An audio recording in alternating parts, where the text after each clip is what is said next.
Welcome to the Gambia, home of the African Commission on Human and People's Rights.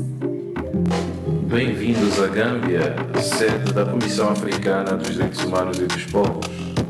Bienvenue en Gambie, siège de la Commission africaine des droits de l'homme et des peuples. مرحبا بكم في غامبيا، البلد المضيف للجنة الإفريقية لحقوق الإنسان والشعوب. Dal leen ci jàmm fii ci Gambia dëkkuwaay kuréel bi yore cëri doomu aadama ci Afrika.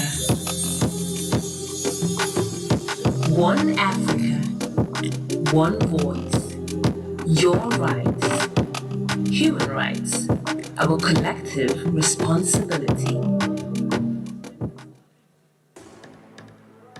نرحب بكم في الدورة العادية للجنة الإفريقية لحقوق الإنسان والشعوب.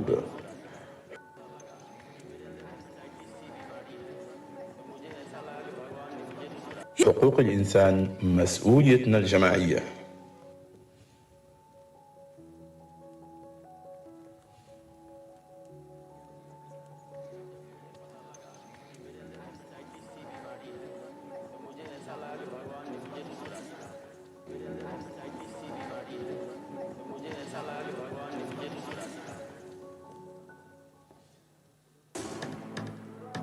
You are welcome to the ordinary session of the African Commission on Human and People's Rights.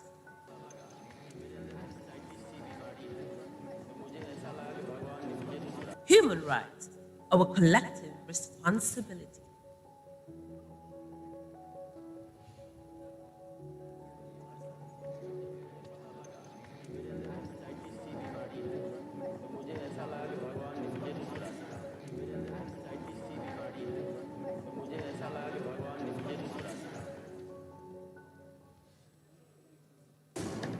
Bienvenue à la session ordinaire de la Commission africaine des droits de l'homme et des peuples.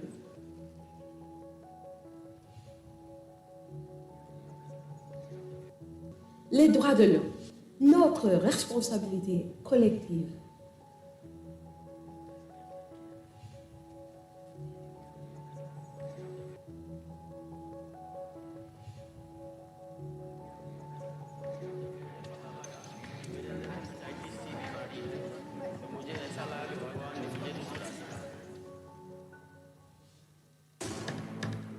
Sejam bem-vindos à sessão ordinária da Comissão Africana dos Direitos Humanos e dos Povos.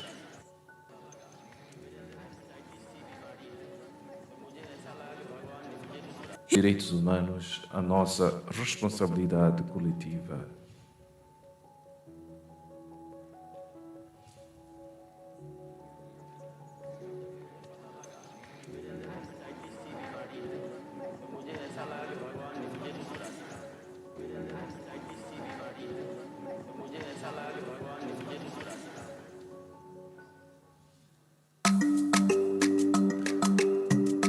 It is my distinct honor to welcome you to the opening ceremony of the 87th Ordinary Session of the African Commission, being held in this warm, beautiful, and historic city of Banjul.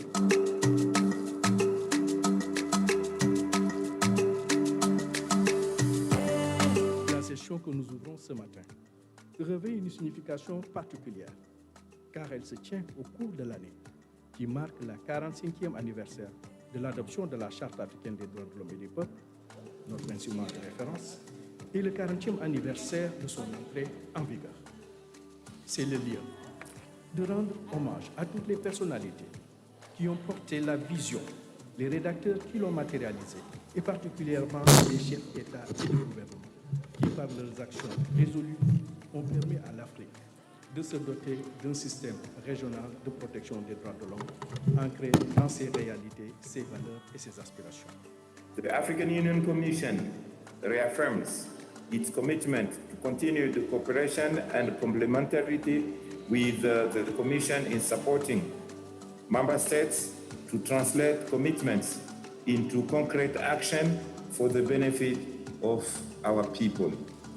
We recognize that the silence of the guns in Africa is inextricably linked to the protection of the individuals. Without respect for human rights and accountability, there can be no lasting peace. And without peace, rights remain fragile. Human rights are not abstract principles. Human rights are about whether a child has access to education and safety. Human rights are about whether a woman has control over her body. Human rights are about whether citizens can speak freely, organize peacefully, and trust the very institutions meant to protect them. Peace and security cannot be separated from governance and human rights. Where justice is absent, instability grows. Where exclusion persists, insecurity deepens. And where institutions fail to protect the dignity and rights of citizens, trust is eroded and tensions rise. Je peux vous assurer que la Cour, pour sa part, est disposée à collaborer avec les autres organes et de mener à bien notre mandat commun relatif à la protection des droits de l'homme et des peuples. The spirit of Banjul must travel far beyond these halls. It must reach communities that never sent a delegate to any of our sessions. The legacy of this commission will be measured not by the sophistication of its resolutions, but by the protection it delivers to the ordinary African men, women, and children. May this 87th session be bold in its decisions, honest in its assessments, and precise in its demands. May it strengthen our collective resolve to build an Africa where dignity is not aspirational, but lived. It is my honor to declare the 87th Ordinary Session of the African Commission on Human and People's Rights open.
have a seat.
Bonjour mesdames et messieurs, je vous prie de regagner vos sièges. La commission va reprendre ses travaux.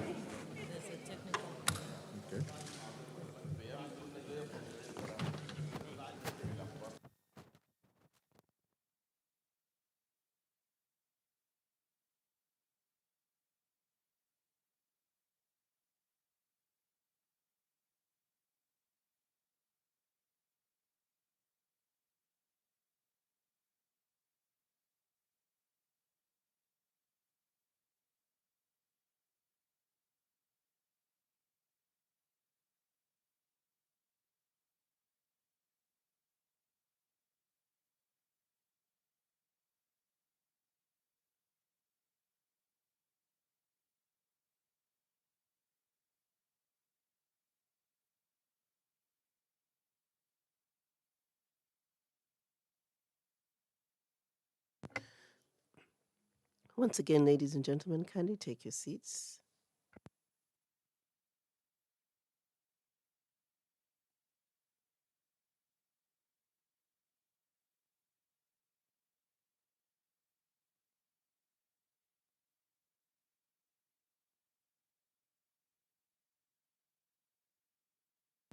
Honorable Commissioners, distinguished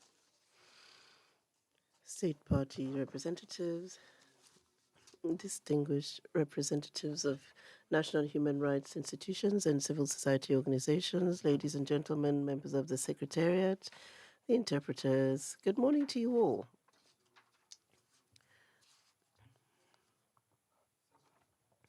Let us resume. This is day 3 of our work. So I'd like to ask that the STC takes the floor to share with us today's agenda.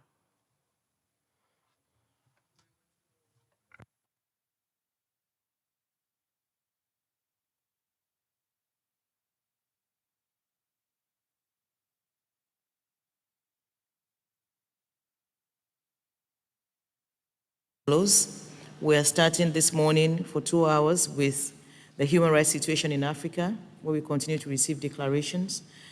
And after the tea and coffee break, we would have a panel discussion on the promotion and protection of persons belonging to national or ethnic, religious, and linguistic minorities in Africa, a recap, under the leadership of Honorable Commissioner Letha Simi Ogana. After this panel discussion, we would have another panel discussion on the African Declaration on the promotion of the role of human rights defenders and their protection in Africa, under the leadership of Honorable Commissioner Remi Ngoy-Lumbu. After the lunch break, from 2:30 to 3:30 p.m., we would receive the activity report of a member of the Commission and the chairperson of the Working Group on Economic, Social, and Cultural Rights, Honorable Commissioner Mutford Wandenga. And at the end of the day, from 3:30 to 5:30 p.m., we will continue again with declarations on the situation of human rights in Africa. I submit, Chair. Thank you. Thank you very much, STC. Nous allons démarrer avec le point 4. Point 4, comme on l'a dit, qui porte sur la situation des droits de l'homme. Nous avons 2 heures. Regarding human rights situation in Africa, we have 2 hours. Let us begin by reminding the state parties who have indicated they would like to speak. We will start with Lesotho.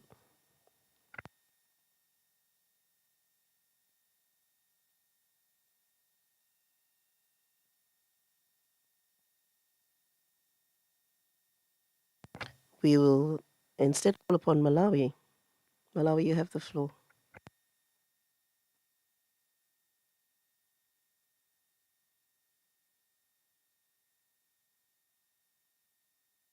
People's rights on behalf of the Republic of Malawi regarding the state of human rights in our nation. The government of Malawi affirms its commitment towards the advancement of democratic governance, rule of law, and human rights through our liberal constitution and progressive domestic laws. We are pleased to once again participate in this 87th ordinary session and to share key developments in the promotion and protection of human rights since we last addressed the Commission at the 83rd ordinary session. Chairperson, on 16th September 2025, Malawi held presidential, parliamentary, and local government elections. The elections were peaceful, transparent, and credible, demonstrating the continued maturity of Malawi's democracy and our commitment to the rule of law and democratic governance. Chairperson, the government of Malawi has made significant strides in its obligations under international human rights mechanisms. In November 2025, Malawi successfully underwent its 4th cycle of the Universal Periodic Review Report. On 11th to 12th March 2026, Malawi underwent a successful review of its first third-party report on the Convention for the Protection of All Persons from Enforced Disappearance in Geneva, Switzerland. Malawi is in the process of finalizing the preparation of its report under the African Charter. The government of Malawi has recently developed a National Action Plan on Business and Human Rights, an important document for ensuring a sound human rights approach to the conduct of business activities in Malawi. Chairperson, in 2025, Parliament enacted the Transformative Prisons Act, introducing measures to address overcrowding through parole and rehabilitation, and the Mental Health Act, replacing the 1948 Mental Health Treatment Act, which shifts a medical-based approach to a human rights-based approach, prioritizing the dignity and well-being of individuals with mental health conditions. However, significant challenges remain in prison and nutrition and overcrowding due to funding constraints, with 79% of inmates receiving 1 meal a day. Government is exploring ways to meet the nutritional needs of the inmates. Chairperson, let me highlight Malawi's interventions in the protection of rights of children, women, and persons with disabilities. Malawi launched the Maternal and Newborn Health Program with the aim of reducing newborn deaths and improving maternal care, launched a polio vaccination campaign targeting all children under 10 years of age, strengthened safe spaces for children, and victim support units by raising awareness against child marriage, training social workers and judicial officers, introducing psychosocial support programs, and an intensified campaign to end violence against women. In 2025 to 2026, Malawi launched a large-scale registration campaign targeting millions of children with the aim of enforcing universal birth registration, especially for children under the age of 16 years. Over 57% coverage has been achieved within months, with hundreds of thousands of children already registered, a significant step towards universal birth registration. In August 2025, the government launched the revised disability policy to align disability rights with Malawi's long-term development plan, Malawi Agenda 2063. The policy emphasizes human rights inclusion and resilience building for persons with disabilities. Malawi also increased budget allocation for disability inclusion from 247 million in 2024 to 2025 financial year to 898 million in 2025 to 2026 financial year, representing 263% increase. The increase covered inclusive public services, social protection programs, and accessibility and support initiatives.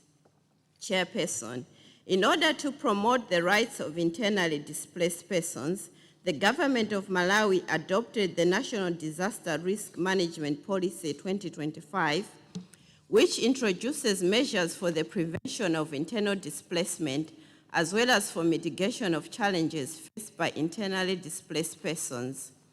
In a bid to safeguard the rights of refugees and asylum seekers, the government of Malawi commenced a review of the Refugees Act, which among others provides for the efficient institutional framework for addressing matters of refugees and asylum seekers, as well as to clearly make provision for rights of refugees in Malawi. The review process is expected to be concluded in August this year. Chairperson, in order to promote access to justice, the Malawi government continues to expand the operations of the Legal Aid Bureau throughout Malawi with the aim of not only enhancing access to justice, but also bringing it closer to the vulnerable and those of insufficient means. The Bureau was recently involved in the public litigation of the case in which the Malawi High Court upheld that a minor impregnated through defilement is entitled to access safe abortion services, and the denial of the same constituted a violation of her rights. Chairperson, in order to ensure the accountability and professionalism of the Malawi Police Service, the government continues to support the newly established Independent Complaints Commission, an independent governance body mandated to receive and investigate complaints from the public against police officers or Malawi Police Service. The Commission is further mandated to investigate any death or injury in police custody or as a result of police action. Chairperson, let me conclude by reaffirming Malawi's unwavering commitment to the African Charter on Human and People's Rights and our dedication to working closely with the Commission in advancing human rights in our country, notwithstanding the resource constraints that continue to challenge the full implementation of government's actions and policies for the promotion and protection of human rights. I thank you. Merci. Thank you very much, distinguished delegates. The Commission takes note of your declaration and thanks you for the information you've shared on the situation in Malawi. I would like to now call upon Eritrea, on His Excellency the Ambassador Binyam. You have the floor.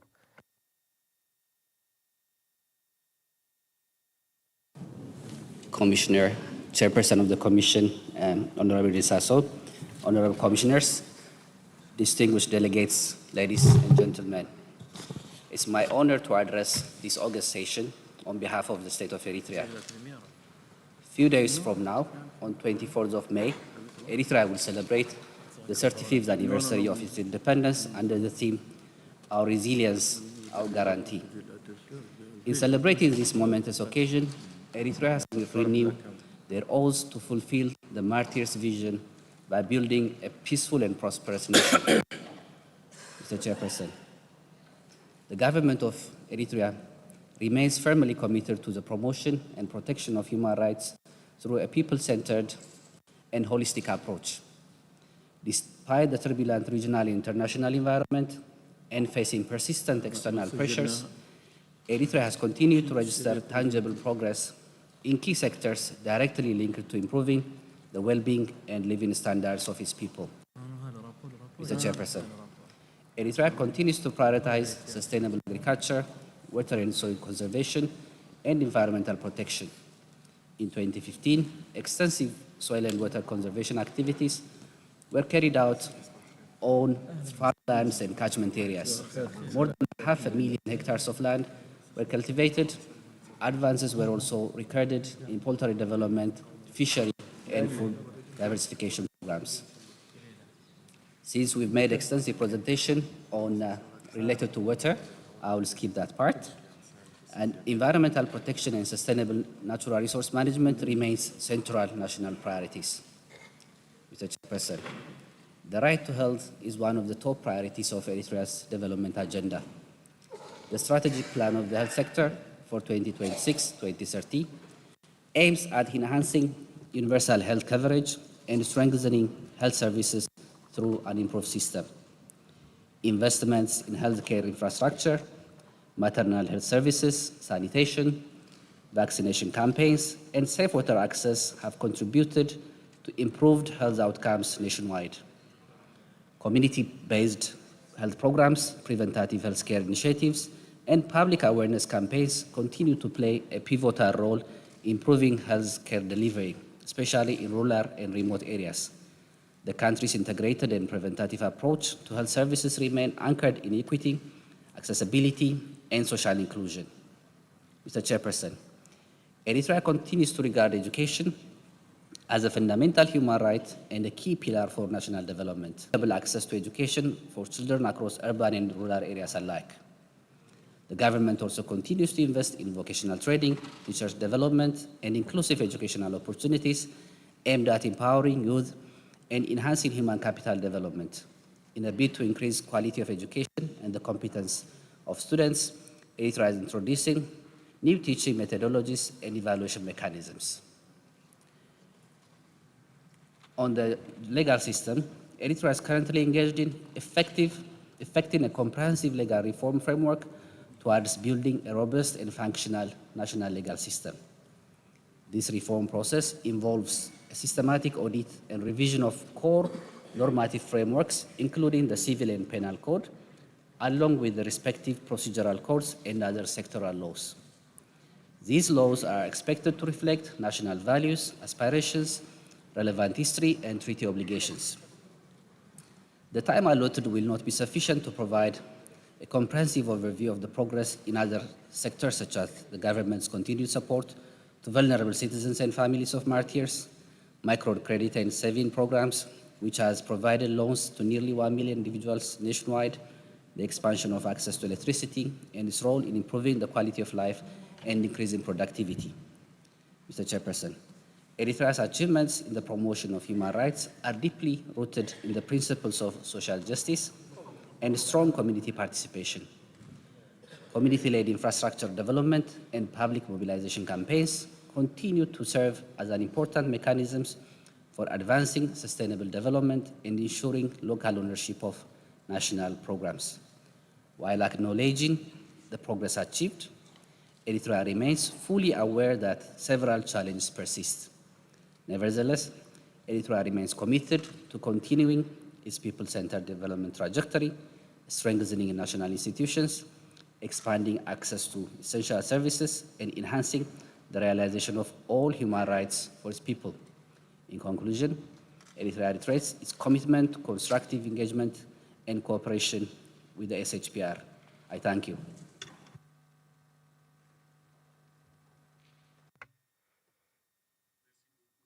Thank you so much, Honorable Participant. The Commission has taken note of your statement. Thank you so much. I have no other requests for the floor from state parties, so I will now look to the list of the NHRIs. The NHRI from Zambia, you have the floor. Dr. Pamela Tuwela Sambo, the representative. She seems to be absent. Let me call upon the National Commission of Human Rights of Malawi, Victor Sendani. Seems to be absent. The National Human Rights Commission from Chad.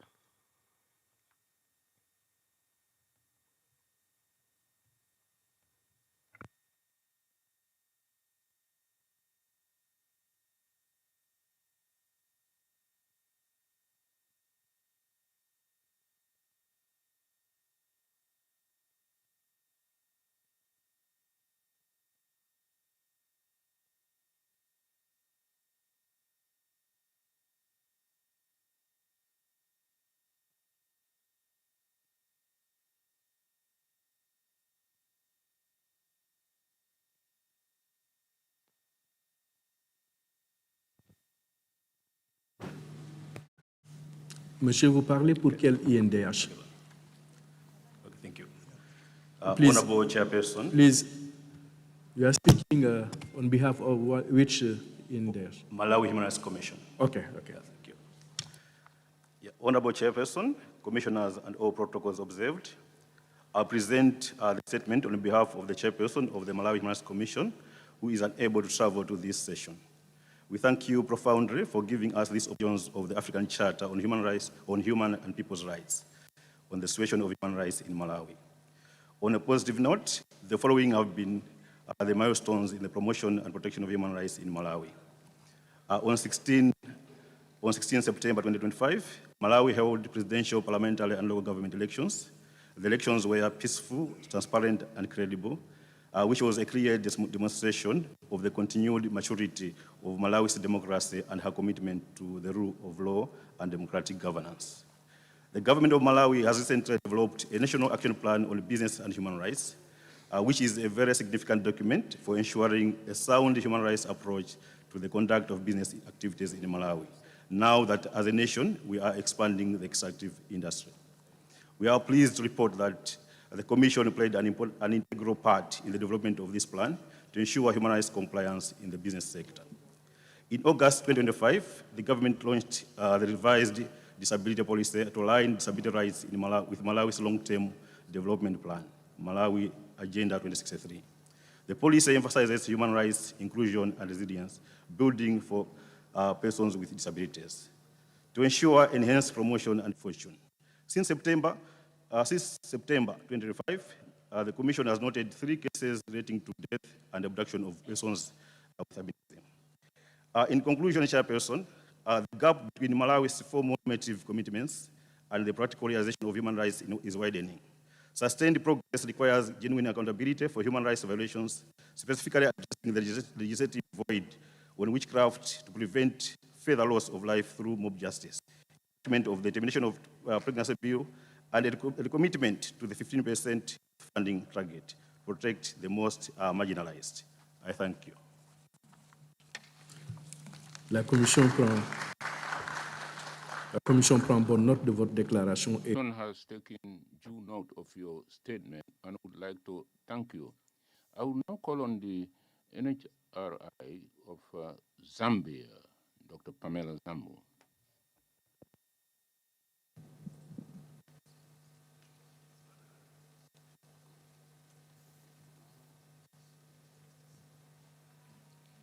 Good morning, everyone. All protocols observed. Happy 40th and 45th anniversaries of the adoption and entry into force of the African Charter on Human and People's Rights.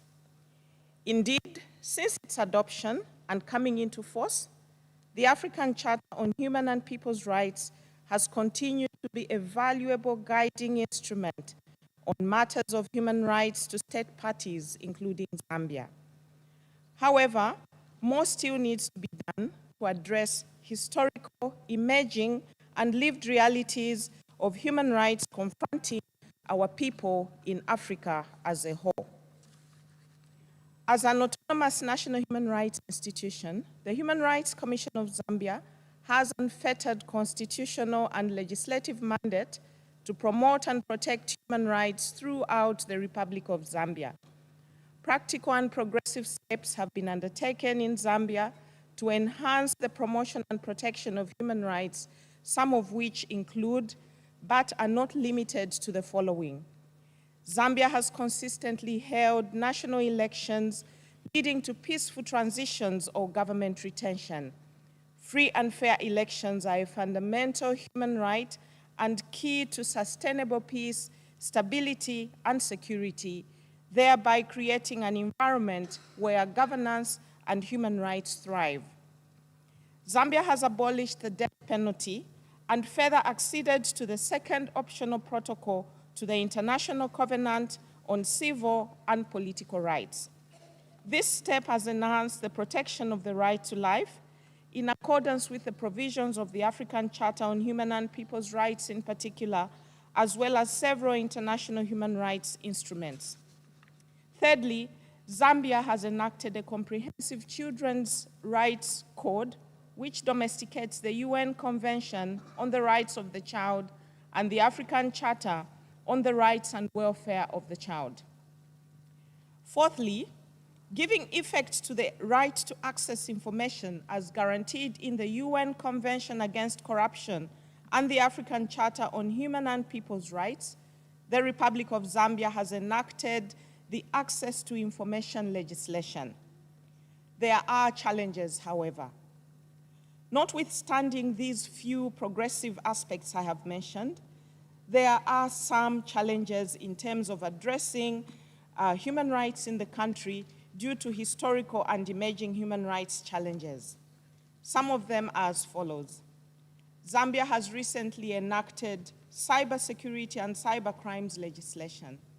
However, there is concern that the provisions of these two pieces of legislation must strike a suitable balance between addressing security and other concerns without undermining the enjoyment of fundamental human rights, such as the rights to freedom of expression and privacy, amongst others. While Zambia has enhanced access to justice by, among other measures, transforming prisons to correctional facilities, prolonged detention without trial remains a critical challenge. The Human Rights Commission of Zambia commends the African Commission on Human and People's Rights for adopting the following: the guidelines on the conditions of arrest, police custody, and pre-trial detention, the African Convention on Cybersecurity and Personal Data Protection. However, continued and effective monitoring mechanisms and technical assistance to state parties is required in order to enhance compliance and implementation within national jurisdictions. This is the recommendation of the Human Rights Commission. Further, the initiative to develop the African guidelines on promoting and harnessing data access as a tool for advancing human rights and sustainable development in the digital age is commendable. However, an expedited process for addressing the emerging challenge of balancing security concerns and enjoyment of fundamental human rights in the rapidly evolving digital era is hereby recommended. In conclusion, on behalf of the Human Rights Commission of Zambia and myself, I wish to express sincere gratitude to the African Commission on Human and People's Rights for its unwavering commitment towards facilitating inclusive and constructive dialogue among state parties, national human rights institutions, and civil society organizations, all of which efforts are aimed at deepening a culture of human rights in Africa. I thank you, Mr. Chairperson. Merci beaucoup, Dr. Thank you, Dr. Sambu. Thank you for sharing with us the positive developments, but also the challenges linked to the situation of human rights in your country. I will now call upon the National Human Rights Commission of Senegal, Madam Fatou Dia.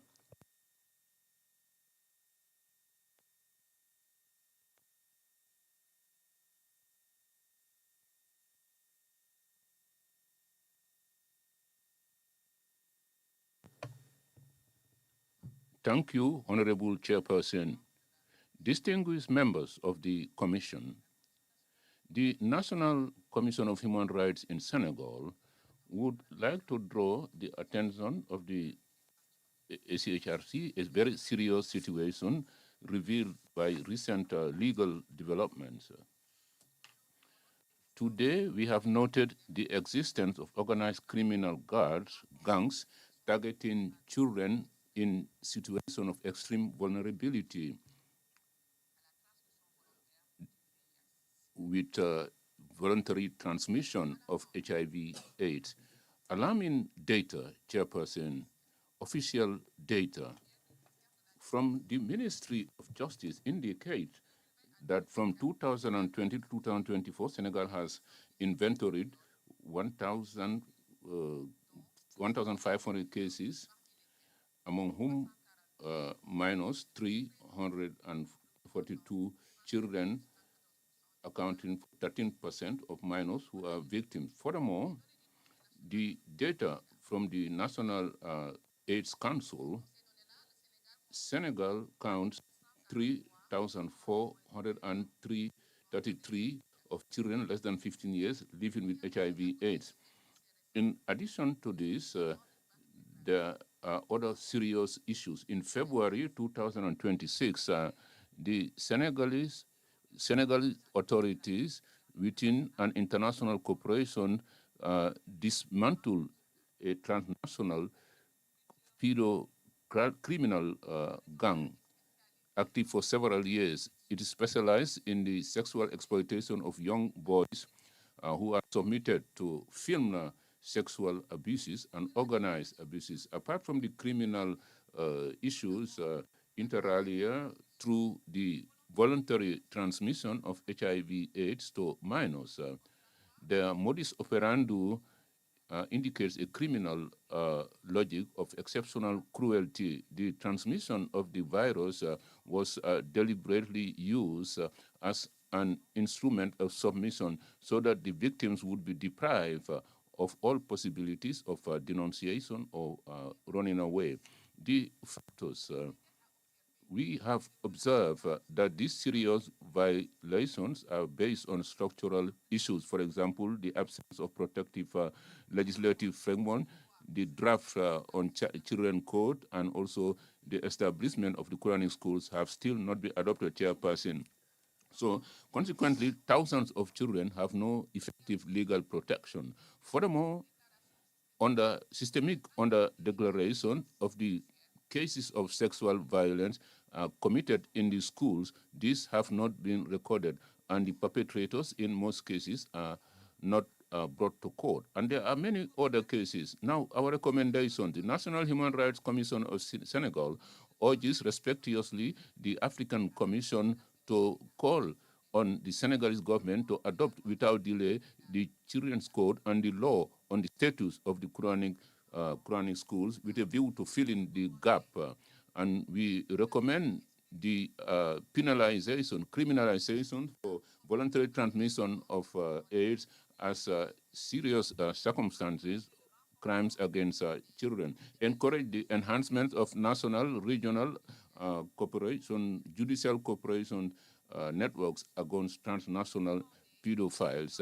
Request for the putting in place of a national mechanism for confidential whistleblowing accessible to all children who are victims of sexual violence, and also advocate for budgetary resources to be accorded for the holistic care of the children, medical side, psychological side of the children. I thank you, Chairperson.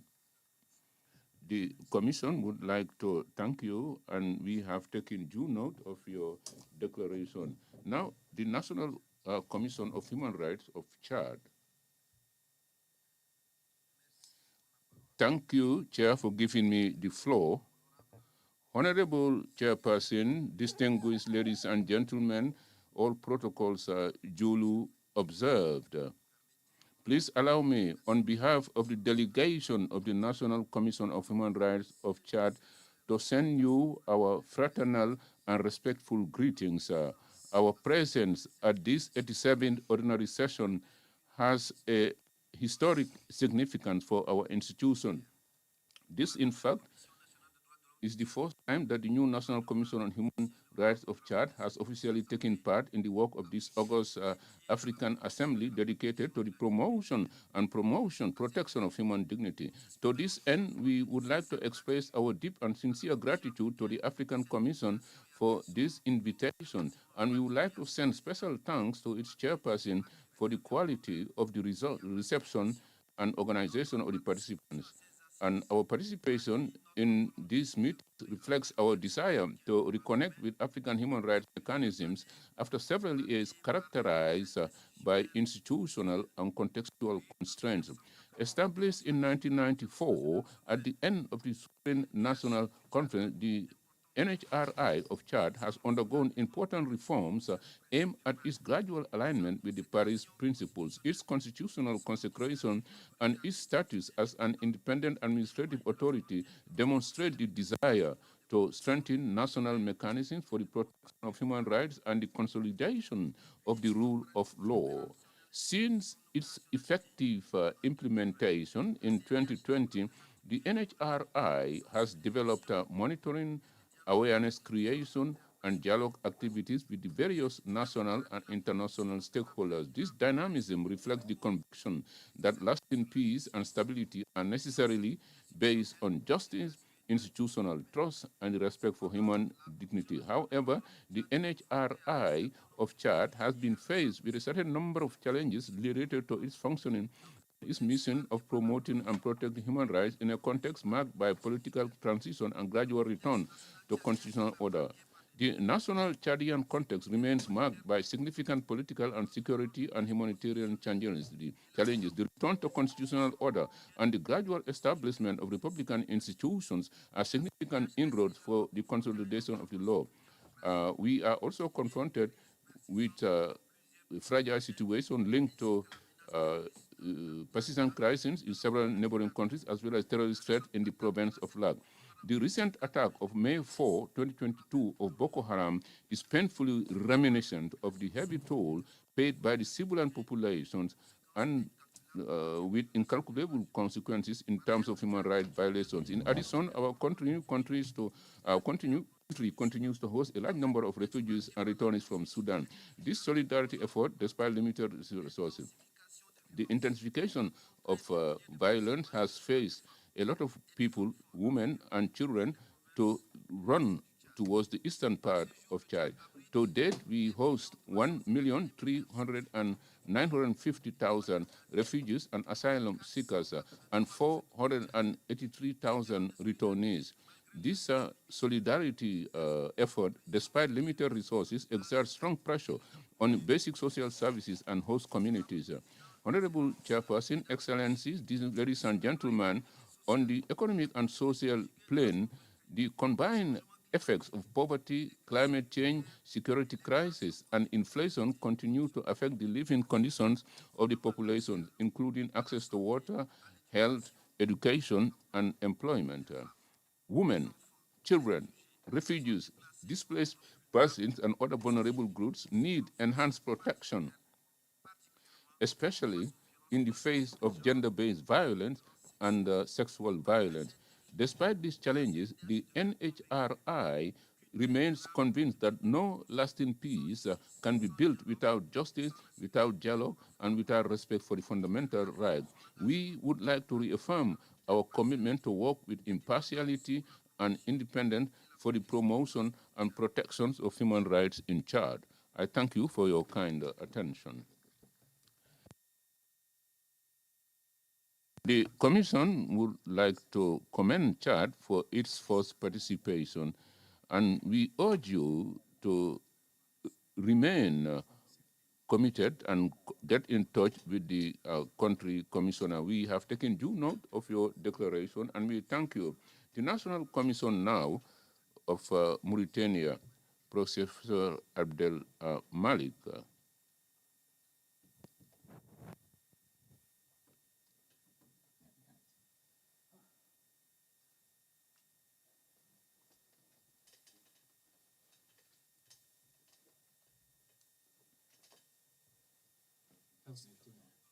Thank you for giving us the floor. Declaration of the National Human Rights Commission of Mauritania with respect to the case of two parliamentarians. Chairperson, distinguished ladies and gentlemen, Special Rapporteur, and commissioners, their colleagues, presidents of the National Human Rights Institution and other organs here present, it is an honor to share before you an independent viewpoint, some clarifications and recommendations relating to the case of the two detainees of IRA movement, for example, Mariam Sheh and Kamo Ashur, as well as the militants within the movement, Warda Suleiman. Also, without the political consideration and from the viewpoint, legal viewpoint, and based on the law.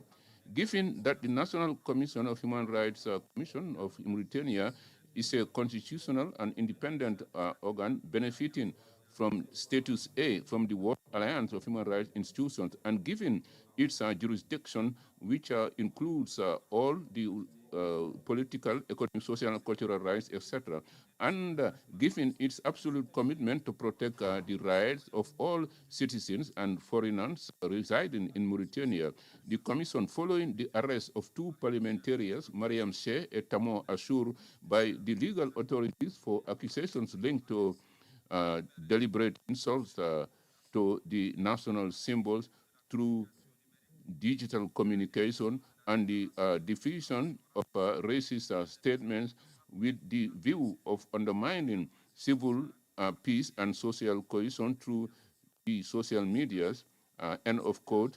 The NHRI made two visits to the detainees with a view to receiving the details of the case and to defend their respective rights. The first visit was convened on 13 April 2024, while the two detainees were being detained at the police station charged with the fight against cybercriminality.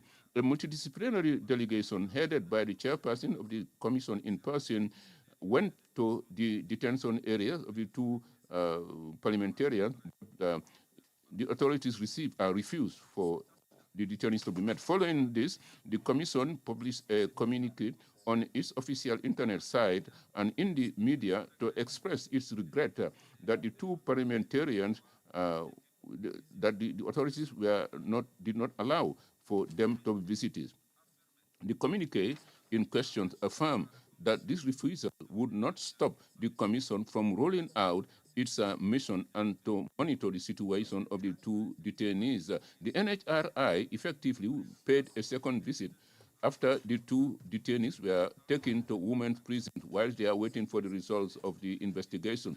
This undertaken by a multidisciplinary team was convened on 28 April. Apart from the two parliamentarians, Walter Suleiman, militant within IRA, were also part of the visit. However, all the detainees refused to receive the team.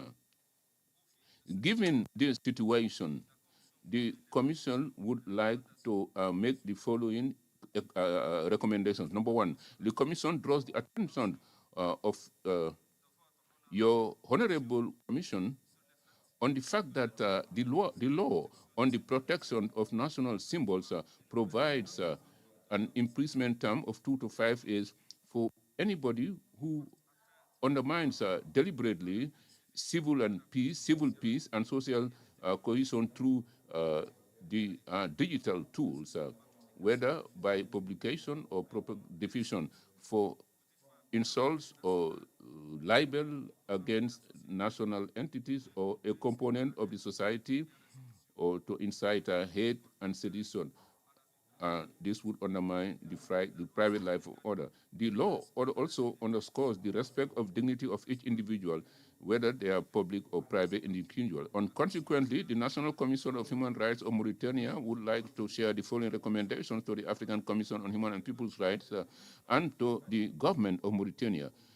The Commission underscores the crucial importance of adherence to the rule of law of all laws, including the law on symbols, and to all the covenants and conventions relating to the freedom of expression. Number two, guarantee a fair trial for what remains of the judicial procedure, and in accordance with the law, to parliamentarians Mariam Sheikh Amo, Amusure, as well as the activities Wada Suleiman. 3, guarantee the laws of people who are detained and to do away with potential restrictions, especially when it relates to visits of family members, relatives, and lawyers. The Commission is aware that the judicial authorities have authorized visits, team visits of the team of the defense, and they are therefore requesting facilitation. Number 4, to work as much as possible and, given the security situation, ensure that peaceful demonstrations are given in the respect of the law, public good, and private life. Thank you. The Commission would like to thank you, and we have taken due note of your declaration, and we have been seized of the situation that you have just described. I will now call upon National Commission of Human Rights of Cameroon, Professor James Komila. Chairperson of the African Commission on Human and People's Rights, distinguished representative of the states, Honorable Commissioner, distinguished ladies and gentlemen, all protocols duly observed. I would like to thank you for the honor given to me to take the floor once again at this 87th ordinary session of the African Commission on Human and People's Rights. This time, on behalf of the Human Rights Commission, this meeting is a precious opportunity to enhance our cooperation and to collectively contribute to the promotion and protection of human rights in our continent. My intervention would be based on the positive developments recorded in Cameroon, the main concerns in terms of human rights and people's rights, and I will conclude with the recommendation. During the intersessional period, significant inroads have been recorded in several fields. Within the framework of the fight against insecurity, international cooperation has continued inter alia through the arrest and legal proceedings in the United States against 2 people who have been accused of supporting terrorist group in the northwest and southwest part of the country. When it comes to hate speech, cyber and violation through cybersecurity, I mean, we would like to acknowledge the enhancement of the capacity of the Communication Telecommission, thanks to the availing it with equipment to fight against human rights violations committed against in this digital tool. With respect to the protection of the rights of the child, the Commission notes with satisfaction the efforts aimed at fighting against impunity as following several decisions following serious cases. Important inroads have been registered in the fight against gender-based violence through the validation of the bill on the gender-based violence. The intersessional periods finally was characterized by enhancement of the institutional governance of the Commission, especially the convening in Yaoundé of the 15th biennial meeting of the Network of African Institutions of Human Rights. And in this conference, the chairperson of the African Commission on Human and People's Rights participated in. At the end of this conference, I was appointed chairperson of the NHRI. Distinguished invitees, apart from this, apart from development, there are challenges, post-electoral violence, and the legal implications. The National Human Rights Commission of Cameroon is concerned about the violence against children, especially infanticide and sexual-based violence. Statistics in 2025 and since the beginning of 2026 translate an alarming aggravation of these crimes. The proliferation of gender-based violence is also a cause of concern. Inter alia, feminicide and conjugal violence of extreme gravity. On the security plan, we are concerned by the persistence of violence in the regions where security is galore and intercommunity tensions, especially in some locations of the Northwest.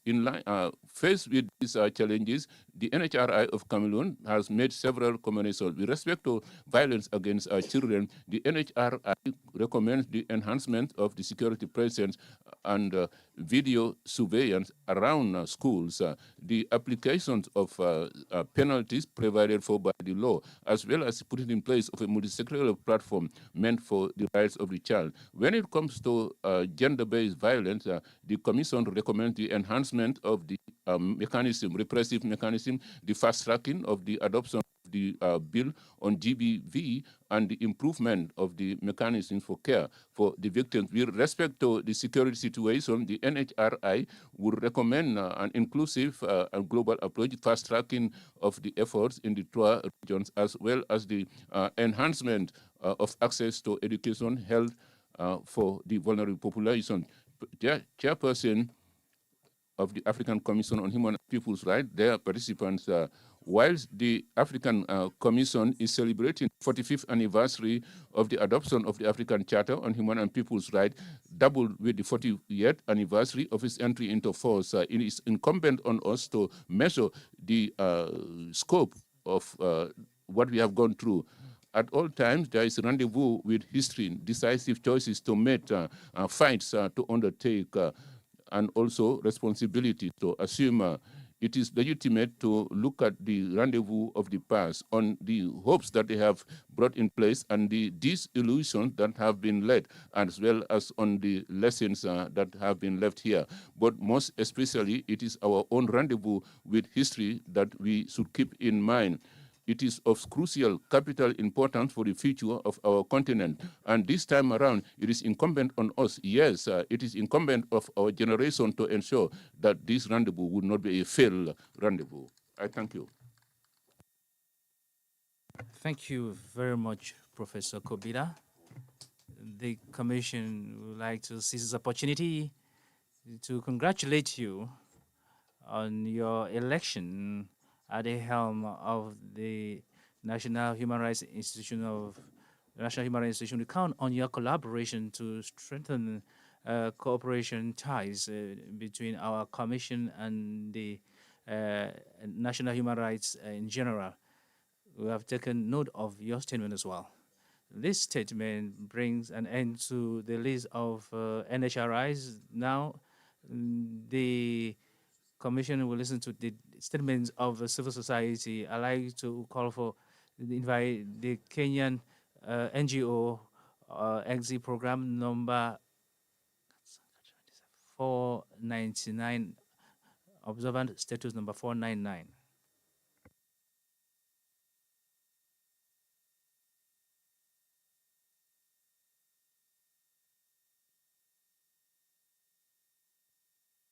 Ladies and gentlemen, when a girl cannot access clean water, she does not just lose water, she loses her health, her dignity, her education, and in too many cases, her life. I, Elsie Milimu, speaking on behalf of the Kenya Legal and Ethical Issues Network, KELIN, registered in Kenya and mandated to protect and promote the right to health. Thank you for the opportunity to address this Honorable Commission on Human and People's Rights. Under this year's theme, the Year of Water Sustainability, Assuring Sustainable Water in Africa, and Safe Sanitation Systems to Achieve the Goals of Agenda 2063. This year's theme, My Excellencies, speaks directly to the lived realities of women and girls across our continent and to the indivisibility of their rights under the African human rights system. At its core, the theme underscores a critical truth. Water security and reproductive health rights are inseparable, and these rights are not standalone. The right to health under Article 16 of the Banjul Charter and 14 of the Maputo Protocol are inseparable from the rights to dignity, food, and a healthy environment. Together, these provisions affirm a simple but powerful truth. Without safe and reliable access to water and sanitation, women's health and dignity cannot be realized in practice. Without safe sanitation and water, across sub-Saharan Africa, hundreds of millions still lack access to safely managed drinking water and basic sanitation. These gaps are not only infrastructural failures, they are systemic barriers and a violation of rights with direct consequences for reproductive health and survival. Across our vast continent, every single day, adolescent girls and young women face heightened risks of unintended pregnancy, sexual and gender-based violence, and preventable maternal complications. Honorable Chairperson and Commissioners, every preventable death linked to inadequate access to water and sexual and reproductive health services, information, and commodities for adolescent girls and young women is not only a personal violation, but also a tragedy that negatively affects economic, educational, and sustainable development outcomes towards the achievement of Agenda 2063. In some facilities, women give birth without water for hand washing, infection prevention, or even basic dignity. Safe childbirth cannot happen without clean water. Yet too many women still give birth in facilities without reliable water for hand washing, infection prevention, or neonatal care.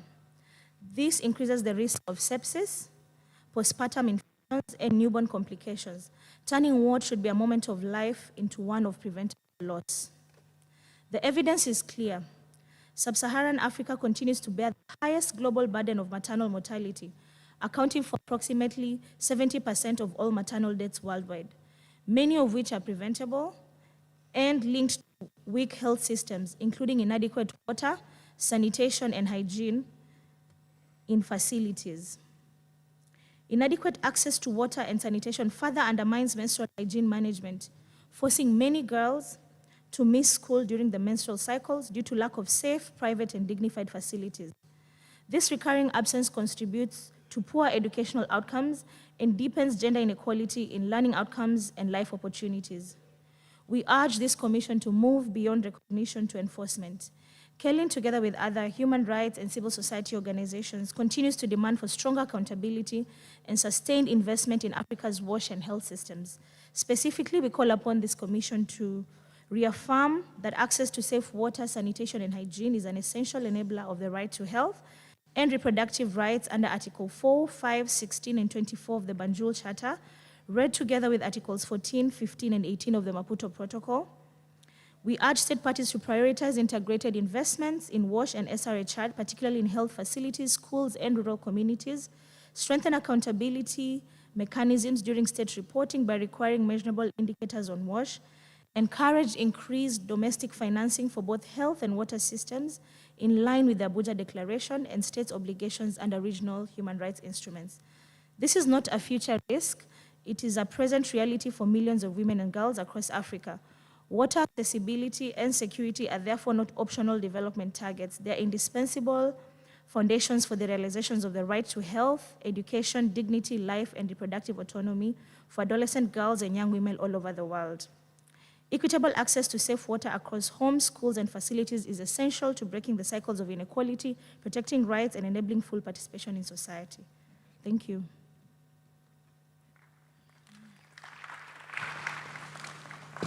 La Commission vous remercie et prend bonne. I would like to thank you and has taken due note of your statement. I'd like to invite the South African Institute of Human Rights, Observer Status number 253. Now, the West African Human Rights Defense Network, Observer Status number 398.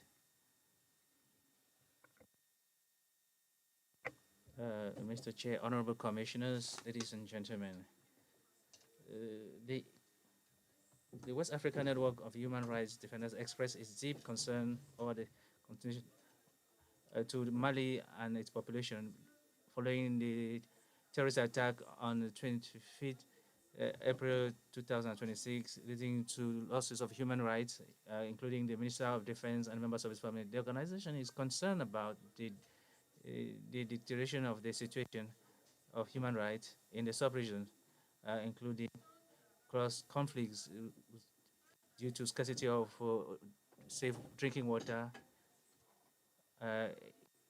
incursions by terrorists, offenses carried out by defense forces and security forces, and the intercommunity violence that gravely impact the situation of human rights in the sub-region. Mr. Chair, the expresses its profound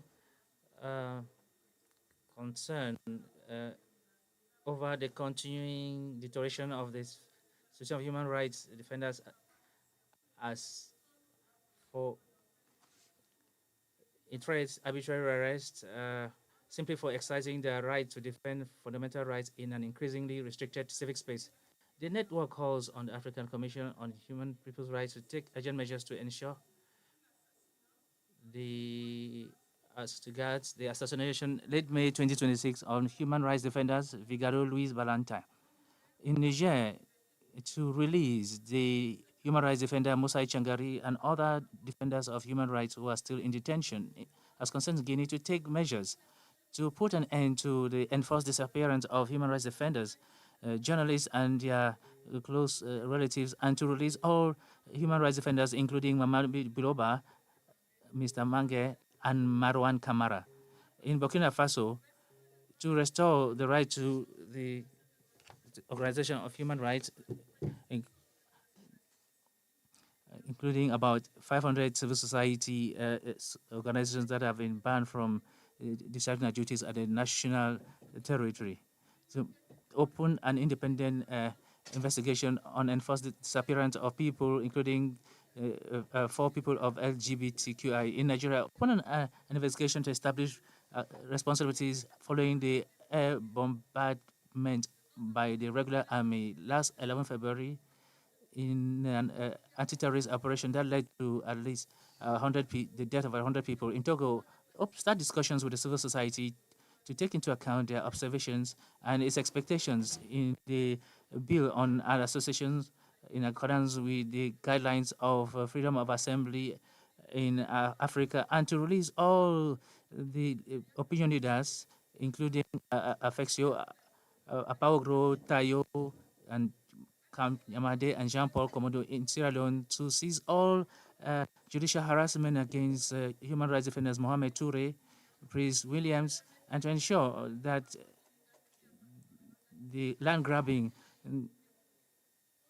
in Mali and Ghana, Senegal, and Burkina Faso to withdraw the legal order laws that create issues in families. In Mauritania, to release the 2 MPs, women MPs, who have just been sentenced to 4 years of prison, as well as all people that are in custody for having expressed their opinion.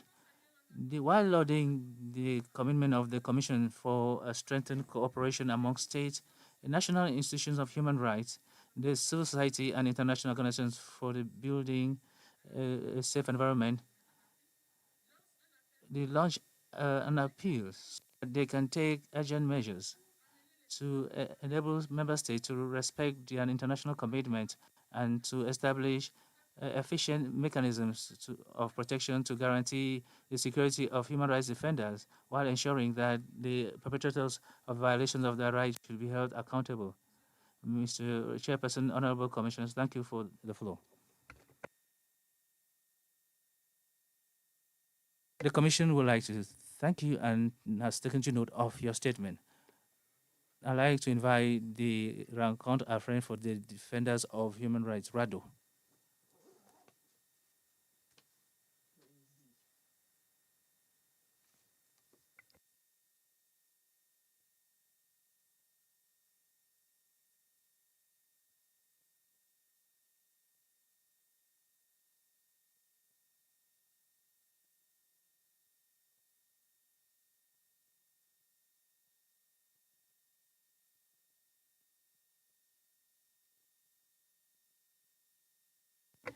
Honorable Chairperson of the Commission, honorable commissioners,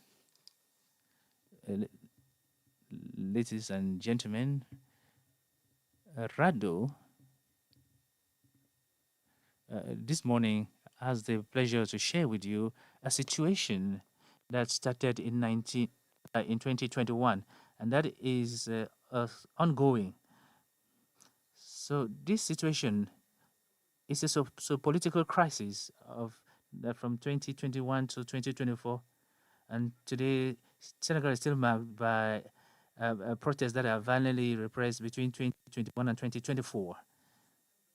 Hundreds of wounded, some thousands of detained who have tortured and traumatized, and about 79 deaths. And this dark period leaves a heritage of sufferance and desolation. During these political protests which were against invalidate the candidacy of the opposition,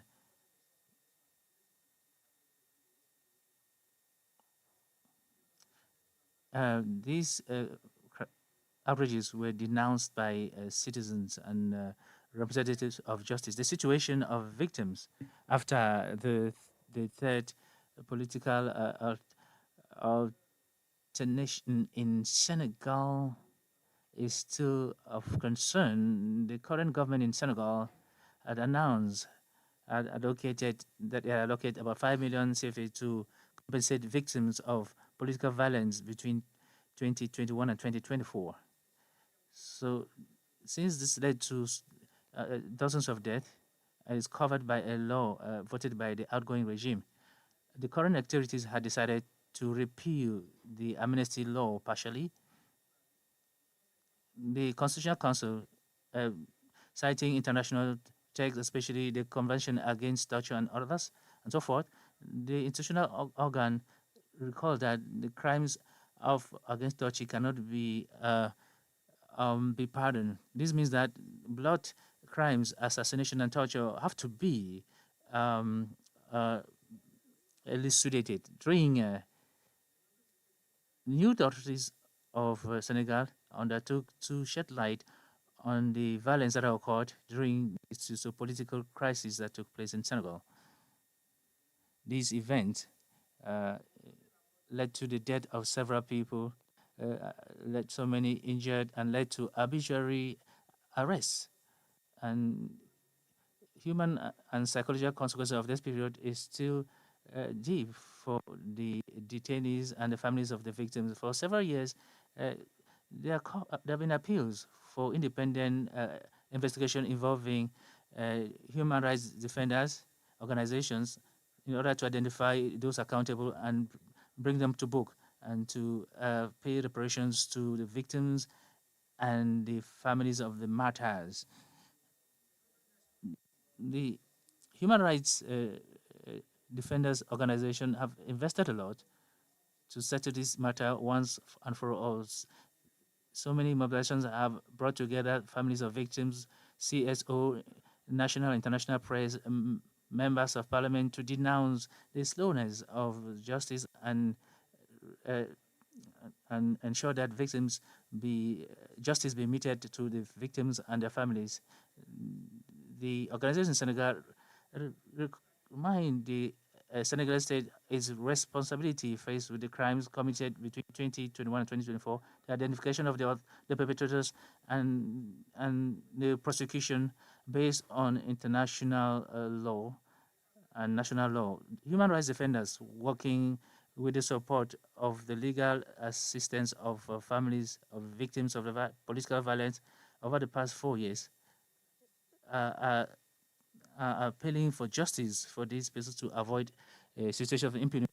Rather recommends to the African Commission that a statement from the Commission so that a serious investigation is open to ensure that the perpetrators of these violence be identified and punished. And also, a Truth and Reconciliation Committee is recommended that would encourage national reconciliation and ensure overall reparations to complete the acts of the court. There cannot be lasting peace without justice. Thank you for your kind attention. The Commission would like to thank you and has taken due note of your statement. Now I'd like to invite Amon Aveni, Observer Status 551.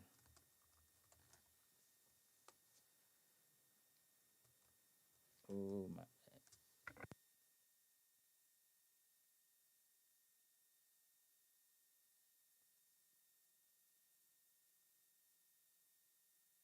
Thank you, Mr. President, for giving me the floor. Amon Aveni and his partners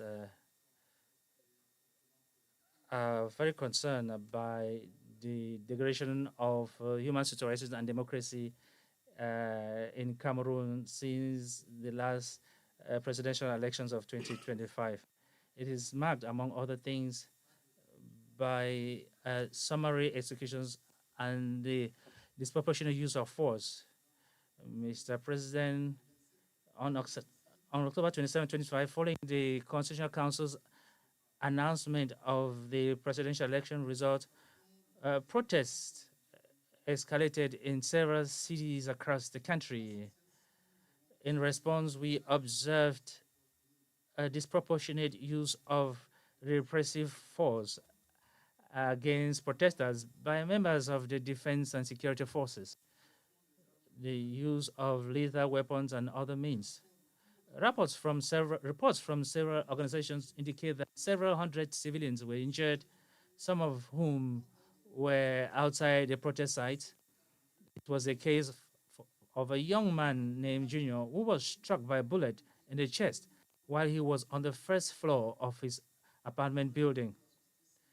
Civil society organizations documented between October and November 2025 at least 40 cases of summary executions of civilians, including the case of Simo Fokam Ashil, killed on October 28 in the economic capital of the country while he was in his neighborhood far from where the protests were taking place.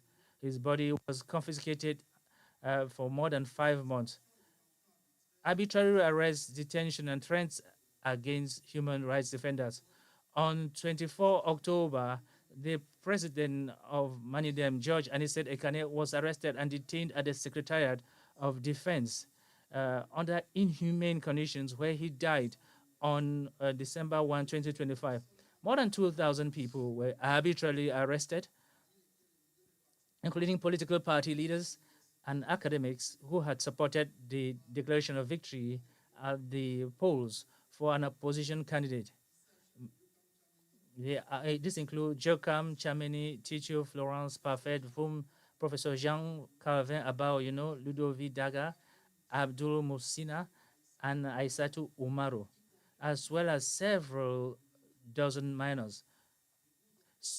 On October 12, 5 election observers from NGO Amon Aveni were arrested and held in custody beyond the legal time limit at the Central Intelligence Police Station.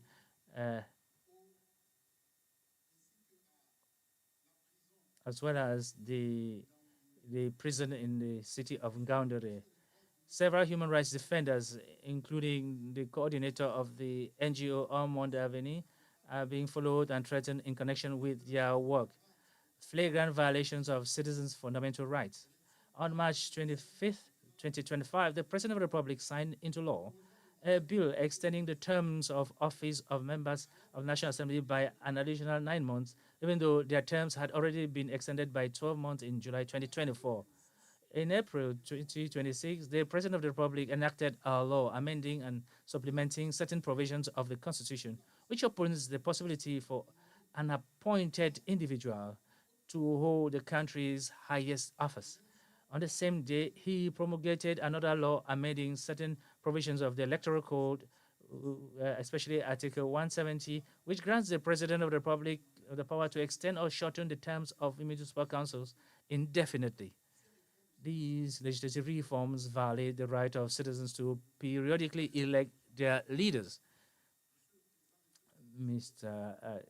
Chair, honorable commissioners, we recommend to the Commission to call on the government of Cameroon to establish an independent commission of inquiry to identify and bring before the competent courts those who ordered and committed the crimes during this post-election crisis, to urge the government of Cameroon to put an end to arbitrary arrests and detentions by releasing all protesters detained in connection with the post-election crisis of 2018 and 2025.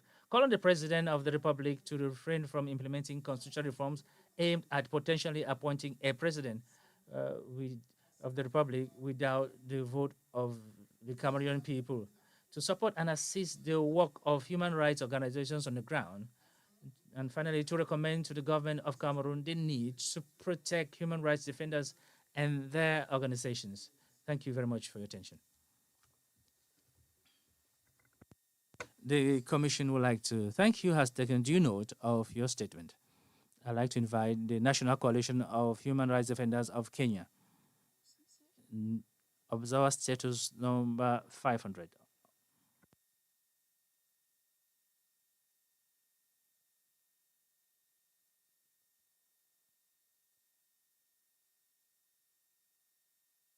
Appreciates the opportunity to address the Commission on the situation of human rights defenders and civic space in Kenya.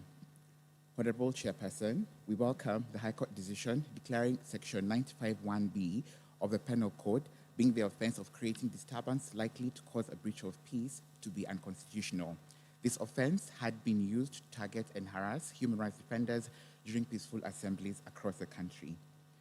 We remain deeply concerned about the rise in attacks against human rights defenders, including cross-border repression within the East African region.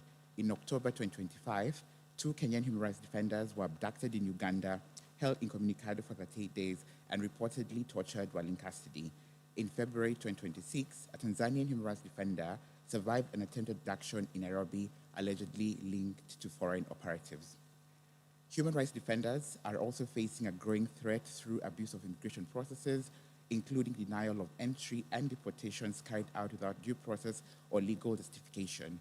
These actions point to a coordinated effort to silence those defending rights and freedoms in the region, thus setting a dangerous precedent and underscoring the need for comprehensive response and redress. The criminalization of human rights defenders remains a major concern. HRDs and youth activists continue to face arbitrary arrests, trumped-up charges, intimidation, and the misuse of anti-terrorism laws, all for exercising their constitutional rights and freedoms within the country.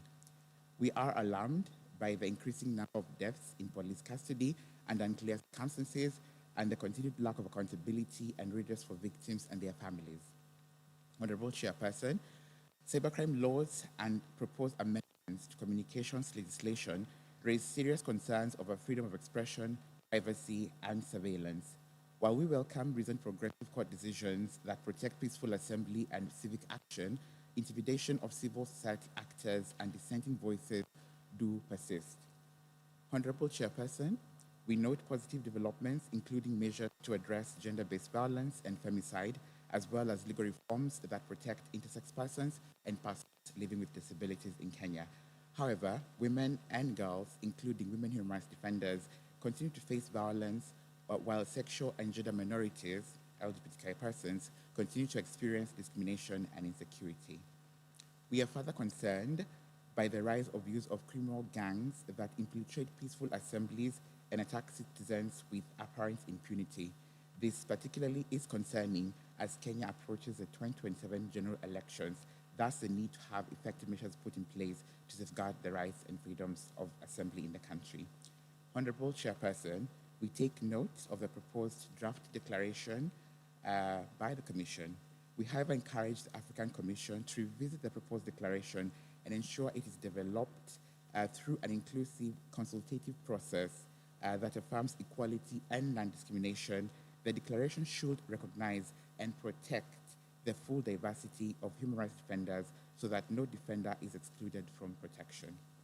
The National Coalition of Human Rights Defenders, Kenya, therefore calls upon the African Commission to urge the government of Kenya to protect human rights defenders by enacting a comprehensive legal framework, investigate and prosecute all cases of abduction, torture, and forced disappearances, and extrajudicial killings, including deaths in police custody, respect and uphold the rights to freedoms of expression, association, peaceful assembly, and privacy, end the weaponization of laws against civic actors and dissenting voices, and guarantee a safe and enabling environment for civil society organizations and all human rights defenders to operate and work in.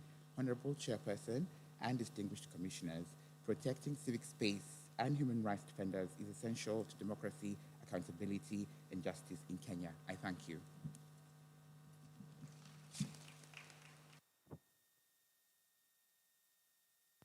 Thank you for your statement, and I'd like to request you to stay committed with the rapporteur on human rights, who is still ready to receive inputs on that regarding that statement. I'd like to invite the women, the Kenya. I'd like to invite. Okay, Lawyers Federation of Women Federation of Kenya, number 366. Now I'd like to invite the Center for Reproductive Rights, number 358.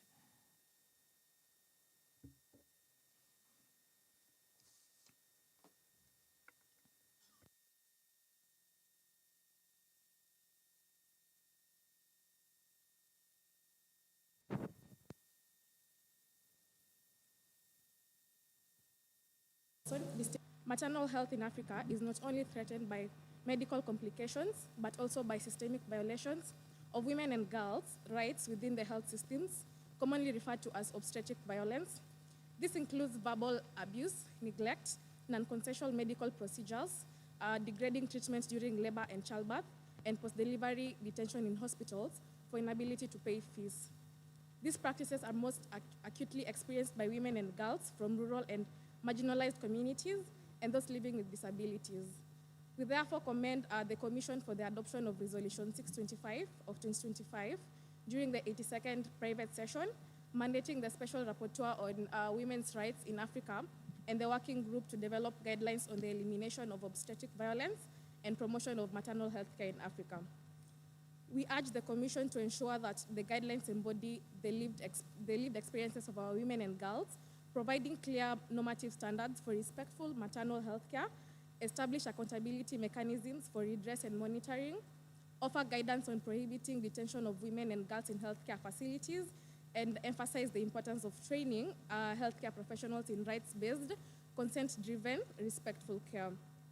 In addition, we urge the Commission to put in place standards that require African states to strengthen their health systems through adequate domestic financing that will improve maternal health care and service delivery. The Center further notes with concern that millions of women and girls continue to undergo unsafe abortions each year. It remains one of the leading causes of maternal mortality in our continent. Despite the direction given by the Maputo Protocol under Article 14.2c, in several countries where the Center undertakes its work, safe abortion is inaccessible to many women and girls, including survivors of sexual violence, due to restrictive laws, policies, and stigma.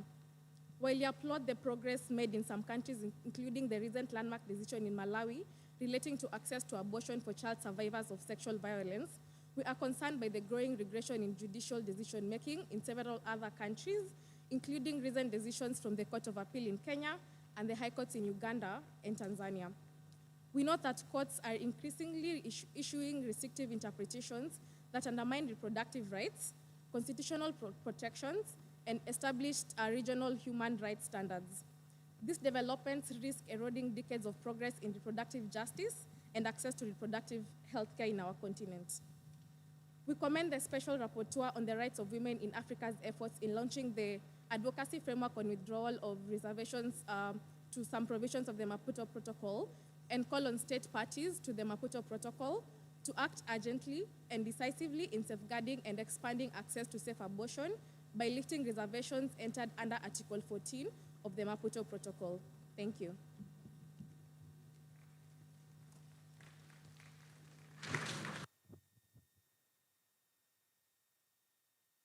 The Commission would like to thank you and has taken due note of your statement. I'd like to invite the Ogiek People's Development Program number 426.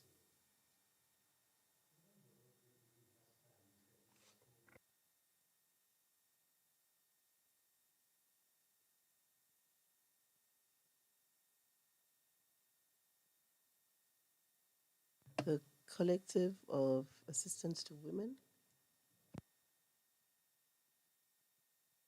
Women's Aid Collective, I beg your pardon.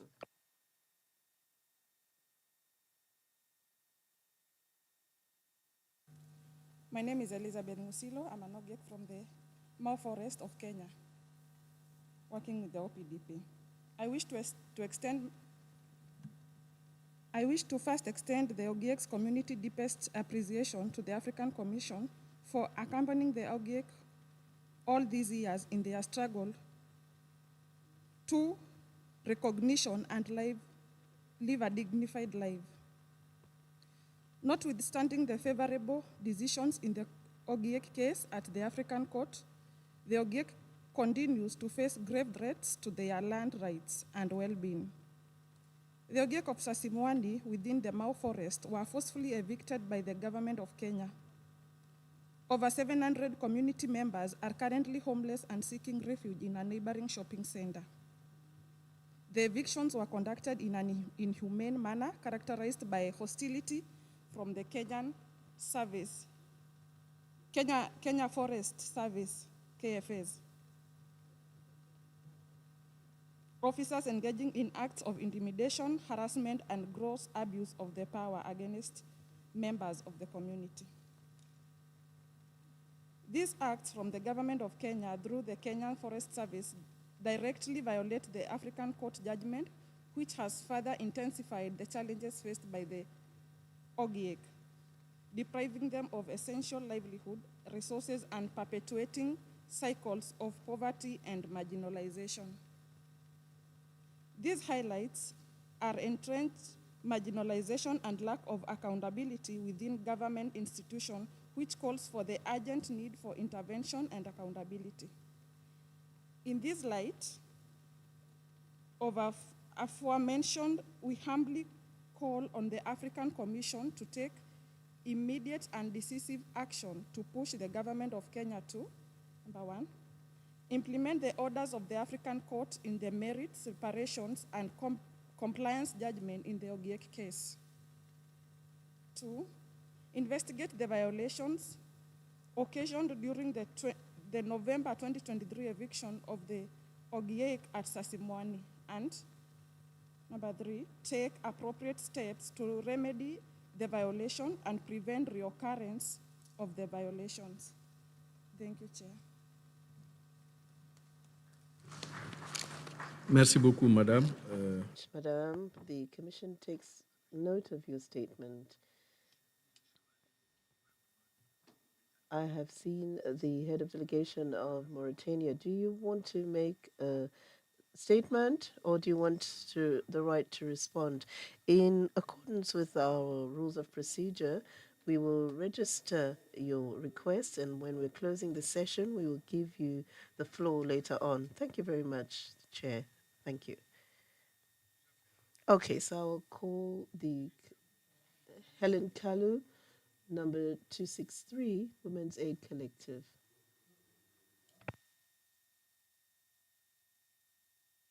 So now it's Reporters Sans Frontières, Jean Lagarde, number 269.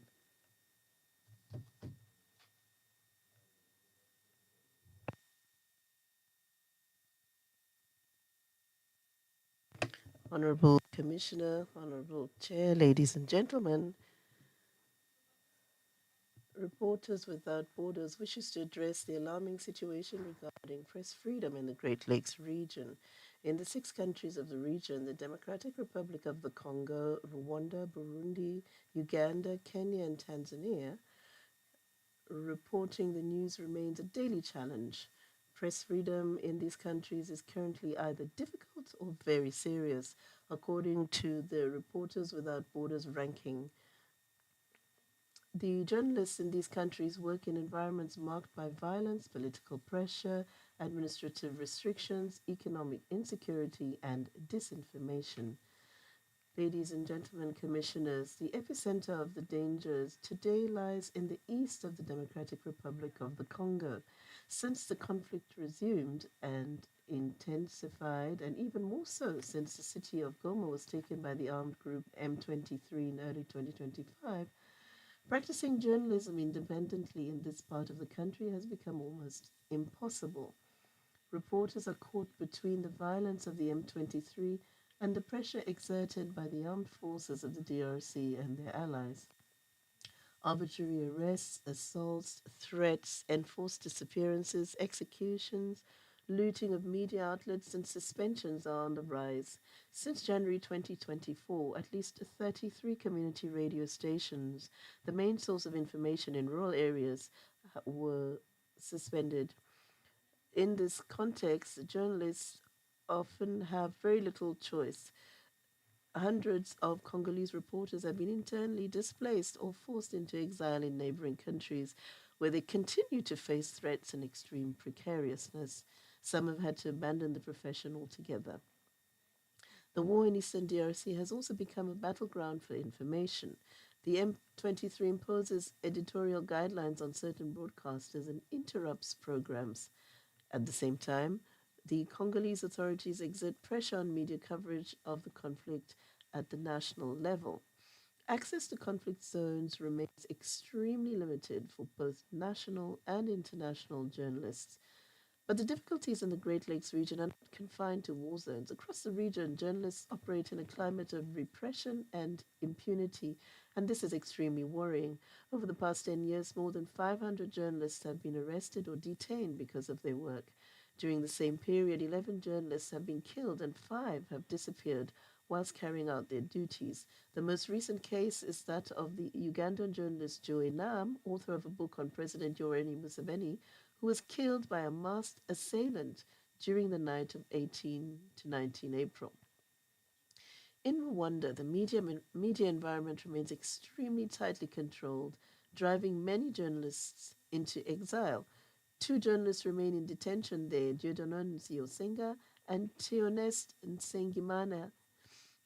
They have been detained for different and unjustified accusations. In Burundi, the fallout from the 2015 crisis continues to severely weaken the media landscape. In the majority of countries in the region, there are accusations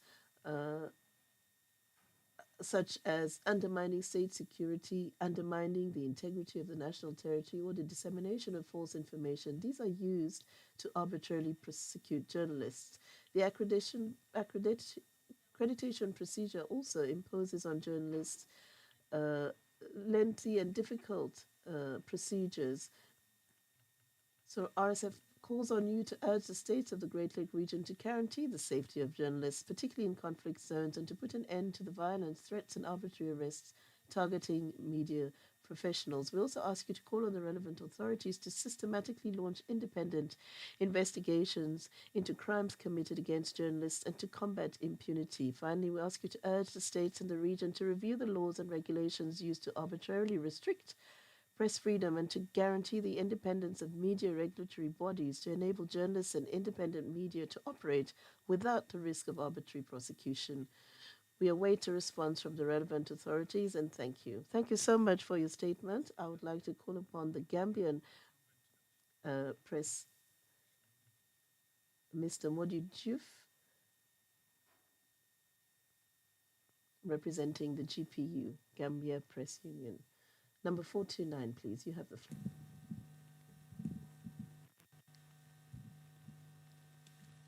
Good morning, Mr. Chairperson, Excellencies, ladies and gentlemen. The Gambia Press Union is honored once again to be granted the opportunity to fulfill our observer status mandate and to contribute to the discussions on the human rights situation in Africa. We recognize the improvements made in press freedom ranking for the Gambia this year globally at 46th position out of 180 countries, at 8th position in Africa. However, we must also note that there are significant challenges that are hindering progress that's been made in terms of press freedom in the Gambia. There are no safeguards for the safety and protection of journalists. But there is also a lot of intimidation for journalists, and incomplete reforms on media laws, as well as high taxes and levies on the media that have a crippling effect on the media and in terms of press freedom and freedom of expression. There are also harassment and intimidation of journalists and court cases that are being brought against journalists. Mr. Chairperson, in May 2025, at least 2 journalists were arrested at a protest organized by civil society organizations on the government's lack of transparency in the handling of the former president's asset. At the same protest, another journalist, a photojournalist, was also physically assaulted by the police. Currently, there is a defamation suit that's ongoing against the Alcamba Times newspaper, brought against them by the Minister of Environment. The story, which related to alleged corrupt activities related to illegal logging, in which the minister is seeking a damage of more than $725,000. What is worrying about these defamation suits brought against journalists by ministers is that they are given an opportunity before the story is out to respond to the allegations, but instead they choose to threaten journalists with court action if the story ever comes out. On 11 March 2026, the editor of Jollof News Online, Mamadou Joseph Dabo, was assaulted by police officers at the Banjul Magistrate Court premises for taking photos of accused persons outside the court. He was later detained for 6 hours and charged with common assault. The charges have later been changed to common nuisance, and he was supposed to appear in court in April last month, but the case has been adjourned indefinitely. On April 7, 2026, Omar P. Jallow, a reporter of the state broadcaster GRTS, was summoned and interrogated by intelligence officers attached to the office of the president. He was accused of being a spy and withdrawn from covering the vice president, Mohamed B. Jallow. The reason for these measures against the journalist was that he served as a chairperson of his native village fundraising committee, which invited an opposition leader to grace that occasion. On 26 February 2026, the Central Bank of the Gambia attempted to prevent a journalist, Yusuf Taylor, from covering their event. We've also seen the National Water and Electricity Company also trying to prevent a particular media house from covering their events. These are increasingly actions of intolerance from state institutions for critical media reporting. In terms of media law reforms, there have been a little bit progress in terms of reforms, but the government is repealing some laws that are recommended and recommendations that it has accepted through the recommendations of the Truth Commission. But at the same time, the government is making new laws that are very restrictive and replicative of the laws that they have already repealed. Based on this, Mr. Chairperson, the Gambia Press Union would like to call on the Commission to urge the Gambia government to put an end to impunity for violent attacks against journalists in the Gambia, end the harassment and intimidation of journalists and journalistic sources, fully implement the recommendations of the Truth Commission. We would also like to call on the Commission to urge the Gambia government to ensure that the Gambia Parliament considers position papers by the Gambia Press Union recommending the removal or review of restrictive media laws, including in the new Cybercrime Bill 2023, as well as the Communication Bill 2025. Review or repeal the False Publication and Broadcasting Law from the Criminal Offences Act 2025, and as well ensure the full implementation of the Access to Information Law. Thank you. Thank you. Thank you. We take note of your intervention. We would like to now give the floor to the Paradigm Initiative for Information Technology Development.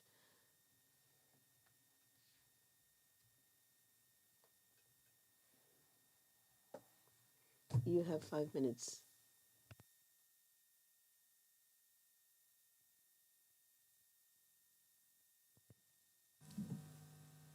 Yes. Honorable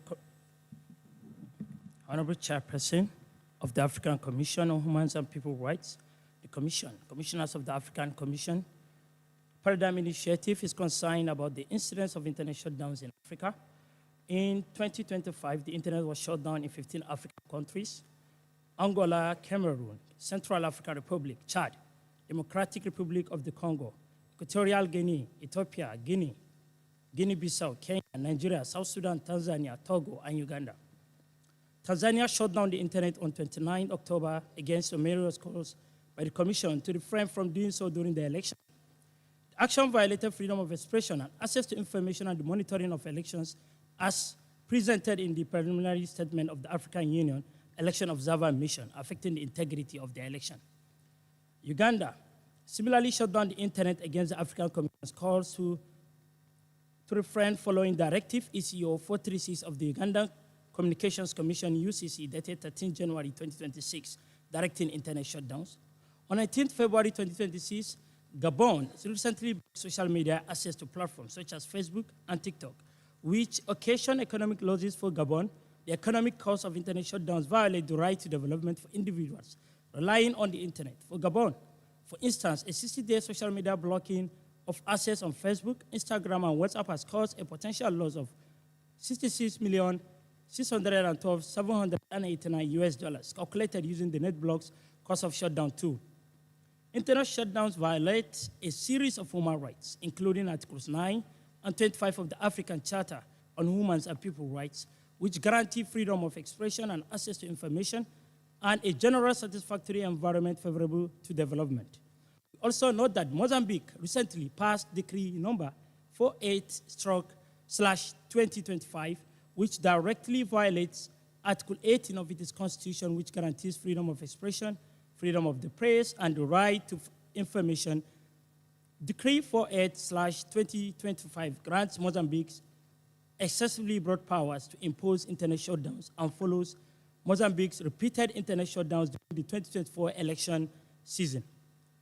Based on this, we urge the African Commission to call on the following: that the government of Mozambique should repeal Decree 48/2025, which enables overbroad breaches of freedom of expression and access to information and refrain from internet shutdowns. That African governments should take heed of the African Commission statements on refraining from internet shutdowns and of Resolution 580 on internet shutdowns and elections in Africa. That respect the need to foster an enabling environment for development by keeping the internet open and accessible to all. Thank you so much. Merci beaucoup. Thank you so much. The Commission takes note of your statement. I'd now like to call upon Defenders number 359 to take the floor.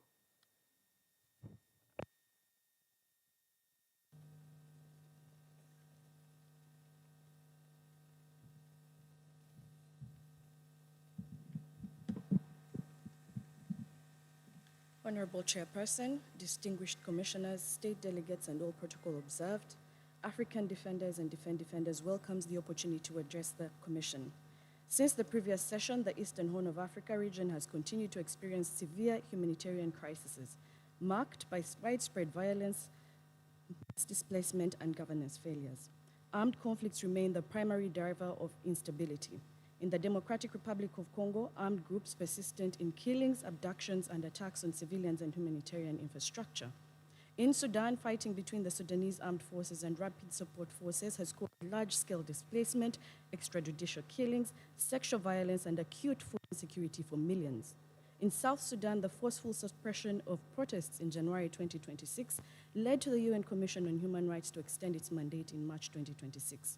These conflicts also continue to generate cross-border repressions in Ethiopia and Somalia. Electoral processes in the sub-region have largely reinforced authoritarian control. In Uganda, the January 2026 elections were followed by repression of opposition figures, activists, and protesters, including treason charges and the suspension of at least 7 human rights organizations. In Tanzania, the April 2026 Commission of Inquiry report into the October 2025 election violations largely absolved the state authorities while blaming the protesters and external actors. Similar patterns of harassment and politically motivated prosecutions are evident ahead of elections in Burundi in 2027, Ethiopia in 2026, and South Sudan December 2026. In Kenya, responses to protests have involved excessive force, arbitrary arrests, and enforced disappearances. Governments have increasingly used legal and administrative tools to restrict civic space. Uganda's Protection of Sovereignty Bill, May 2026, threatens foreign funding for civil society.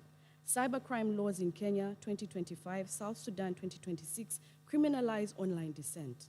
Honorable Chairperson, African Defenders and Defenders expresses strong solidarity with the Tunisian League of Human Rights Defenders, LTDH, following its recent suspension. LTDH is one of Africa's oldest and most respected human rights organizations and among the first organizations to be granted observer status by this august House. As a key member of the National Dialogue Quartet, awarded in the 2015 Nobel Peace Prize, it has played an indispensable role of nearly 5 decades in civic education, human rights promotion, and defense of promoting democratic principles in Tunisia. We therefore call on the Tunisian authorities to immediately reinstate the LTDH and allow it to resume its operations without any hindrance. With regard to Sudan, Defenders commend the members of the Joint Fact-Finding Mission for their courageous efforts under extraordinary difficult conditions. However, 2 key observations are necessary. First, the mission's current time frame and scope are limited.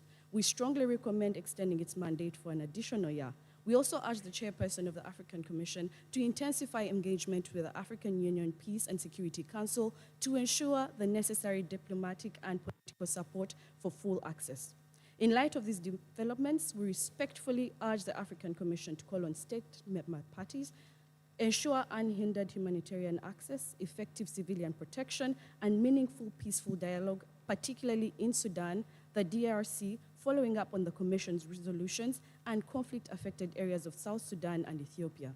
Strengthen democratic governance and electoral integrity by upholding the African Charter on Democracy, Elections, and Governance, especially in Burundi, Ethiopia, Kenya, South Sudan, Tanzania, and Uganda.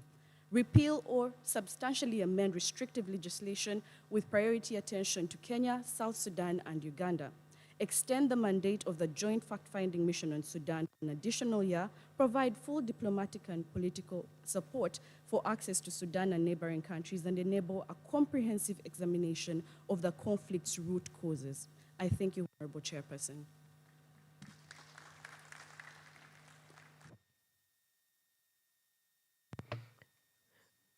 The Commission thanks you.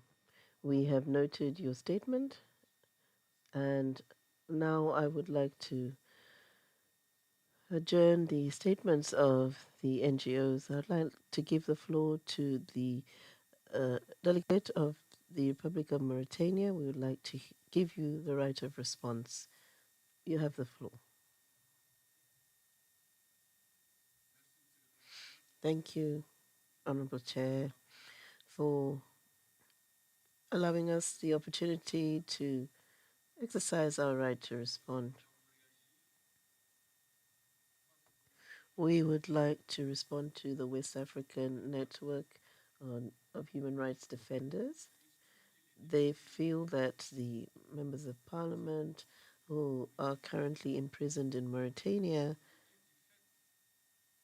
were arrested because they exercised their civic rights as recognized by the courts or the legal provisions in force in Mauritania. I would like to state that the case of these parliamentarians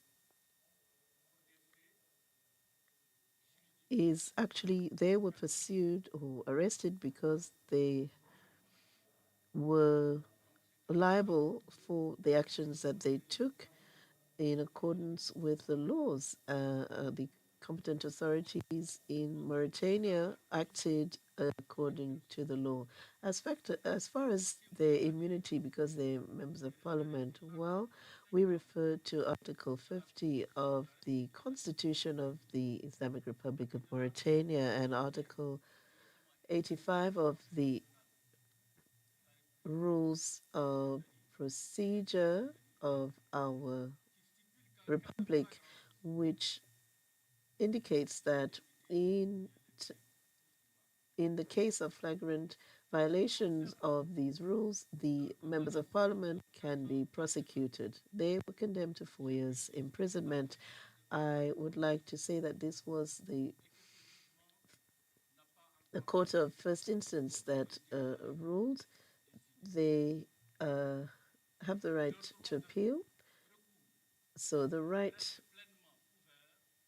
to appeal remains open to them, and they are free to exercise that right. So I would like to conclude, therefore, and say that justice will be served.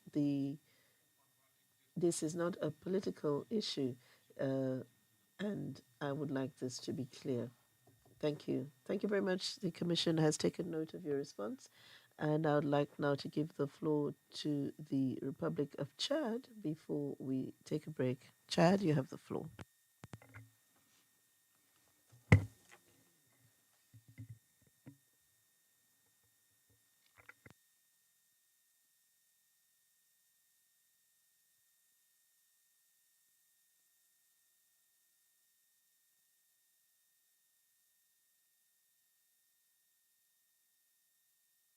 You have the floor, Honorable Ambassador.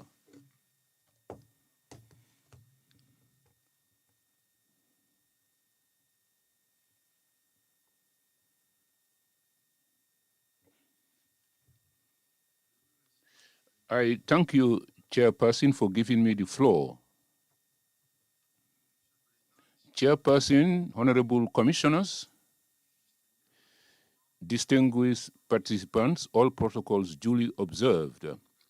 Please allow me, first and foremost, to express the sincere thanks and gratitude of the delegation of Chad to the African Commission on Human and People's Rights for the convening of this 87th ordinary session, as well as to the government of the Gambia for its hospitality. Chad is attached to the principles contained in the African Charter on Human and People's Rights, which is a fundamental instrument which guides the actions of our states in the promotion of human dignity. Chairperson, as you know, the humanitarian situation in the east of Chad is characterized by the crisis which is going on in Sudan. The chairperson of the NHRI of Chad did say so, rightfully so. Since the onset of the conflict, my country has received hundreds and millions of refugees running away from the violence and the suffering. By assuming this responsibility, Beyond our capacities, economic and logistic capacities, Chad is acting in the spirit of African solidarity and respect of adherence to the standards in the African Charter. The assistance protection given to these populations translates our attachment to the protection of refugees, which is an essential part of human rights respect. However, the progressive reduction of funding is compromising our capacity to guarantee to this population access to fundamental rights such as water, feed, human dignity, and health. Given these circumstances, my country would like to renew its appeal to solidarity, more solidarity on the part of the African and international community so that the protection of the refugees is a shared responsibility. Our delegation has already had the opportunity of reaffirming all the good things that Chad thinks about the initiative taken, among others, by the Commission to conduct an evaluation mission on the ground. Distinguished ladies and gentlemen, the Sudanese crisis, unfortunately, does not only have humanitarian consequences, it leads to security issues, concerning security issues, especially in the areas around the 1,300 kilometers we share with this broader country. The uncontrolled circulation of all types of arms and cross-border banditing are real challenges for the security of the civil population. Vis-a-vis this situation, the Chadian government is acting with determination to protect people and property because public security is a part and parcel, an indispensable condition of human rights. Guarantee the condition of security, fight against criminality, and prevent violence, also tantamount to preserving the fundamental rights of the population.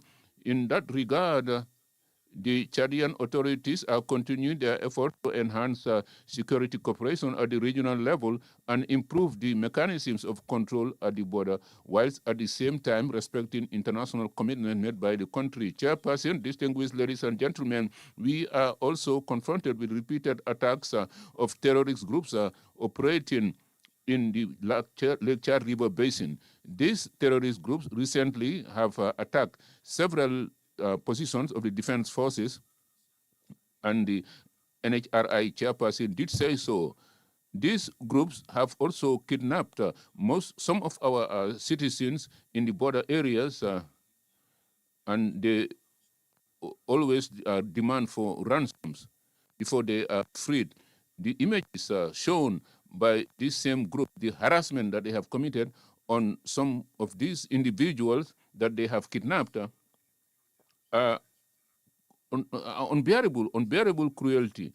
Faced with this threat, the government would continue its constant commitment to fight against terrorism. This fight, first and foremost, is to protect civil population, preserve stability, and maintain the fundamental values. This is done in line with the international obligation of Chad in terms of humanitarian law and human rights. Distinguished ladies and gentlemen, please allow me to clarify some issues with respect to the comments made on the public liberties in Chad. With respect to sentencing of some leaders of in the political field, known as GCAP, it should be recalled that the Chadian constitution devotes fundamental powers or the separation of powers. In that regard, the national courts exercise their jurisdiction in all independence. The government, in line with the principle of the rule of law, does not intervene. And furthermore, it is important to state that the right for demonstrate is acknowledged in Chad. However, like in any other state, the exercise of this right is governed by the provisions governing demonstrations with a view to guarantee the security of participants. Political parties are bound to respect these legal provisions.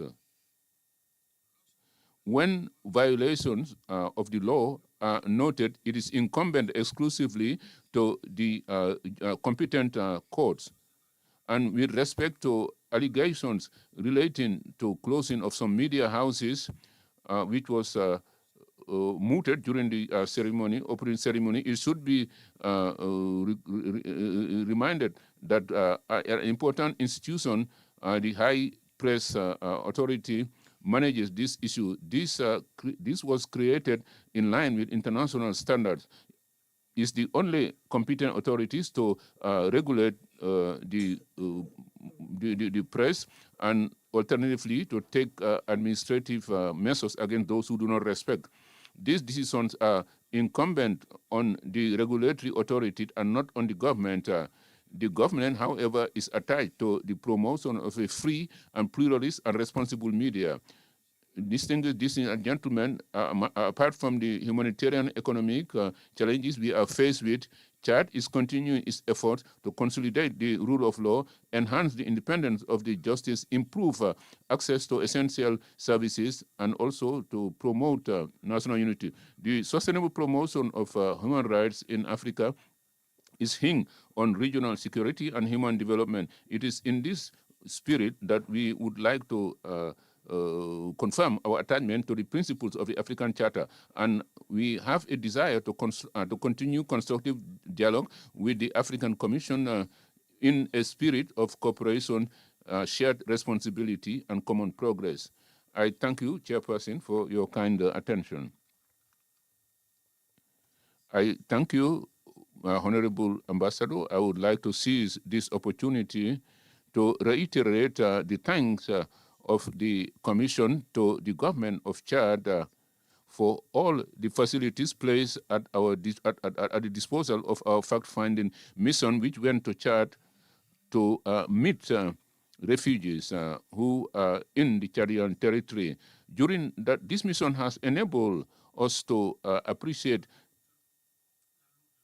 the fact that this task is arduous, linked to the presence of the refugees in Chadian territory. But we are kindly urging you to continue to provide all humanitarian assistance that is necessary. We have heard the appeal for solidarity that you have launched in that regard, and as a commission, we commit ourselves to relay this appeal. I would now, at this stage, stop proceedings for a 30-minute break, so we will resume at 18:40 for the panel. The meeting stands temporarily adjourned. Distinguished participants, ladies and gentlemen, we invite you to join us for tea and coffee break. For Excellencies, distinguished members, distinguished representatives of state parties, we invite you to join us for tea and coffee on the ground floor, in the banquet room on the ground floor, and all other distinguished participants in the banquet room on the first floor. We'd also like to announce two side events that are taking place now. The first is a side event titled Standing Up for Women's Rights, Good Practices in Trying Times, organized by the OHCHR East African Office, Office of the High Commissioner for Human Rights, East Africa Office, and it's taking place in Room 3 within the premises of this conference center. Room 3 within this conference center. Standing Up for Women's Rights, Good Practices in Trying Times, organized by OHCHR East Africa Office. The second event, also taking place between 11 and 12:30. The first one is between 11 and 12:30. The second event, also taking place parallel to this, is titled Panel Discussion to launch the publication on regional insights and best practices on implementation. Panel discussion to launch the publication of regional insights and best practices on implementation. This is being organized by the Institute for Human Rights and Development based here in the Gambia, IHRDA. And it's taking place in Press Room 3. Press Room 3, also within the OIC premises. Thank you very much for participating in the side events, and enjoy your tea and coffee break. Thank you.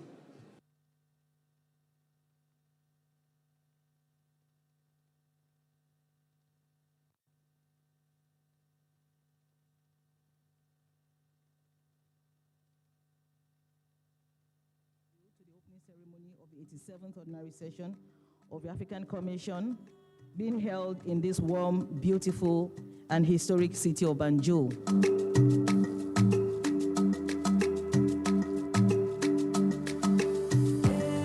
La session que nous ouvrons ce matin revêt une signification particulière, car elle se tient au cours de l'année qui marque la 45e anniversaire de l'adoption de la Charte africaine des droits de l'homme et du peuple, notre instrument de référence, et le 40e anniversaire de son entrée en vigueur. C'est le lieu de rendre hommage à toutes les personnalités qui ont porté la vision, les rédacteurs qui l'ont matérialisé, et particulièrement les chefs d'État et de gouvernement, qui par leurs actions résolues ont permis à l'Afrique de se doter d'un système régional de protection des droits de l'homme, ancré dans ses réalités, ses valeurs et ses aspirations.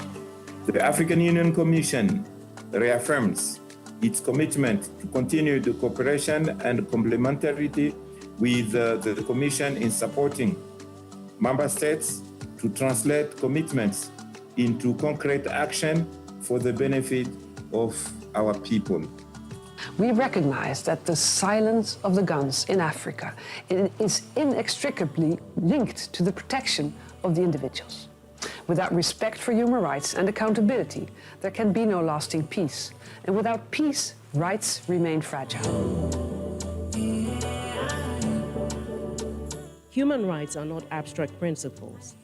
Human rights are about whether a child has access to education and safety. Human rights are about whether a woman has control over her body. Human rights are about whether citizens can speak freely, organize peacefully, and trust the very institutions meant to protect them.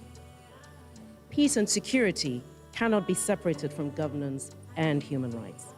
Where justice is absent, instability grows. Where exclusion persists, insecurity deepens. And where institutions fail to protect the dignity and rights of citizens, trust is eroded and tensions rise. Je peux vous assurer que la Cour, pour sa part, est disposée à collaborer avec les autres organes et de mener à bien notre mandat commun relatif à la protection des droits de l'homme et des peuples. The spirit of Banjul must travel far beyond these halls. It must reach communities that never sent a delegate to any of our sessions. The legacy of this commission will be measured not by the sophistication of its resolutions, but by the protection it delivers to the ordinary African men, women, and children. May this 87th session be bold in its decisions, honest in its assessments, and precise in its demands. May it strengthen our collective resolve to build an Africa where dignity is not aspirational, but lived.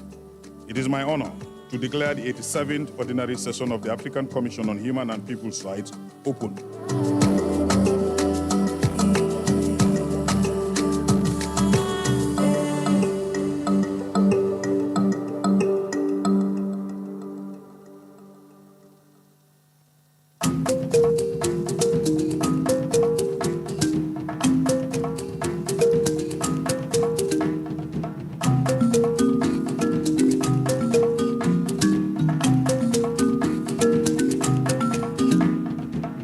Thank you.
Welcome to the Gambia, home of the African Commission on Human and People's Rights. Bem-vindos à Gâmbia, sede da Comissão Africana dos Direitos Humanos e dos Povos. Bienvenue au Gambie, siège de la Commission africaine des droits de l'homme et des peuples. مرحبا بكم في غامبيا، البلد المضيف للجنة الإفريقية لحقوق الإنسان والشعوب. dal leen ci jàmm fii ci Gambia dëkkuwaay kuréel bi yore cëru doomu aadama ci Afrika. One Africa, one voice, your rights, human rights, our collective responsibility. نرحب بكم في الدورة العادية للجنة الإفريقية لحقوق الإنسان والشعوب.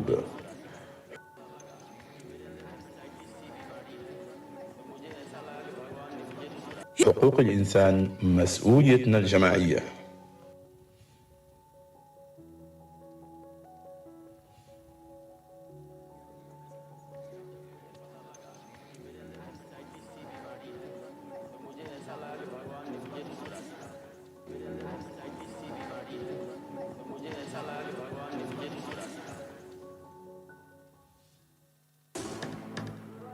You are welcome to the ordinary session of the African Commission on Human and People's Rights.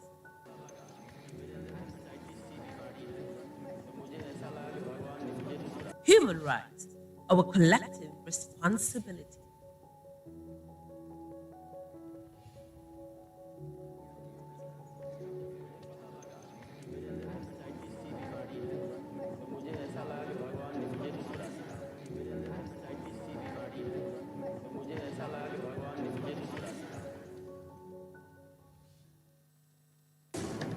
Bienvenue à la session ordinaire de la Commission africaine des droits de l'homme et des peuples.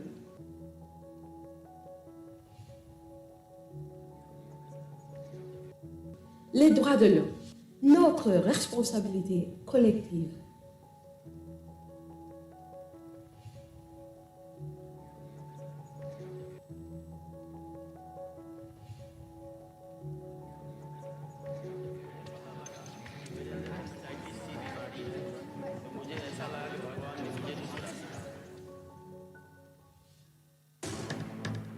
Sejam bem-vindos à sessão ordinária da Comissão Africana dos Direitos Humanos e dos Povos.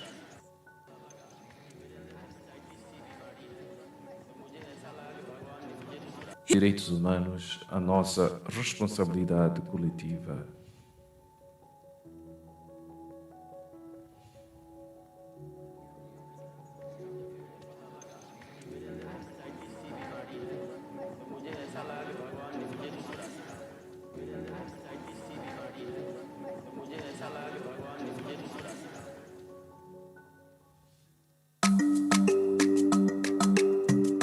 It is my distinct honor to welcome you to the opening ceremony of the 87th Ordinary Session of the African Commission, being held in this warm, beautiful, and historic city of Banjul.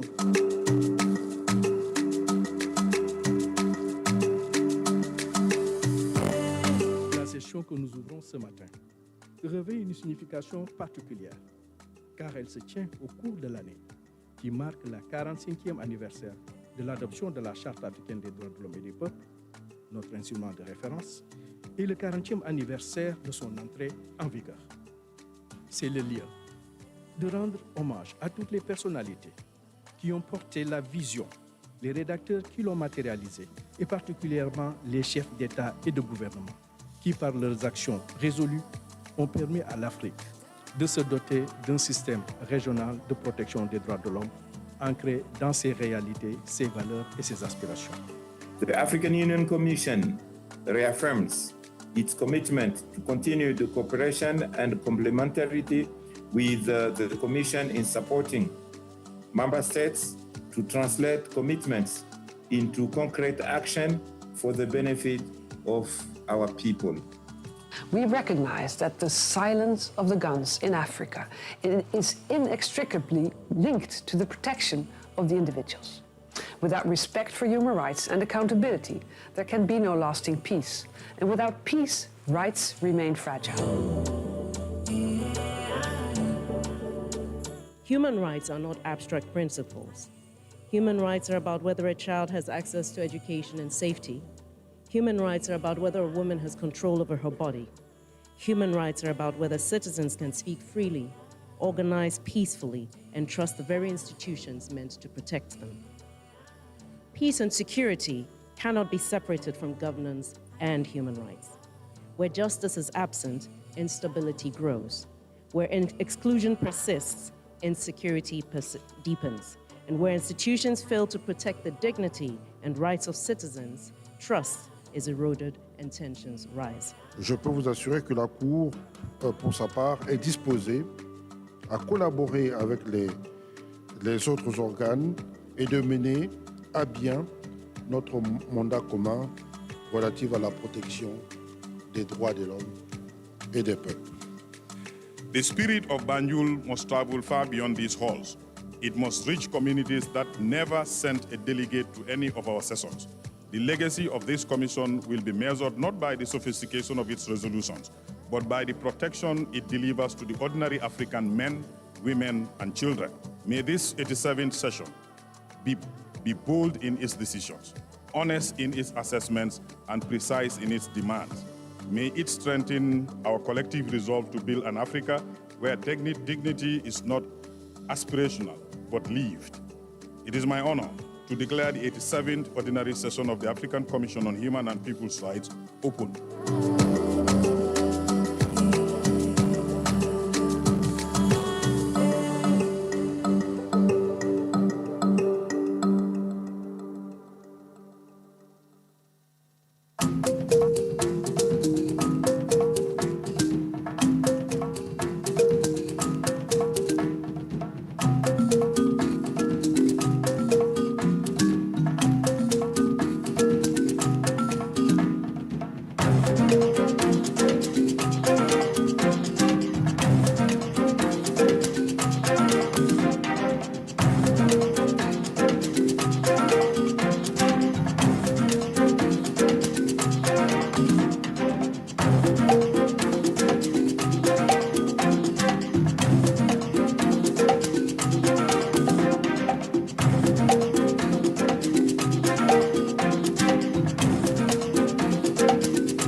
to the Gambia, home of the African Commission on Human and People's Rights. Bem-vindos à Gâmbia, sede da Comissão Africana dos Direitos Humanos e dos Povos. Bienvenue au Gambie, siège de la Commission africaine des droits de l'homme et des peuples. مرحبا بكم في غامبيا، البلد المضيف للجنة الإفريقية لحقوق الإنسان والشعوب. dal leen ci jàmm fii ci Gambia dëkkuwaay kuréel bu yore cëru doomu aadama ci Afrika.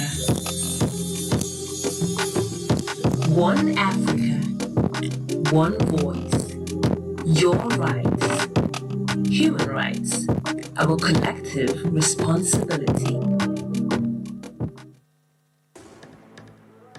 نرحب بكم في الدورة العادية للجنة الإفريقية لحقوق الإنسان والشعوب.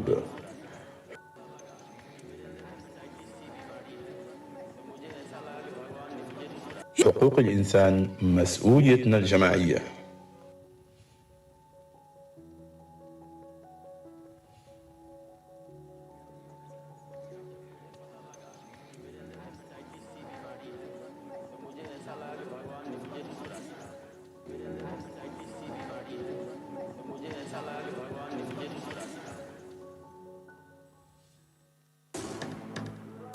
You are welcome to the ordinary session of the African Commission on Human and People's Rights.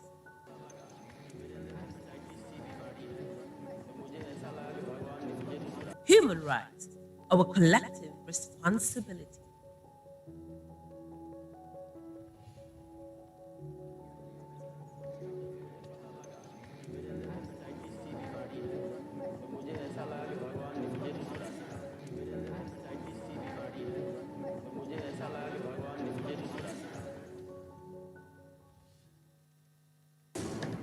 Bienvenue à la session ordinaire de la Commission africaine des droits de l'homme et des peuples.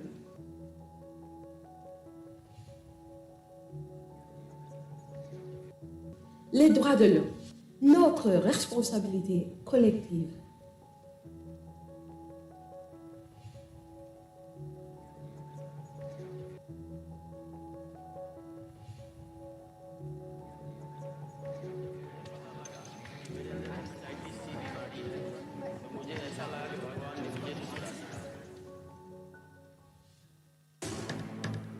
Sejam bem-vindos à sessão ordinária da Comissão Africana dos Direitos Humanos e dos Povos.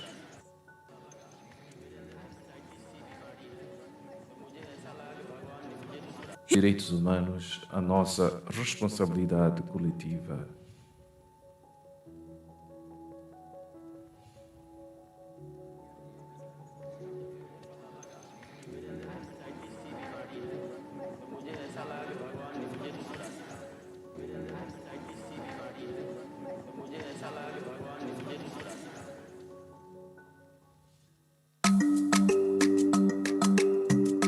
It is my distinct honor to welcome you to the opening ceremony of the 87th Ordinary Session of the African Commission, being held in this warm, beautiful, and historic city of Banjul.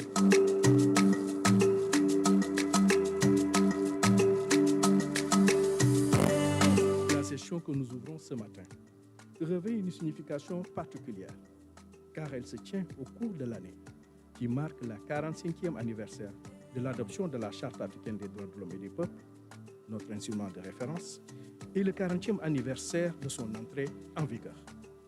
C'est le lieu de rendre hommage à toutes les personnalités qui ont porté la vision, les rédacteurs qui l'ont matérialisé, et particulièrement les chefs d'État et de gouvernement, qui par leurs actions résolues ont permis à l'Afrique de se doter d'un système régional de protection des droits de l'homme ancré dans ses réalités, ses valeurs et ses aspirations. The African Union Commission reaffirms its commitment to continue the cooperation and complementarity with the Commission in supporting member states to translate commitments into concrete action for the benefit of our people. We recognize that the silence of the guns in Africa is inextricably linked to the protection of the individuals. Without respect for human rights and accountability, there can be no lasting peace. And without peace, rights remain fragile. Human rights are not abstract principles. Human rights are about whether a child has access to education and safety. Human rights are about whether a woman has control over her body. Human rights are about whether citizens can speak freely, organize peacefully, and trust the very institutions meant to protect them. Peace and security cannot be separated from governance and human rights. Where justice is absent, instability grows. Where exclusion persists, insecurity deepens. And where institutions fail to protect the dignity and rights of citizens, trust is eroded and tensions rise. Je peux vous assurer que la Cour, pour sa part, est disposée à collaborer avec les autres organes et de mener à bien notre mandat commun relatif à la protection des droits de l'homme et des peuples. The spirit of Banjul must travel far beyond these halls. It must reach communities that never sent a delegate to any of our sessions. The legacy of this commission will be measured not by the sophistication of its resolutions, but by the protection it delivers to the ordinary African men, women, and children. May this 87th session be bold in its decisions, honest in its assessments, and precise in its demands. May it strengthen our collective resolve to build an Africa where dignity is not aspirational, but lived. It is my honor to declare the 87th Ordinary Session of the African Commission on Human and People's Rights open.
to the Gambia, home of the African Commission on Human and People's Rights. Bem-vindos à Gâmbia, sede da Comissão Africana dos Direitos Humanos e dos Povos. Bienvenue au Gambie, siège de la Commission africaine des droits de l'homme et des peuples. مرحبا بكم في غامبيا، البلد المضيف للجنة الإفريقية لحقوق الإنسان والشعوب. dal leen ci jàmm fii ci Gambia dëkkuwaay kuréel bu yore cëru doomu aadama ci Afrika. One Africa, one voice, your rights, human rights, our collective responsibility. نرحب بكم في الدورة العادية للجنة الإفريقية لحقوق الإنسان والشعوب.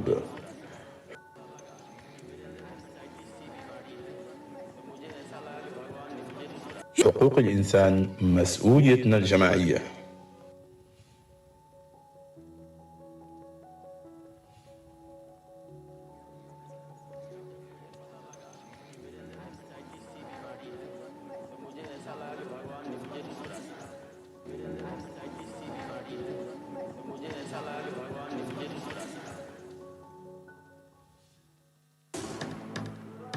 You are welcome to the ordinary session of the African Commission on Human and People's Rights.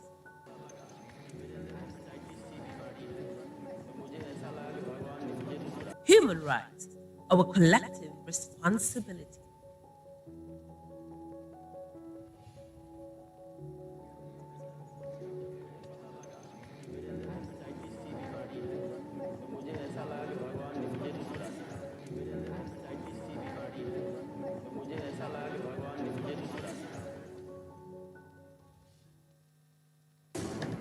Bienvenue à la session ordinaire de la Commission africaine des droits de l'homme et des peuples.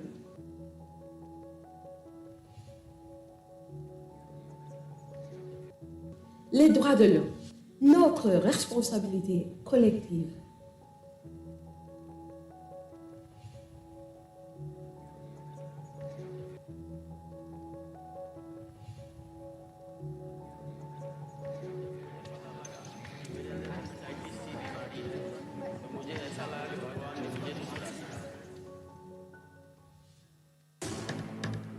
Sejam bem-vindos à sessão ordinária da Comissão Africana dos Direitos Humanos e dos Povos.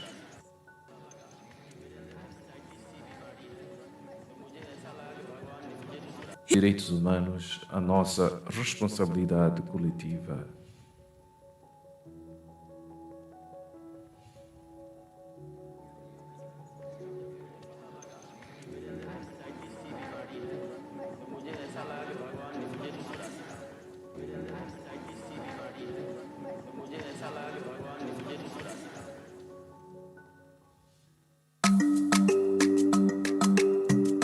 It is my distinct honor to welcome you to the opening ceremony of the 87th Ordinary Session of the African Commission, being held in this warm, beautiful, and historic city of Banjul.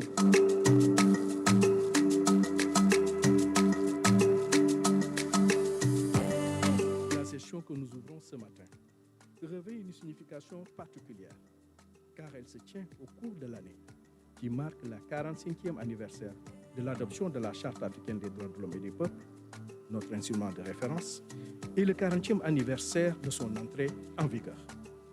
C'est le lieu de rendre hommage à toutes les personnalités qui ont porté la vision, les rédacteurs qui l'ont matérialisé, et particulièrement les chefs d'État et de gouvernement, qui par leurs actions résolues ont permis à l'Afrique de se doter d'un système régional de protection des droits de l'homme ancré dans ses réalités, ses valeurs et ses aspirations.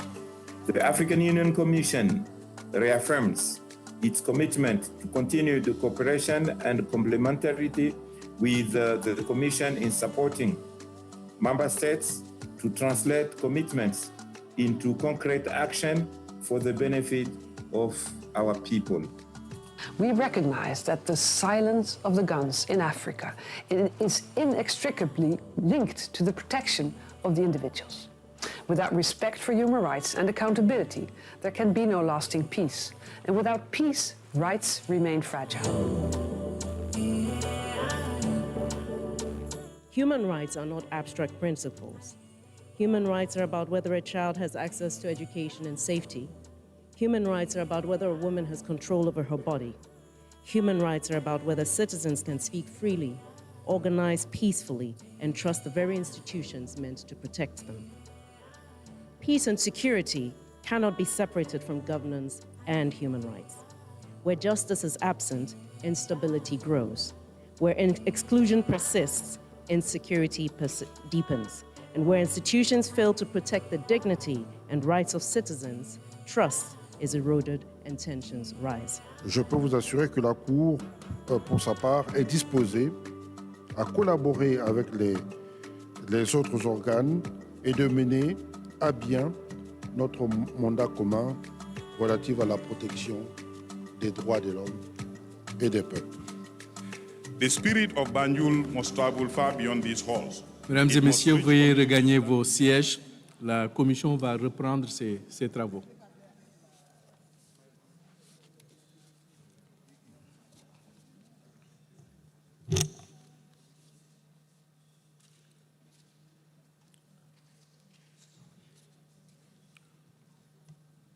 Honorable commissaire, distingués délégués, nous allons reprendre nos travaux après cette pause santé. Et le prochain point inscrit à l'ordre du jour de notre session appelle l'examen d'un panel. Un panel sur la promotion et la protection des personnes appartenant à des minorités nationales, ethniques, religieuses ou linguistiques en Afrique. Ce panel est proposé et sera conduit par l'honorable commissaire Lita, à qui je veux donner la parole pour 1 heure pour nous conduire dans ce débat.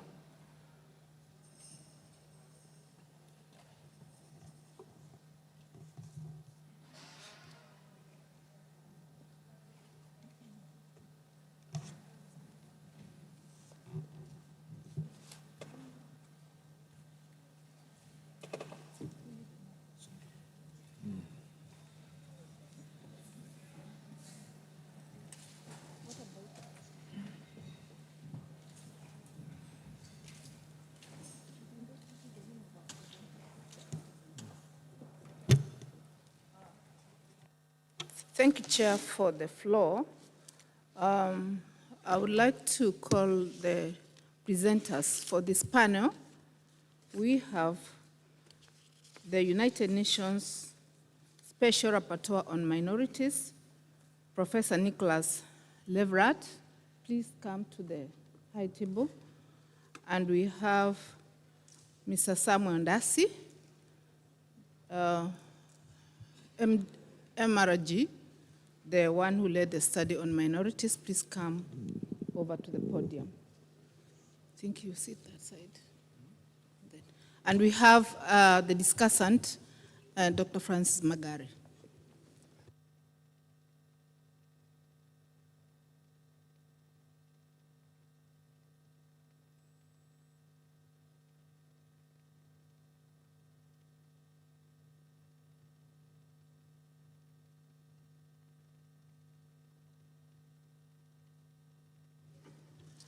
Thank you very much, Honorable Chairperson, Commissioners, Ambassadors, Member States, NHRIs, NGOs present. We would like to start this panel, which is on the promotion and protection of persons belonging to national, ethnic, religious, and linguistic minorities in Africa. Ladies and gentlemen, I would like to set the stage by saying that in the African Union, the mandate for indigenous people and minorities force under one commissioner. But in the United Nations, they have special rapporteur for indigenous people separately and special rapporteurs for minorities separately. So under the Addis Ababa roadmap, we have been engaging these two rapporteurs sometimes separately, and in the last just concluded 25th United Nations 25th Forum on Indigenous People, we were able, together with the Special Rapporteur on Indigenous People in the UN, to convene a high-level panel where we looked at the nexus between indigenous people and minorities. So we are very privileged this time that we are able to now host the United Nations Special Rapporteur on Minorities, Professor Nicholas, and to welcome him to Banjul. I think he's coming to Banjul for the first time. When he invited me to Geneva, I told him, I think you need to reciprocate.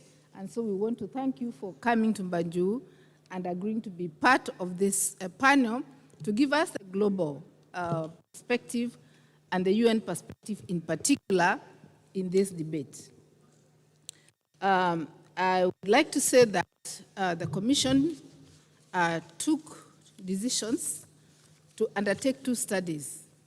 The first study was the mapping of indigenous people in Africa, and the second study was the mapping of minorities in Africa. We have been able to complete the study of mapping indigenous people in Africa, and we had a validation workshop in Addis Ababa just before the summit this year. And we look forward, in fact, we came up with an indigenous map of Africa. So before long, we will be able, the Commission will be able to show the localities where our indigenous people are and be able to see how then they can be able to reach them. Out of that session, the indigenous people requested the Commission to convey a letter to His Excellency the President of Botswana to be a champion for indigenous people. And I'm very pleased that the Minister from Botswana is in our presence to confirm that His Excellency the President agreed, he accepted to be the champion for indigenous people in Africa, and we were very excited, and once again we'd like to convey our thanks to the President through the Minister who is present.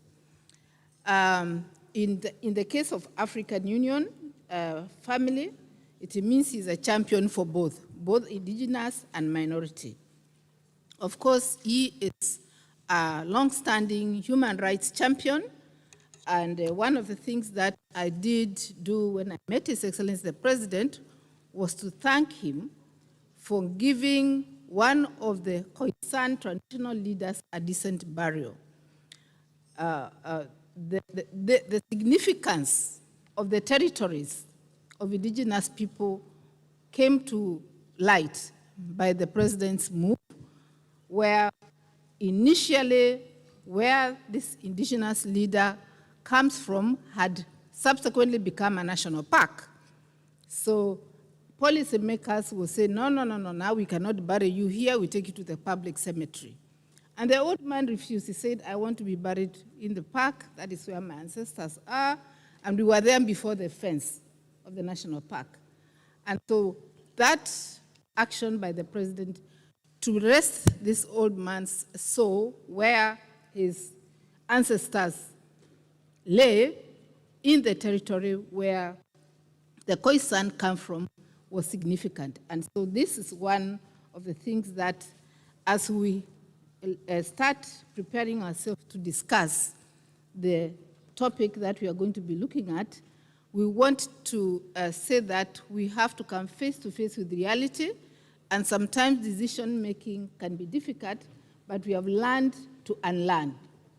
And this particular panel, I hope will help us to continue learning, and if we have to unlearn, we can unlearn in the process. Chairperson, allow me now to start this panel by calling on Samuel Darcy, who did our study to give us highlights of the minority studies that we undertook so that we can hear what the findings are and get member states' intervention, and then we can listen to the discussant soon after that. Mr. Ndasi, you have 10 minutes to summarize the study. I welcome you. Thank you very much, Honorable Commissioner. Honorable Chair, good afternoon, good morning, fellow colleagues and Honorable Commissioners.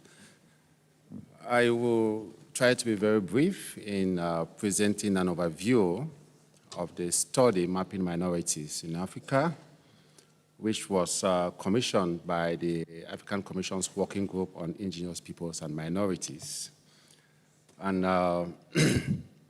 just to let you know that this study was done pursuant to Article 45, Sub 1A of the African Charter on Human Peoples' Rights, which mandates the African Commission, amongst others, to undertake studies and researches on African problems in the field of human and people's rights, to organize seminars, symposia, and conferences on thematic issues, and disseminate information. Additionally, Resolution 455 of 2020 placed the promotion and protection of the rights of non-dominant groups in Africa under the mandate of the special mechanisms of the African Commission. That would be the Working Group on Indigenous Peoples and Minorities.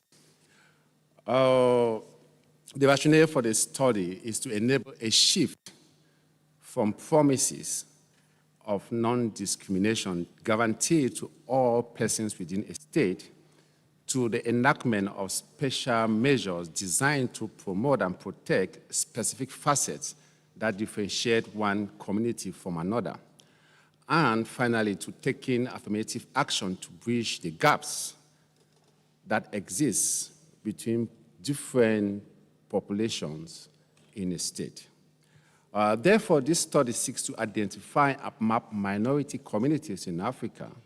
The information which this study has gathered is to help the African Commission to understand the diversity and specificities of minorities on the continent and to inform ways and means of addressing the unique issues or challenges that they face, and also to do this by coming out with policies and advocacy efforts to ensure the protection and promotion of everyone on the continent.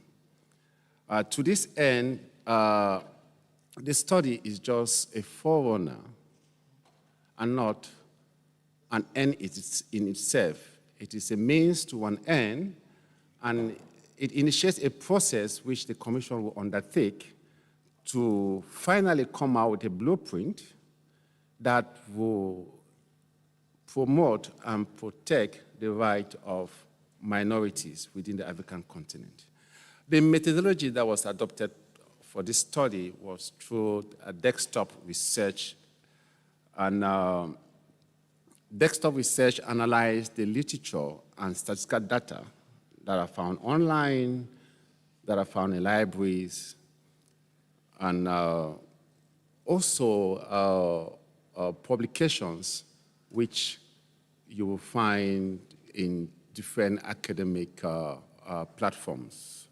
And in analyzing these pieces of data to provide an in-depth understanding on the concept of minorities has understood in the African continent. So just to emphasize that this research is contextual to Africa, although it has drawn inspiration from other regional blocs like the Americas and what obtains in Europe, it has been adapted to fit the African context.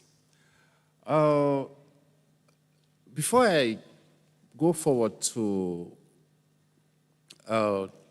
lay out the key points or key findings of the research, I want to say that there are some limitations which based on the fact that the research was typically desktop, it is not entirely representative of what a typical research seeks to bring out, which will mean consultations with individuals, state parties, the holding of huge conferences to explain the concepts and to understand from state parties and other, even indigenous community group leaders, what their understanding of the concept of minorities is. That is the major limitation that we find in this study. I thought I should lay it out in the first place before I go to bring out the key findings of the research. One of the key findings is on Africa's diverse society. And the research found out that no single African state has a monogeneous population.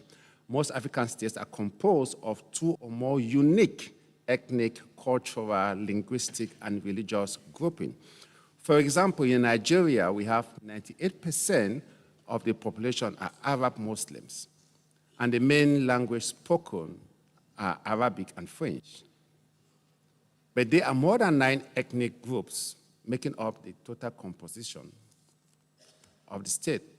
Similarly, like in Rwanda, where we have fewer ethnic groupings, we have different religious affiliations, which are more than even the ethnic groupings. What this tells us is that even though we may have just 2 distinct ethnic groups that comprises a state, these 2 groups may be affiliated to maybe 5 different religious affiliations. That creates a diversity which must be understood by the state at each time policies are designed so that everyone can enjoy the rights equally in the state. Another finding is on the framing, the legal framework that protects and promotes minority rights on the continent. The study found that very few countries in Africa have put in place laws or policies that protect the right of minorities. The constitution of certain countries have mentioned minorities in the preamble, and that is all. You will never find the word of minority in the main entrenched provisions of the Constitution. So therefore, the protection of the rights of minority becomes an aspiration for that state. I will want to talk about 3 particular states so that we understand the best practice that obtains on the continent. The first will be the DRC. The DRC presents the best practice on the promotion and protection of minority rights in Africa. Sorry, I was looking at the time to make sure that I'm not cut short while I'm making my presentation. Thank you. In the DRC, the Constitution provides 2 entrenched provisions that protects the rights of minorities and imposes a duty on the state to protect and ensure the advancement of minorities. That is a laudable initiative taken by the DRC. But let us look at what Rwanda has. Rwanda's 2005 constitution provides for the inclusion of minority political parties in the general system of good governance, the protection and inclusion of ethnic and cultural and religious minorities in the general system, the restructuring of the national security and justice system to guarantee security to all Burundians, including ethnic minorities. Article 1 indicates that Burundi is respectful of its ethnic and religious diversity. Going further, Article 13 provides that all the citizens enjoy the same rights and have the same legal protection. No Burundian citizen may be excluded from the social, economic, or political life of the nation due to his or her race, language, religion, gender, or ethnic minority. In Burundi, some seats and positions in the National Assembly and Senate are reserved exclusively to minority groups. Even in the executive and the military, military, groups like the Twa will make a very small composition of the Luandese, Burundian population, and do not share, are not part of the power-sharing agreement between the Hutus and the Tutsis, are still guaranteed a seat in parliament and in the Senate, and in government, and in the military, and in any other aspect of national life.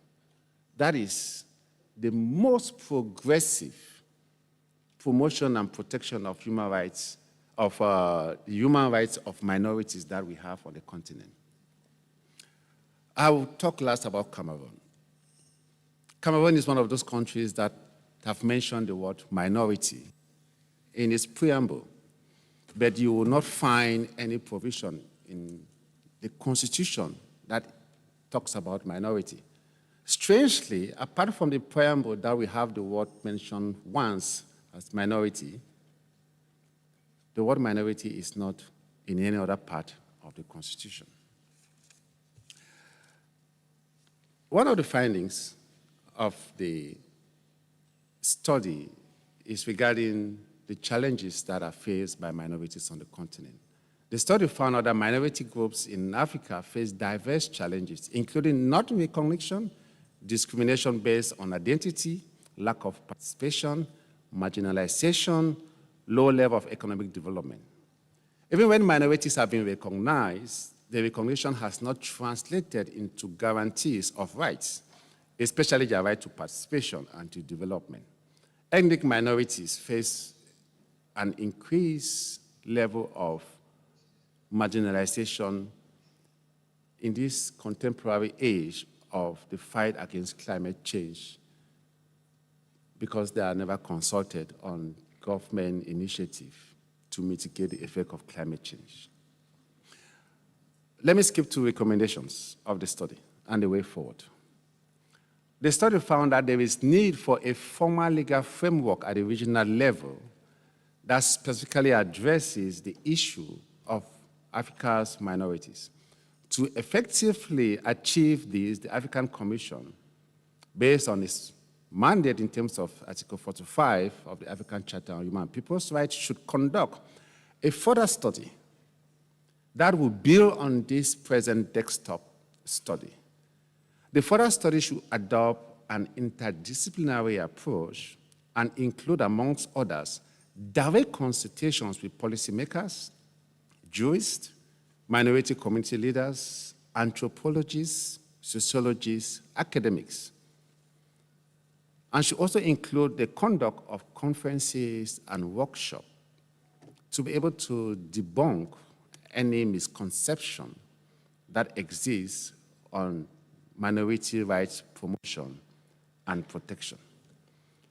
The study should also interrogate African countries' perspectives on minority rights protection, identify best practices, and develop a draft instrument that specifically address the unique challenges faced by Africa's minorities.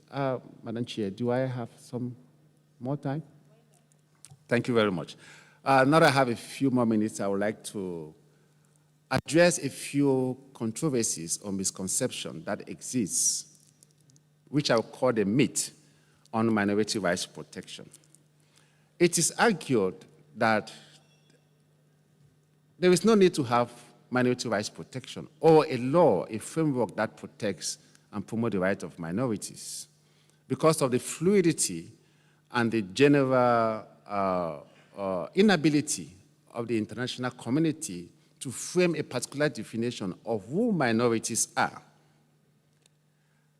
I want to say that this nuance does not mean that minority rights is a myth, or that states can arbitrarily adopt definitions for determining who is a minority, either individually or collectively.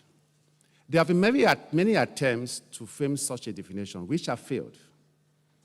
The method adopted by the African Commission and for this study to avoid exclusion is to come out with a set of characteristics to identify who is a minority in a population. The set of characteristics are meant to guide states in addressing the specific vulnerabilities of marginalized communities based on their identity, based on their culture, based on their language, based on their vulnerability, based on their marginalization.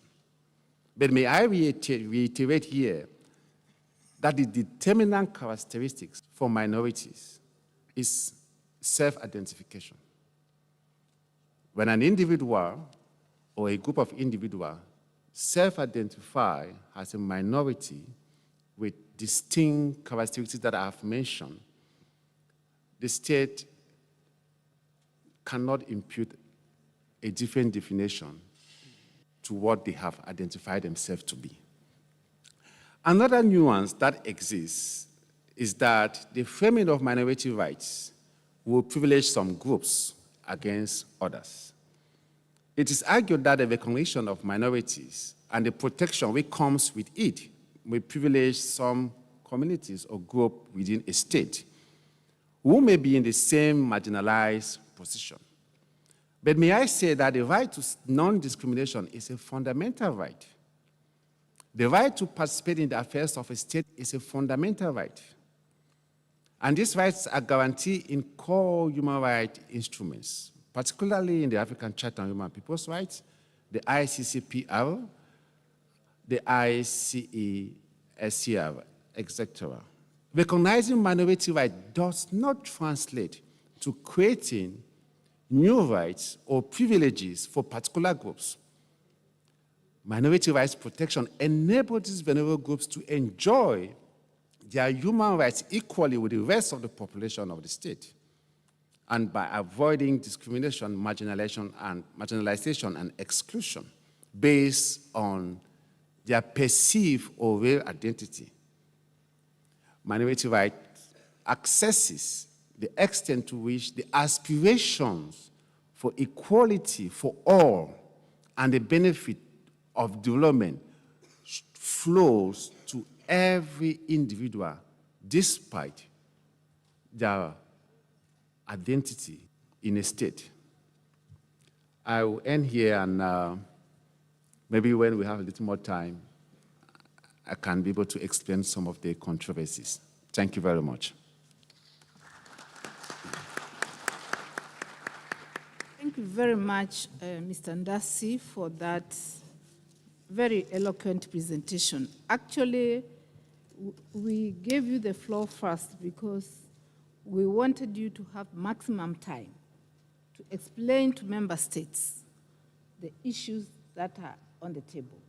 And so we want to thank you even for giving examples, particular examples from states, so that as we continue to engage in this issue, and as we continue with the study, we can get states to contribute to this debate. Allow me now to call Professor Nicholas Leverett to give us the global, the UN perspective. Now that you've had our perspective at the regional level, we'll give you only 7 minutes, and it's no discrimination. Merci beaucoup, Madame la Commissaire. Mesdames et Messieurs les commissaires, Excellences. Commissioners, Your Excellencies, ladies and gentlemen, it's a pleasure and honor It's a pleasure to participate in this panel during the session of the African Commission on Human People's Rights. I was part of a study in the UN which was to focus on regional mechanisms for human rights protection in comparison to the UN provisions to protect minorities. In a few minutes, I will share with you the international framework for minority protection. Let's begin by saying that there is no multilateral convention that is specific on protection of minorities. We do have a regional convention in the Council of Europe, the European Union. We have a framework convention on protection of minorities adopted in 1985. We have 39 European countries that are participants to this convention. We have a pact on civil and political rights, which in Article 27 states that in states where minorities or language or religious minorities, they cannot be deprived of their rights, their cultural life, they are free to practice their religion and to use their own language. So here you can see that there is no definition of minorities in this article that I referred to, but rather it just indicates that minorities exist, and where they exist, they should not be discriminated against as far as the minority identity, whether it's based on language, culture, or ethnicity. The Human Rights Committee, which is the body that interprets this convention, and the committee states that the fact that a group is recognized or not by the law of a state as a minority group, this does not affect the right of the people belonging to that group. Minorities exist and they must be protected. That is it. And secondly, this was said earlier, the rights of minorities are not an alternative to fundamental rights. Minorities must be equal compared to all other citizens and benefit from the same rights. So their position as far as the rules, even if they are treated in an equal manner before the law, discrimination does exist, and sometimes it requires that they have specific rights. So the definition of minorities in international law, there is no definition, and this is for two reasons. Firstly, in 1948, the General Assembly of the United Nations, when it adopted the Universal Declaration of Human Rights, in the same resolution, had a section on the issue of minorities, and this explains why the protection of minorities is not included in the Universal Declaration of Human Rights. The resolution of 1970 says that it is a complex and delicate issue, and there are specificities in each state. The idea or the process of mapping or identifying minorities where they exist in Africa, I find it's very important because we need to understand. We need to understand the specific situations, the specific aspects in each state where minorities exist. So there's no general definition, but rather contextual definition. Secondly, our predecessors laid out a fundamental principle of the rights of minorities, and that is the self-determination. You've mentioned this as well. So a person belonging to a minority group is not necessarily assigned that identity. This person is free. They can be treated as belonging to that minority group, or they may integrate into the society where they live in general. So there's no essentialist definition given to minorities. So many people who belong to minorities want to promote their minority identity. I have a report of the Council on Human Rights on this, the right to identity of persons belonging to minorities. So we cannot impose a minority identity on them, but rather respect their identity. As a state, we cannot annihilate the characteristics of minority groups. The issue of minority, as has already been said, is an issue of non-discrimination. Persons belonging to minority groups must benefit from all fundamental rights with no discrimination. It's interesting to know that in 1948, the UN General Assembly, after decided not to deal with the issue of minority in the Universal Declaration, but rather decided to invite the Subcommittee on Human Rights and the Protection of Minorities to carry out an in-depth study on minorities so that the United Nations could adopt effective measures to protect minorities, whether based on racial, linguistic, or national criteria. So a subcommittee at the time was established. It's no longer functioning. There's now the Council on Human Rights, and there are committees that deal with discrimination as well as protection of minorities. So these subjects are very closely linked. And it's very interesting too, because the UN General Assembly resolution did not say that the UN would draft a text or a convention, but rather requested that we adopt effective measures to protect minorities.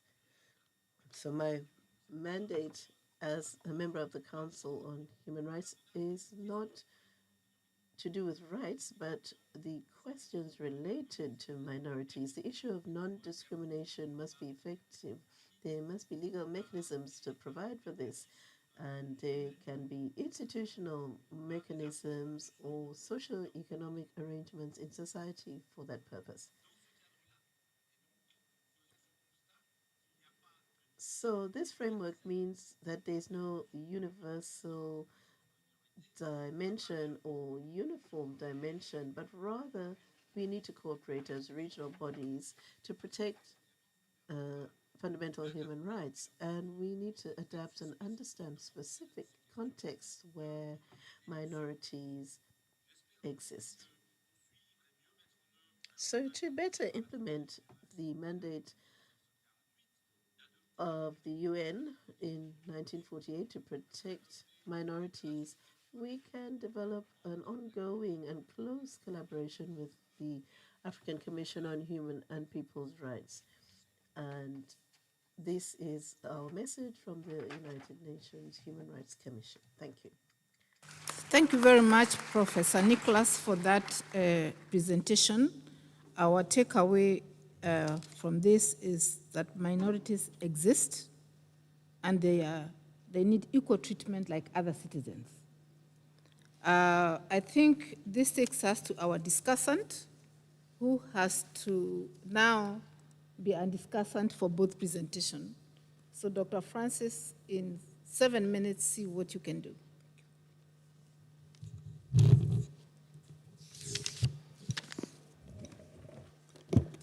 Thank you, Madam Chairperson, for the floor. And indeed, I'll try to be very brief into what has been presented by all presenters. And it goes by saying that from the beginning, there are a number of issues that both presentations are agreeing on. And taking this reflection from it, there is an agreement that goes across all the presenters that globally and within the African region, issue of recognition and visibility is quite an issue. Many communities remains to be unrecognized, unrepresented, insufficiently included in the governance system. And the second issue that is coming across is that participation and inclusion as an issue. Minorities have a right that is linked and closely related to their participation in public affairs, access to service, access to expression, and equal citizenship like any other person within the countries. And out of these, both presentations also agrees to the fact that recognition and identification of minorities remain a central issue where they are all entitled to be recognized, they are entitled to be included in the social cohesion, and they are entitled to their human right dignity. Relevant in the African human rights system,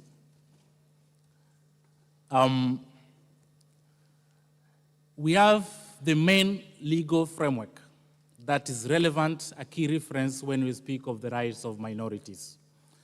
And that is the African Charter as the foundation of human rights and our key reference for this purpose. The rights of minorities can be found when we read Article 2 of the African Charter, non-discrimination, Article 3, equality before the law, and people's rights, Article 19 and 24. These are cutting across and protects the rights of minority.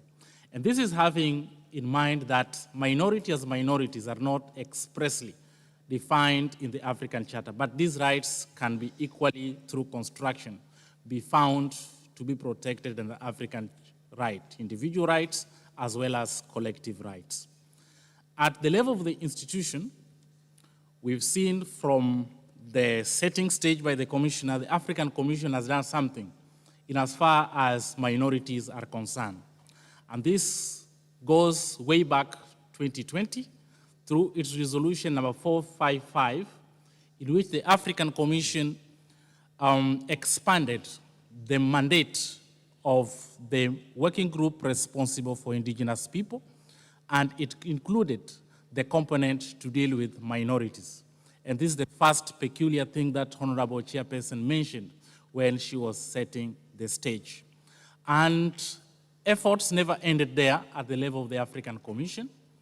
In 2025, through Resolution 646 and 647, the studies were commissioned.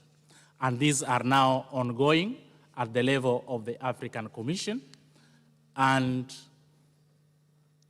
these are taking us into the fact that in the African human rights system, the rights of minorities, as been mentioned by the consultant who drafted the study, he saw some number of aspects that persists and shared concerns that minorities are facing. And within the African human rights context, there is no distinction between minorities and indigenous, and that there is fluid distinction between them. He mentioned on that, that presentation.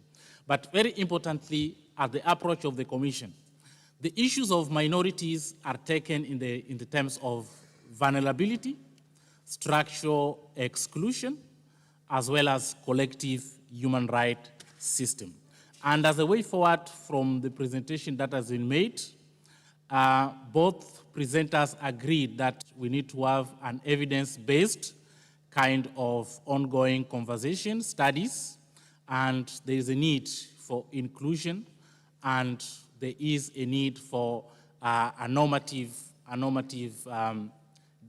governance to protect these rights of the minorities. So, Madam Chairperson, I yield back the floor to you, and I thank you very much.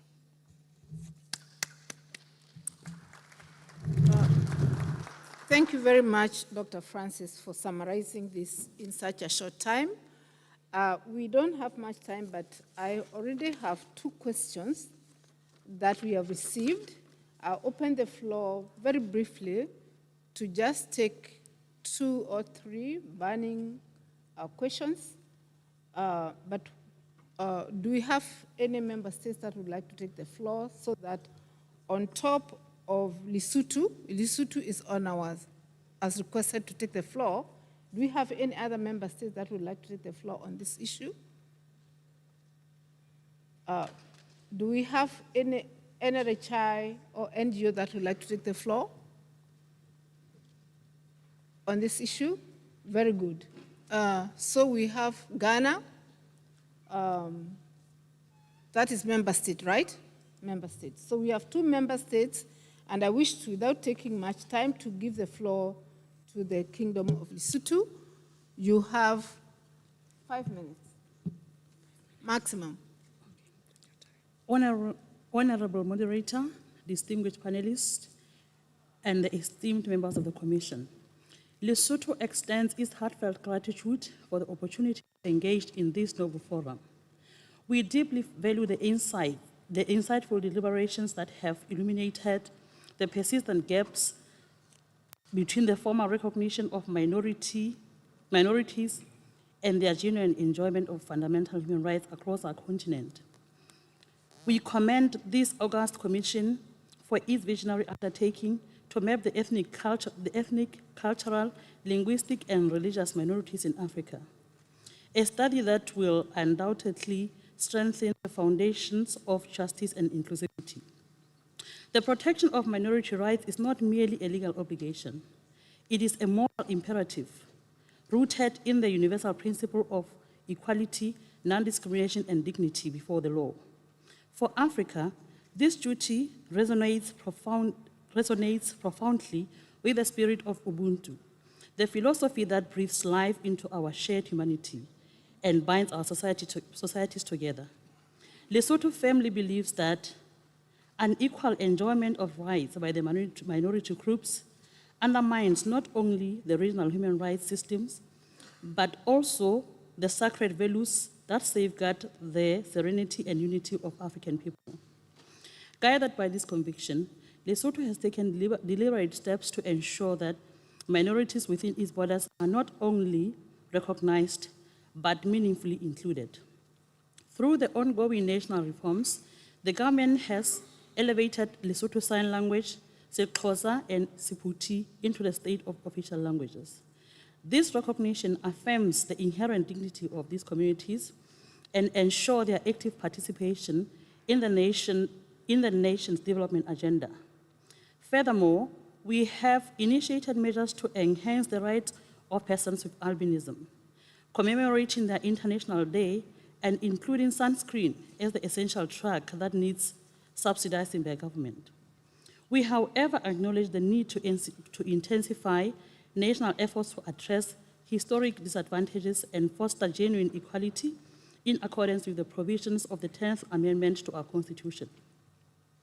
We request the panelists to share, based on their observations on the national practices in the region, the best modalities for ensuring the participation of children belonging to these groups during the development of the national strategies for enhanced protection of these groups. In closing, Lesotho calls upon the member states of the African Union to uphold their solemn obligation to guarantee equal protection of minorities. We urge an intersectional approach that ensures their meaningful participation in national human rights and development agenda. Only through these inclusive measures can we build societies that are truly resilient, responsive, harmonious, and embraced by all. I thank you. Thank you very much, Lesotho, for your intervention.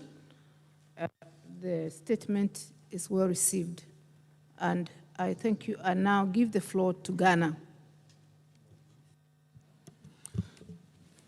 Thank you so much for the opportunity, Madam Chair. My is not a statement, but some questions. I want to commend the researchers for doing an excellent job. Their research findings on the rights of the minority group is quite critical, and we need to pay attention to that. I want to find out, what did you find in Ghana? Because in making references to some case studies, I didn't hear what you did find in Ghana. Did you consider Ghana as part of the countries that you engaged, or what was the case in Ghana in your study? Thank you. Thank you for the question, Ghana. We will give the floor to Samuel Darcy to respond. But before we do that, let's give the floor to one request from the NGOs, and that is Alternatives Cameroon, Mr. Wakman Homsi, observer status number 402. Are you in the room? Okay, if Mr. Wakman Homsi is not in the room, then we give the floor back to the presenter of the study, Mr. Samuel Darcy, to respond to the question from Ghana. Thank you very much, the delegation from Ghana. Thank you for your question.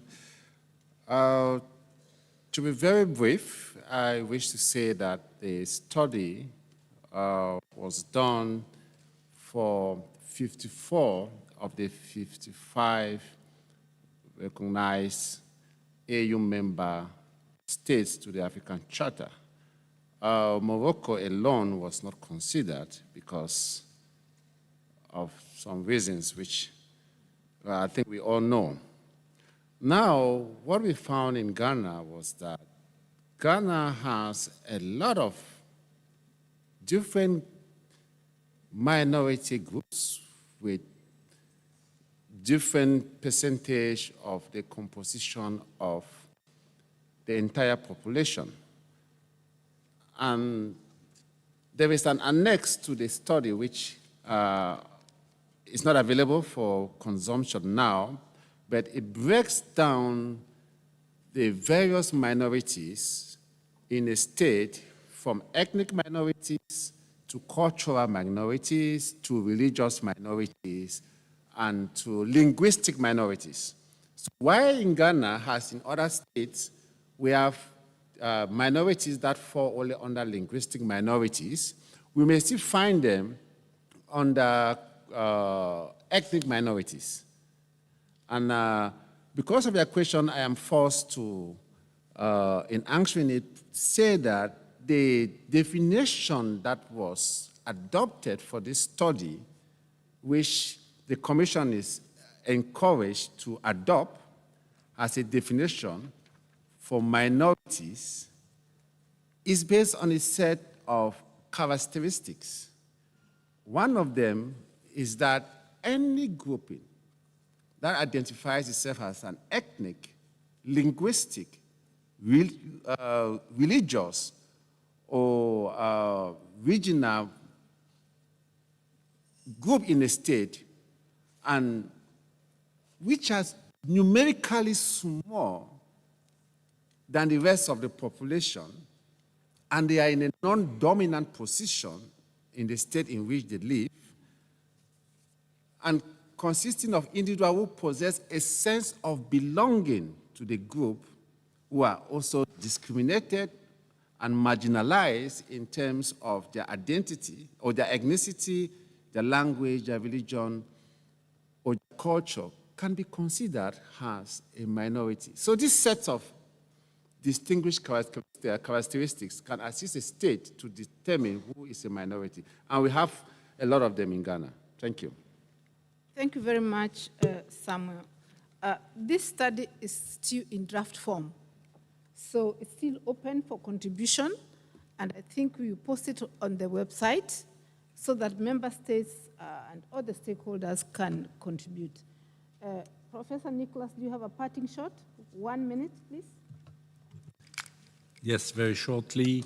First, I would like to thank Lesotho for its strong contribution and statement, and I signal that Lesotho invited my mandate for a country visit, so I hope I will be able to do it next year. You may know the situation of UN is very complicated right now, but that would be important.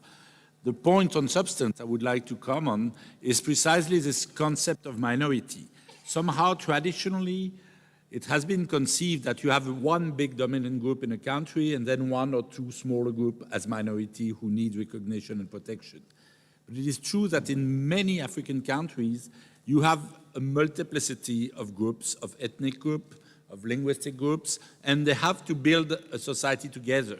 So this is something that needs to be better understood, that needs to be developed, and actually needs to enrich this concept of minority that we have at the universal level.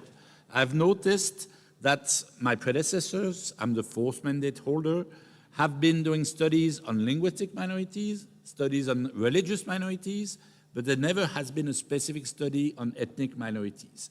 And I will try to work on that because I think it is relevant here in Africa, but not only. Many Asian countries have the same type of situation.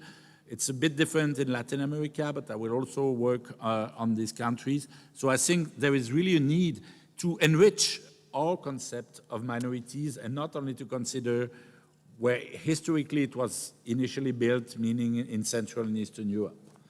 So thank you for contributing to my better understanding and hopefully to bring to the UN level this diversified conception of minorities, which again was identified since 1948 by the General Assembly. So I thank you. Thank you very much. This brings us to the end of the panel. I want to thank the presenters that have taken the floor and the member states that have also taken the floor, and wish to assure Professor Nicholas that within the framework of the Addis Ababa roadmap, we will work together to see what we can do to advance what needs to be advanced in understanding the concept of minorities. I thank you all and yield back the floor to the chair.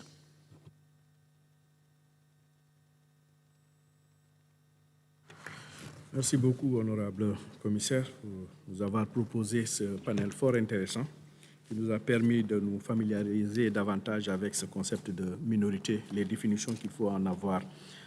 Cette conversation... Minority, it is just the beginning. We would have the possibility of continue, and I would also like to congratulate the experts who have intervened. Now, introduction of another panel now. The panel would be on the African Declaration relating to the promotion of the role of human rights defenders and their protection in Africa. The panel is proposed by Commissioner Lumbu, who would lead us for 1 hour. But before giving you the floor, Professor, let me just share with you the background. It was during our 65th ordinary session, which was convened 21st October to 10 November 2019. You remember that the Commission had taken a resolution to allocate to a special rapporteur on human rights defenders, conferred the mission to prepare a legal framework which will allow to enhancing the promotion of defenders as well as to enhance their protection. As a rapporteur, you led this project, and among the recommendations addressed to you, you were requested to have an inclusive approach. You have made several consultations, and you have received several contributions from the member states, NHRIs, and the civil society organizations. So today, after all these consultations, you have an enriched document. And the subject of this panel is to submit this document, to present it, and also obtain observations. The methodology that you are proposing is actually particular, because after the presentation, you would like an interactive discussion to maintain, to observe, to maintain, receive observation. I will not go further. I would, without much ado, give you the floor so that you can lead discussions for 1 hour. Thank you, Chairperson, for giving me the floor. Please allow me, since it's the first time I've been intervening since this morning, please allow me to congratulate you, to congratulate the Bureau for the manner in which you have led our discussion since this morning. It is indeed with a lot of pleasure that I initiated this panel on the draft declaration on the promotion of the role of human rights defenders, their protection within our continent here in Africa. You have rightfully given us the contextual framework under which we are working, but in order to be more, in order to prepare the audience, I believe it is important for me, it is an agreeable duty to state that this panel is particular. It is not just a normal panel. It is more of a dialogue between the Special Rapporteur for Africa, Africa of the States, Africa of the civil society, Africa of the NHRIs, and the Africa of all the partners here present, including individuals. In less than 10 minutes, I would like to, well, the chair has already talked about the context, but on my turn, I would like to talk about the framework under which discussions would be rolled out, discussions starting from today. And this will give you ample time to interact among yourselves. Because in the final analysis, this is the aim. Our mandate, as you know, dates back several years now, since that the Commission adopted Resolution 69 establishing the mandate of Special Rapporteur on Human Rights Defenders, which, among others, is assigned with proposing what in our parlance we call soft law. And thereafter, such statements, with a view to improving in a qualitative manner the work of human rights defenders in this continent. I am wont to say that acknowledging human rights is just a first phase of the process, but ensuring their defense is very important, because human rights defenders who are not defended, it's if they are not acknowledged at all. Therefore, it is important to underscore the work of human rights defenders on the continent. This mandate was extended to reprisals, because we do know that human rights defenders bear the brunt of reprisals on the continent, on the part of the states, and consequently there was need to take care of this theme. I would, from the onset, state that this is not a first text. As you all know, the guidelines on the rights of freedom and meetings was adopted also with the objective of creating this conducive environment for your work, you, the human rights defenders. It follows a series of soft laws, statements which aim at improving the quality of the work which is incumbent on you, namely the Declaration of Granby, which gives specific obligations to the states, inter alia, to ensure the implementations of the United Nations Declaration on Human Rights Defenders. There are other instruments that I will refer to. There were other statements, Kigali Statement, Cotonou Statement, which puts in place a number of obligations for the state.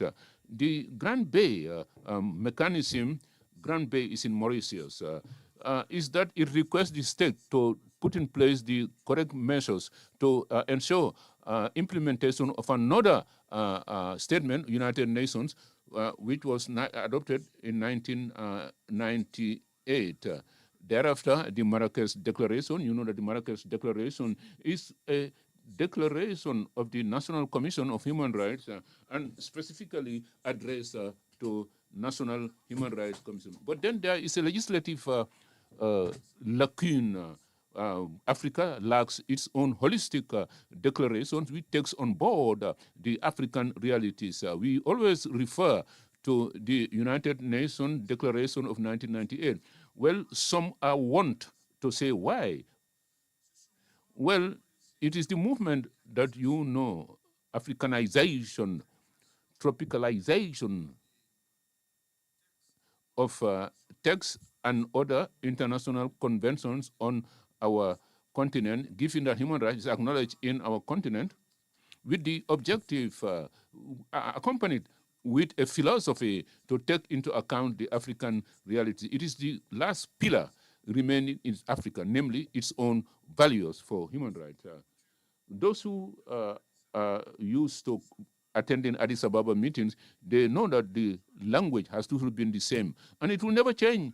The language has always been taken into account African values when it comes to administering human rights without, in the same ways, do away with their universality. The universality does not, in the particular case, name that you should forget the values of Africa. This is why human rights defenders are urged, are encouraged, when they roll out these assignments, not to lose sight of the African context, the African background. This is something which is of crucial importance. I'm not the one who's saying it.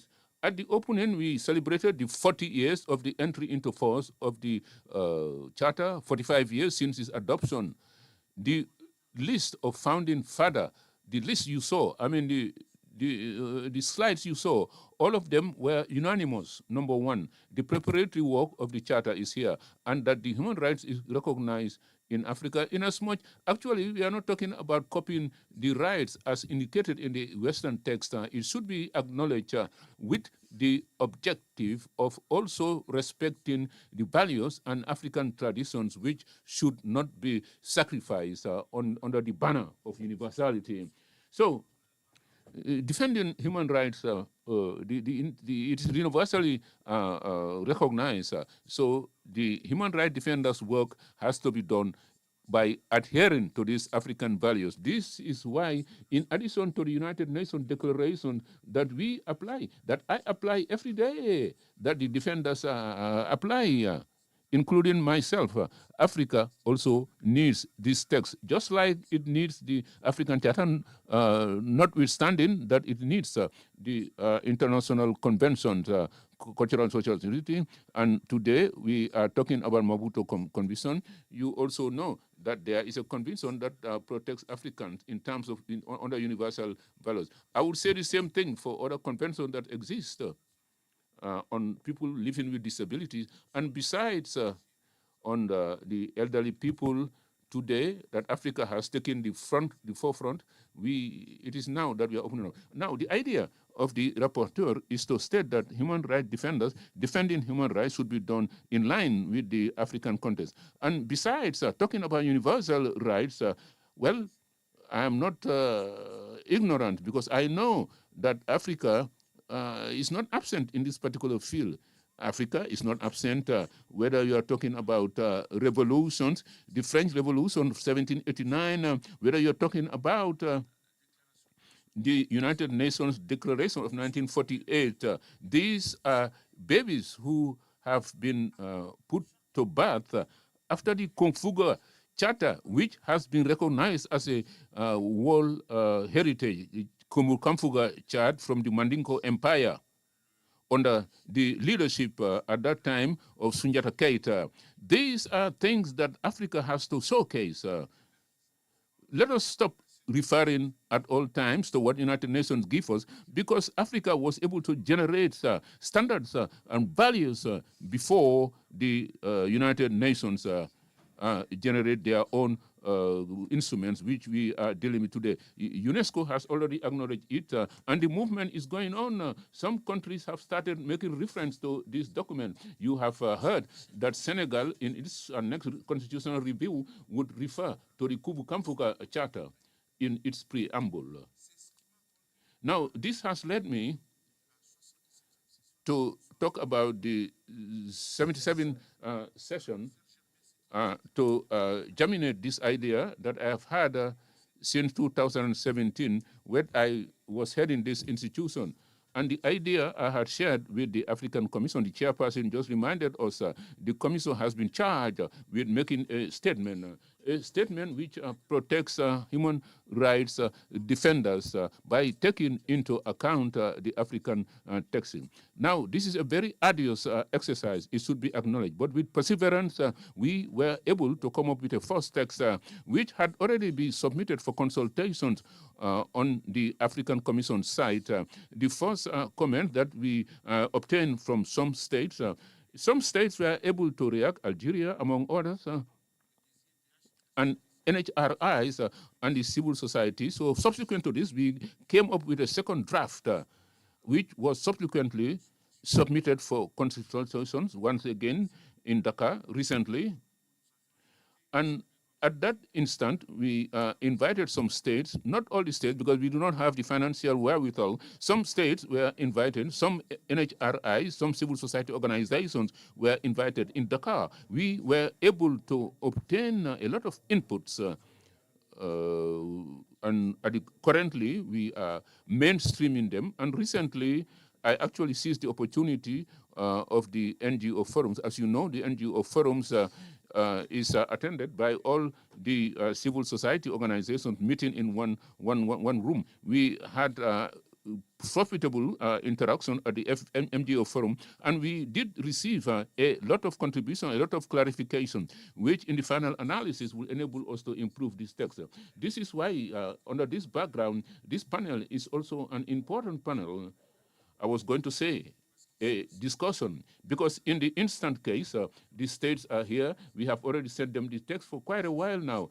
This text is also in the Commission side for quite a while now. This morning, I requested for it to be distributed to the states so that the states can give us their inputs with respect to the document that was submitted to them. I would not stop when the sun is shining. I have envisaged outside this assembly, I was going to say, I have envisaged a multi-stakeholder approach. I would also share with you, well, the discussions are going on. The Committee of Permanent Representatives headed by Honorable Ambassador Willie Nyamitwe, I will be able to exchange with them within that framework, especially with states who will be available. But anyway, with the regional caucus, with a view to getting their inputs once again. In the same vein, this same text will be submitted for the attention of the members of parliament at the Pan-African Parliament. It would be scheduled because they have encountered some problems with new elections that took place at the PAP. But at the next session, I'll be going to Midran, and thereafter I will make consultations here and there. And I am positive that I would roll out a consultation as wide as possible. Even whilst I'm talking to you, this text has been distributed as largely as possible. It is not a text which will get the consensus of everybody. Some may find issues therein that they will not like, whilst they find things that normally should be in there. This is what democracy is all about. We wanted it to be an inclusive text. So, in a nutshell, this is the general framework under which we should put this text in perspective. I do know that you already have the text. This text has around 50 principles, introductions, and therein we refer to all the soft law of the African Commission on Human and People's Rights. We make reference on which we were able to use with a view to proposing this framework. Indeed, some might not have read the text. There may be concerns with respect to what I call African values. Some find it as an illegitimate source of concern because they believe it will undermine the role of human rights defenders. No, let me respond immediately and say that all the mechanisms of the African Commission refer to African values. read all the soft laws of all the mechanisms, whether on the women, whether on the indigenous people, whether on prisons, people living with disability, information, all the special mechanisms refer to African values. Even when it comes to torture and other issues, obviously there are some organizations who are of the view that do not define what African values are. And they have started to contest the abundant soft law that the African conventions are. My role here is to tell them, to tell all the human rights defenders to ensure that human rights defenders is rolled out in line with African values in as much as they are positive, as long as they do not impede human rights. Our concern, and this is the last concern before I open discussions, is on those who believe, who are wont to think that the state cannot undermine human rights because you can see that we have a definition which is holistic in nature and which takes into account in some aspects the fact that the state could also be considered as a human rights defender, and which indeed is a source of concern for some members of the civil society.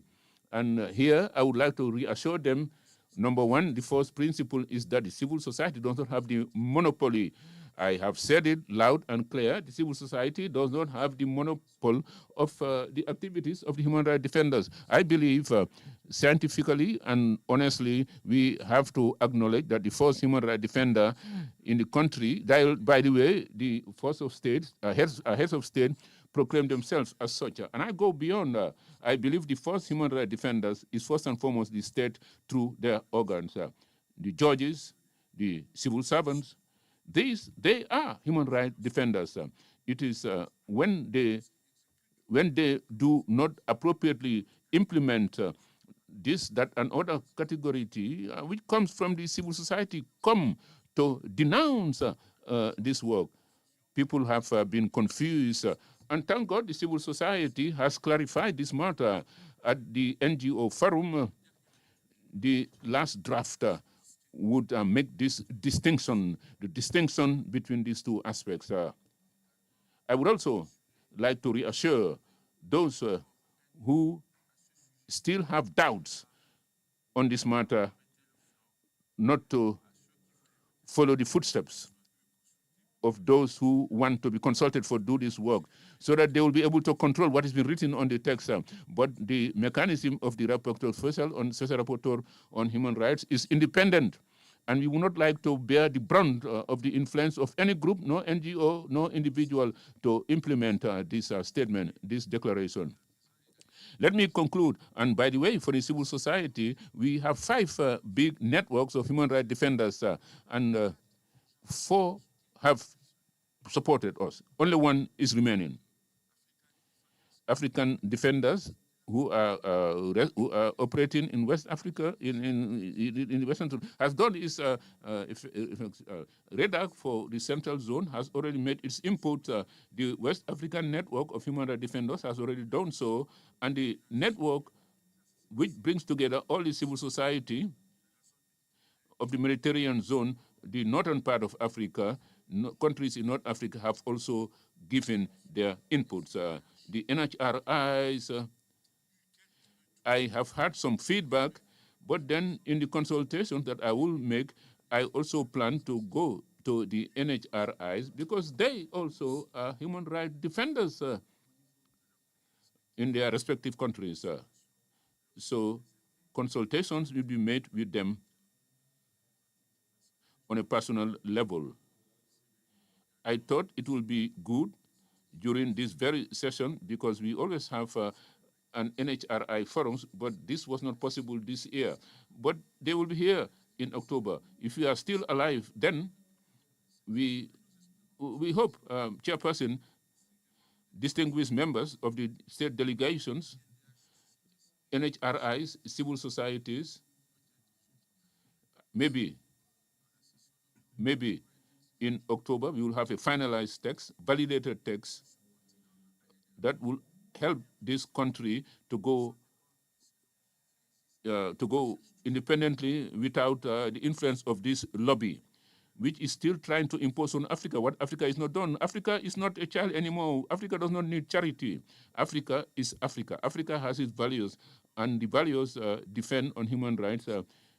What Africa believes, what Africa has always defended, especially a cardinal conviction that is ours, and we will defend it up to the last drop of our energy in accordance with the mandate given to us by the African Commission on Human and People's Rights. Now you have the text before you. I just have 1 hour. For those who don't want to take the floor, I will give the floor back to the chairperson, who is a timekeeper. I would not want to go beyond this. For those who want to take the floor, the Secretariat is here to get the written inputs in the manner that you would have liked it to be done. And we would incorporate all the various inputs, all the various observations, and then we would finally come up with a text which is not undermine the nature because of origin, but it takes into account our aspirations. This is the very essence of the text that have been distributed. It could go before you come, you give your inputs, but it may not be the same thing. But then the crux of the matter is the spirit has to remain, and that we do away with this realm of manipulation, attempts to control this institution with people who have their own agenda. Well, just your inputs, please consign this on a piece of paper and submit to the African Commission. This is what I have to say. Now, if there are any requests for the floor on the part of the states or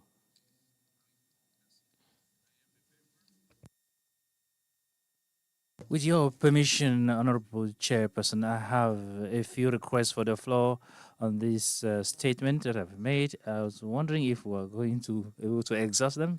They're quite a bit. But like I said, those who will not be able to take the floor, the discussion can continue after, and I could make available to them in another hall, and not to disturb the agenda the roadmap of today. But I can always make myself available to them outside this hall to continue the discussion that we couldn't finish here. So I'd like to start with the Ministry of Foreign Affairs and International Relations of Lesotho. Mrs. Tabi Seng Ledisa, who's the main senior legal advisor in that ministry. We should have to time ourselves when we take the floor in order to so that I'm not forced to nip them, stop them, and when they're putting their question. Mrs. Tabi Seng, you have the floor, please.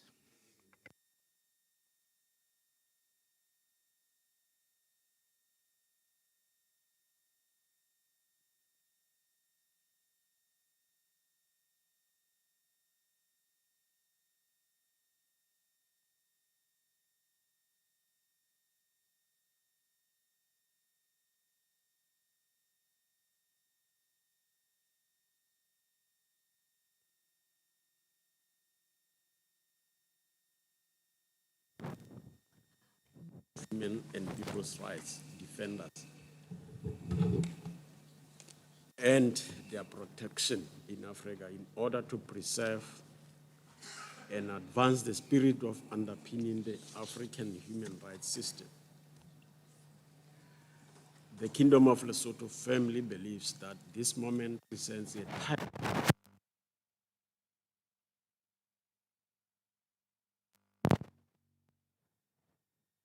defenders in promoting and safeguarding fundamental freedoms across our continent. Human rights defenders should not be perceived as adversaries of our respective governments. Rather, they are partners in progress and the voices of those who are too often unheard. Through their dedication and sacrifice, they contribute meaningfully to the strengthening of legal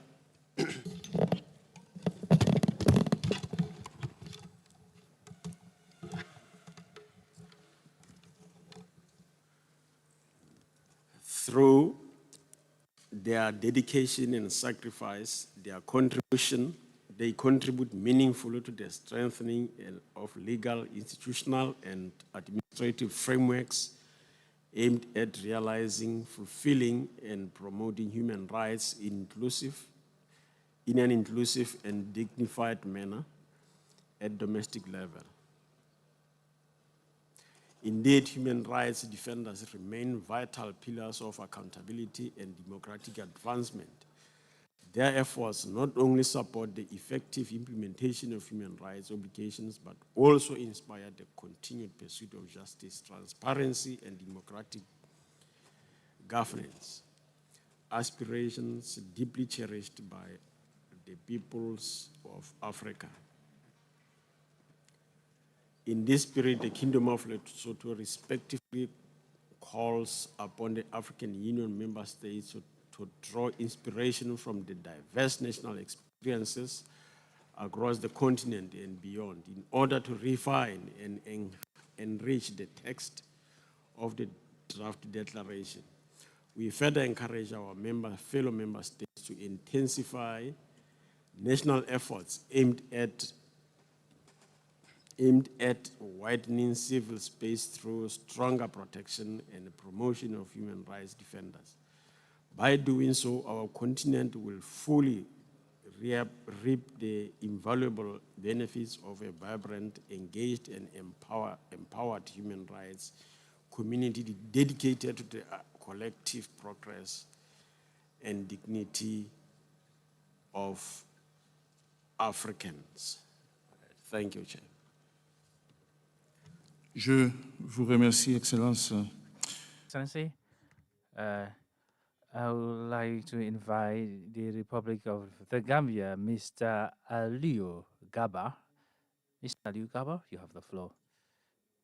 On behalf of the government of the Gambia. Mr. Aliu.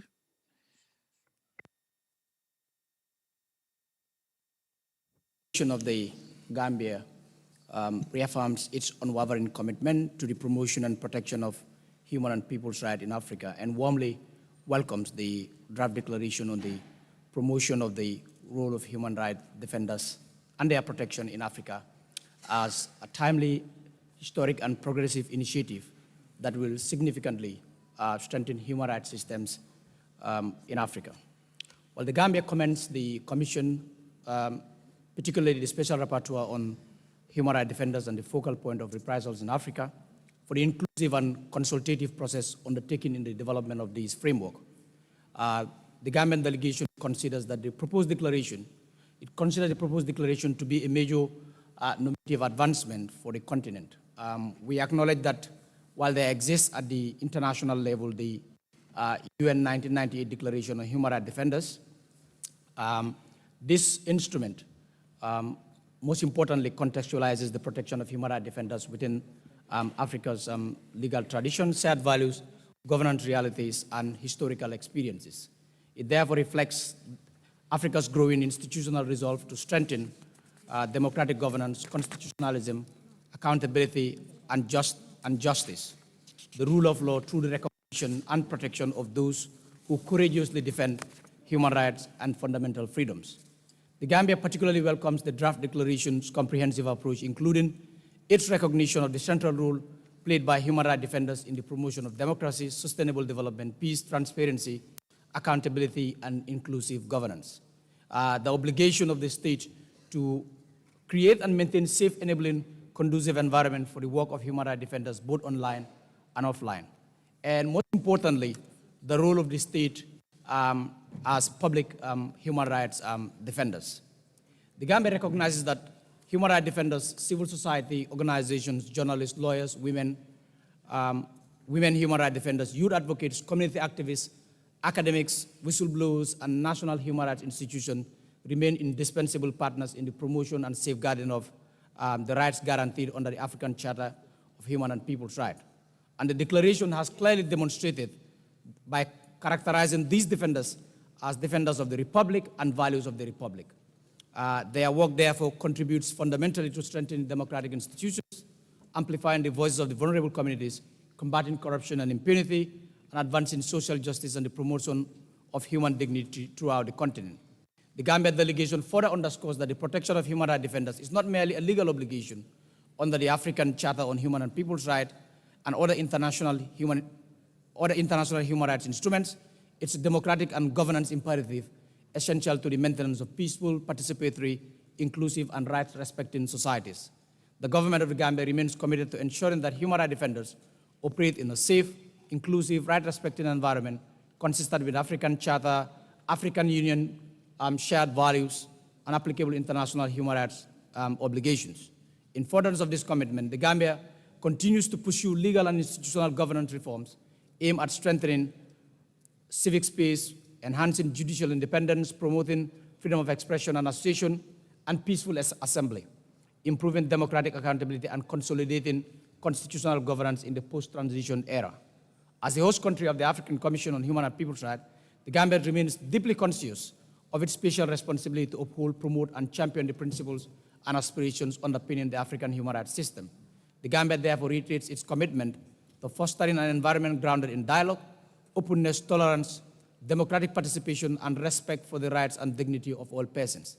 The delegation of the Gambia remains confident that the eventual adoption and effective implementation of this declaration will constitute an important milestone in strengthening the protection of human rights defenders across Africa and advancing the collective aspirations for a more democratic, accountable, peaceful, inclusive, and right-respecting continent for all. We thank you all. Thank you so much. Je remercie la République.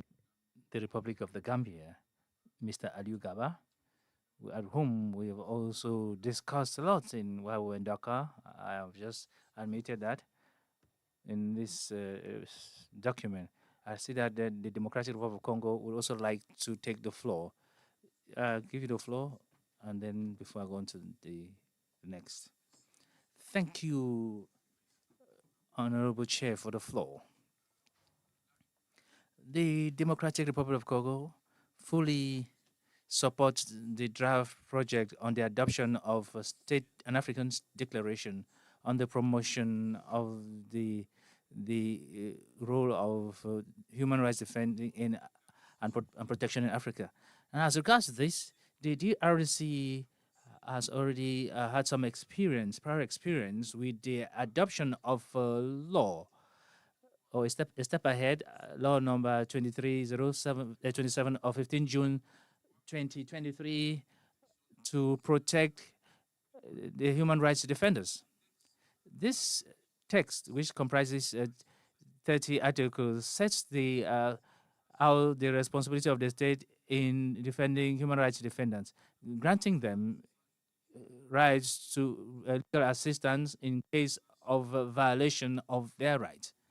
In September 2025, the National Human Rights Commission of the DRC launched the process of identifying and recording human rights defenders to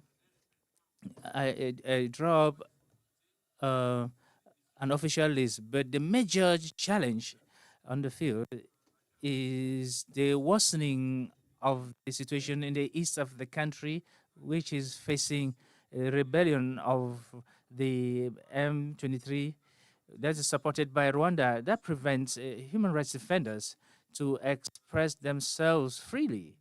And that the DRC will do its level best to improve this situation on the field. Thank you very much, Honorable Chair. Thank you for that statement and for that support that you are providing to this text that the African Commission is proposing to the continent. Now I'm going to give the floor to the civil society organizations since time is of the essence. I don't think I can see any further hand raised by state delegations. So Alternative Cameroon, Wakam MC, you have the floor. Alternative Cameroon for their inputs regarding the declaration. Alternative Cameroon, you have the floor, please. It doesn't seem to be here. Réseau Active for the assistance of internally displaced persons, RAPAPD. It's an organization based in the Democratic Republic of Congo. Salo Kombosi Salomon, you have the floor, please. Salo Kombosi Salomon, the floor is yours. It would appear he is not in the hall. The International Federation of Human Rights, FIDH. The name of the speaker is Stella Ndirangu. FIDH, Stella Ndirangu. You have the floor, please. Mrs. Stella, the floor is all yours.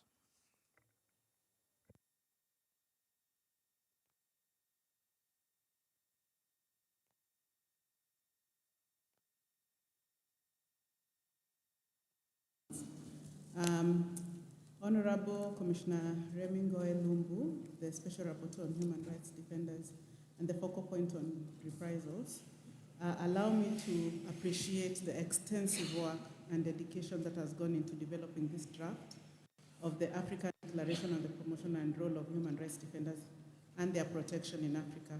We are deeply grateful for this panel conversation and the opportunity that it provides for our to advance our shared understanding and on the contents of the draft. We are currently reviewing the draft, and we will be contributing a formal written submission by the timeline that has been given for 20th May. The spirit of constructive collaboration with the African Commission would like to respectfully share at least two areas where we believe the text could be further strengthened to achieve our mutual goals.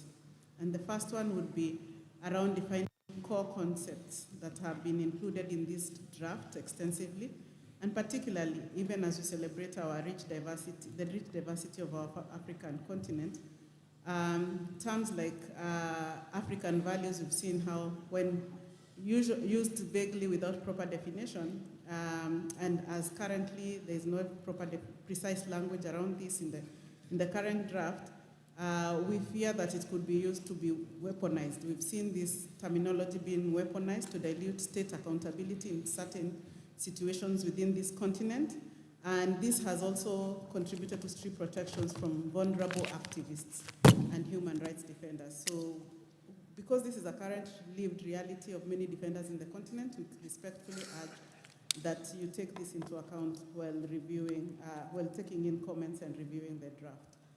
And then the second thing that we are currently concerned about, and I think you have addressed it, and it has been addressed by some of the member states, is the issue of clarifying the state responsibilities.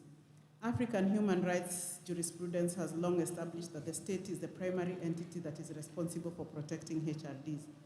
This current draft introduces an aspect where HRDs will also be responsible for protecting states as human rights defenders. So we hope the Commission will ensure that the final draft maintains the clear focus that the state bears the primary responsibility of protecting HRDs. Because when we conflate who the duty bearer is, we are creating an environment where we are likely to be regressing from the great strides we've made in building jurisprudence that protects human rights defenders. So we respectfully encourage the Commission to draw upon the continent's rich existing jurisprudence as envisioned in the resolution that gave this mandate to develop the declaration, and ensure that the process firmly protects and advances the vital role of HRDs across Africa. Thank you. Merci beaucoup. Thank you very much, Mrs. Stella Ndirangu. Now I'm going to give the floor to Amnesty International, Mr. Jaffet. Mr. Jaffet, you have the floor, please.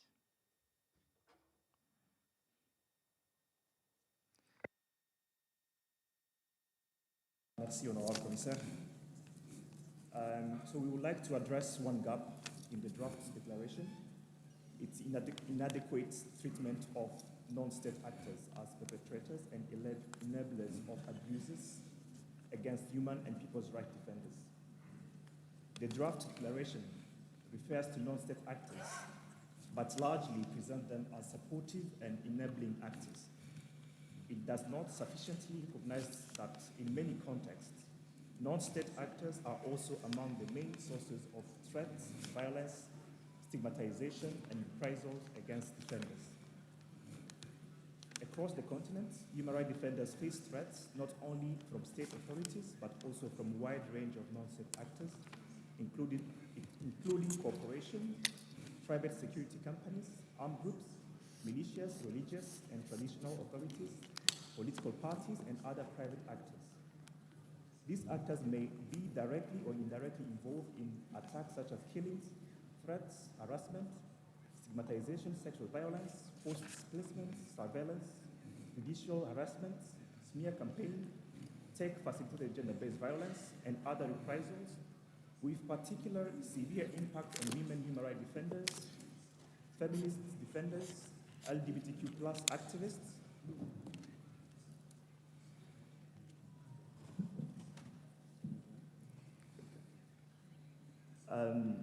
LGBTQ+ activists, SRHR defenders, pro-democracy and youth defenders, journalists, land and environmental defenders, and those working on conflict-related, conflict-affected and extractive contexts. So we therefore recommend that the declaration include a specific principle on protection from abuses by non-state actors. So such principles should make clear that states have an obligation to take all necessary legislative, administrative, judicial, policy, and practical measures to prevent, investigate, punish, and remedy abuses committed by non-state actors.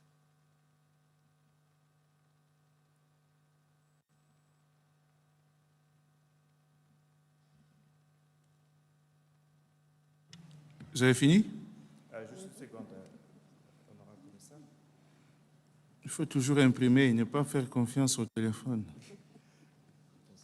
The declaration should also clarify that non-state actors include, but not limited to, corporations, business enterprises, private security companies, armed groups, religious and traditional authorities, as well as other private individuals or entities.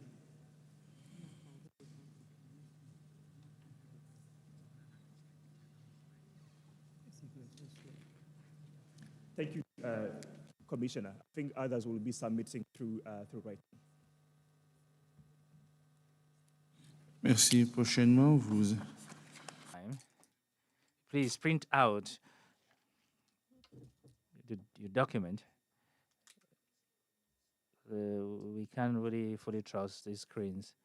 The SHI strategic initiative for women in the Horn of Africa, Mrs. Ramatulai Isatu Diallo, Regional Research and Advocacy Officer. You have the floor, madam.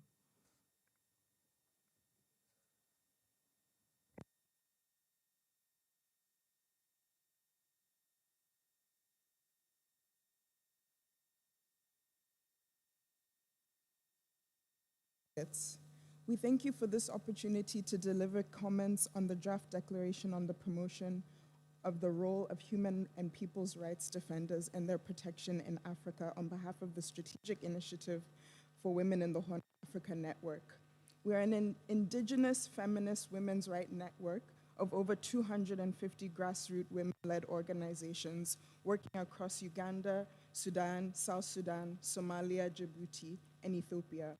From this context, our membership and partners on the ground constitute an extensive collective of women human rights defenders, first responders, and women at the front line of protracted crises, conflict, instability, and sexual violence, standing to advance gender justice and the overall rights of communities across the Greater Horn of Africa.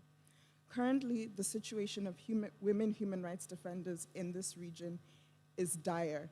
In Sudan, we note the continued arbitrary arrest and detention of women human rights defenders under vague morality and anti-terror laws. In Ethiopia, we note the increasingly frigid and censored civic space in which women human rights defenders and women-led organizations are compelled to operate. The same in South Sudan and Somalia. From this lens, and with respect to the draft declaration, with respect, we are firstly concerned at the broad definition of defenders of human rights, human and people's rights, to include police, military, and intelligence authorities.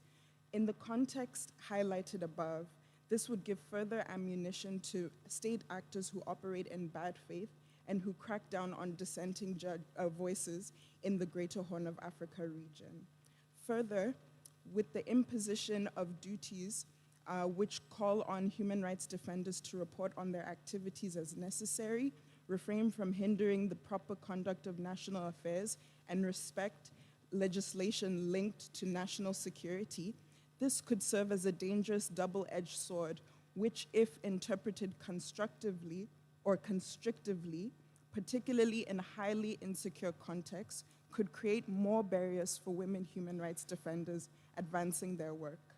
Finally, in the current era of regression with respect to the gender movement, we also caution the framing of the current draft declaration around morality, African traditional values, and family, terminology that is increasingly being used to erode well-established women's rights protections to the detriment of women human rights defenders and communities at large.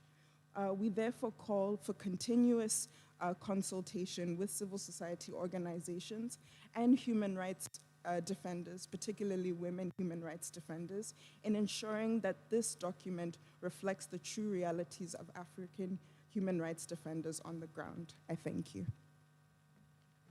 Merci.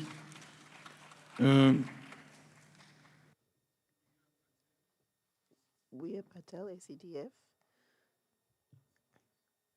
ACDH.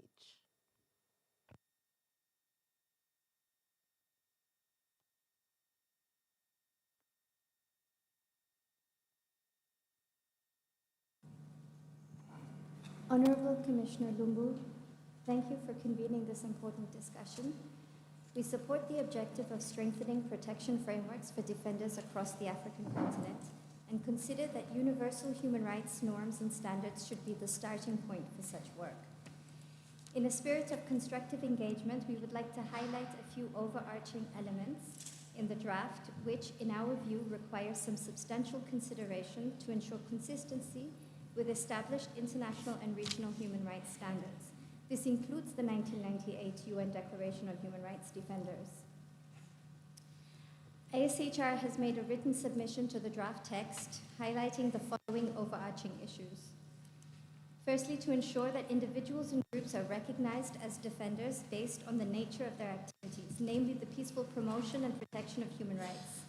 A definition of defenders that conditions the recognition on support for particular values, positions, or interests would be inconsistent with universal standards and risks excluding defenders most at risk.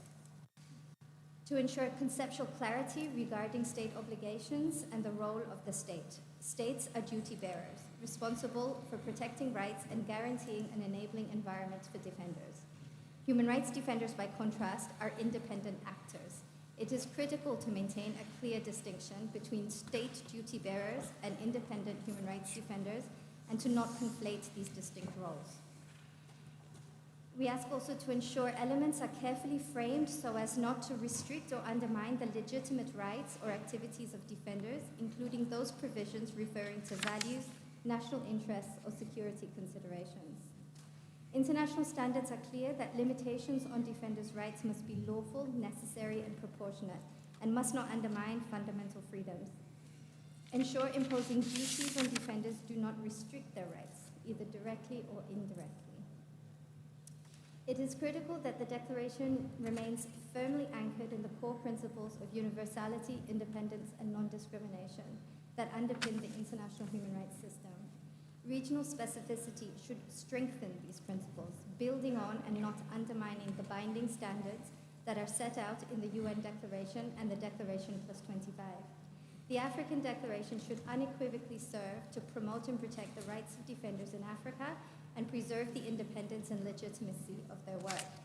And finally, we recommend that the Commissioner engage in meaningful and inclusive consultation with and outreach to defender networks and coalitions, including providing adequate time for input.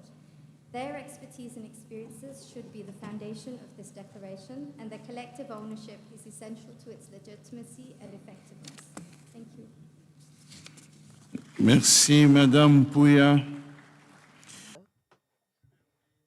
Let me call upon the last speaker before we conclude. In 10 minutes, we need to have concluded. If the chair allows me to find the 2 or 3 minutes that he used, so we'll call the Institute for Human Rights and Development in Africa, IHRDA, Mr. Michael Nyaku.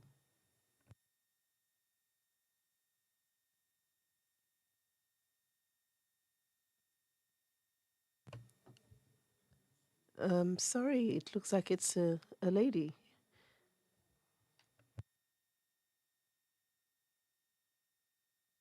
Honorable Commissioners, Honorable Special Rapporteur, distinguished delegates, we thank the Commission for this opportunity to intervene on this panel.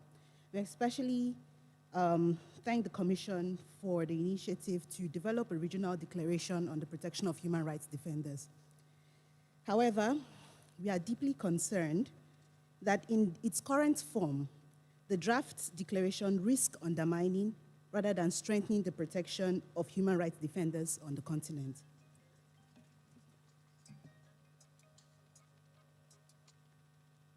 My apologies. Our first concern is the definition of human rights defenders. The draft extends this to states, its institutions, and even security forces. While the states undoubtedly have the obligation to protect and promote human rights, conflating duty bearers with human rights defenders fundamentally alters the normative framework. Human rights defenders are those who monitor power, expose violations, and hold states accountable. Blurring this distinction risks legitimizing repression under the guise of defending human rights.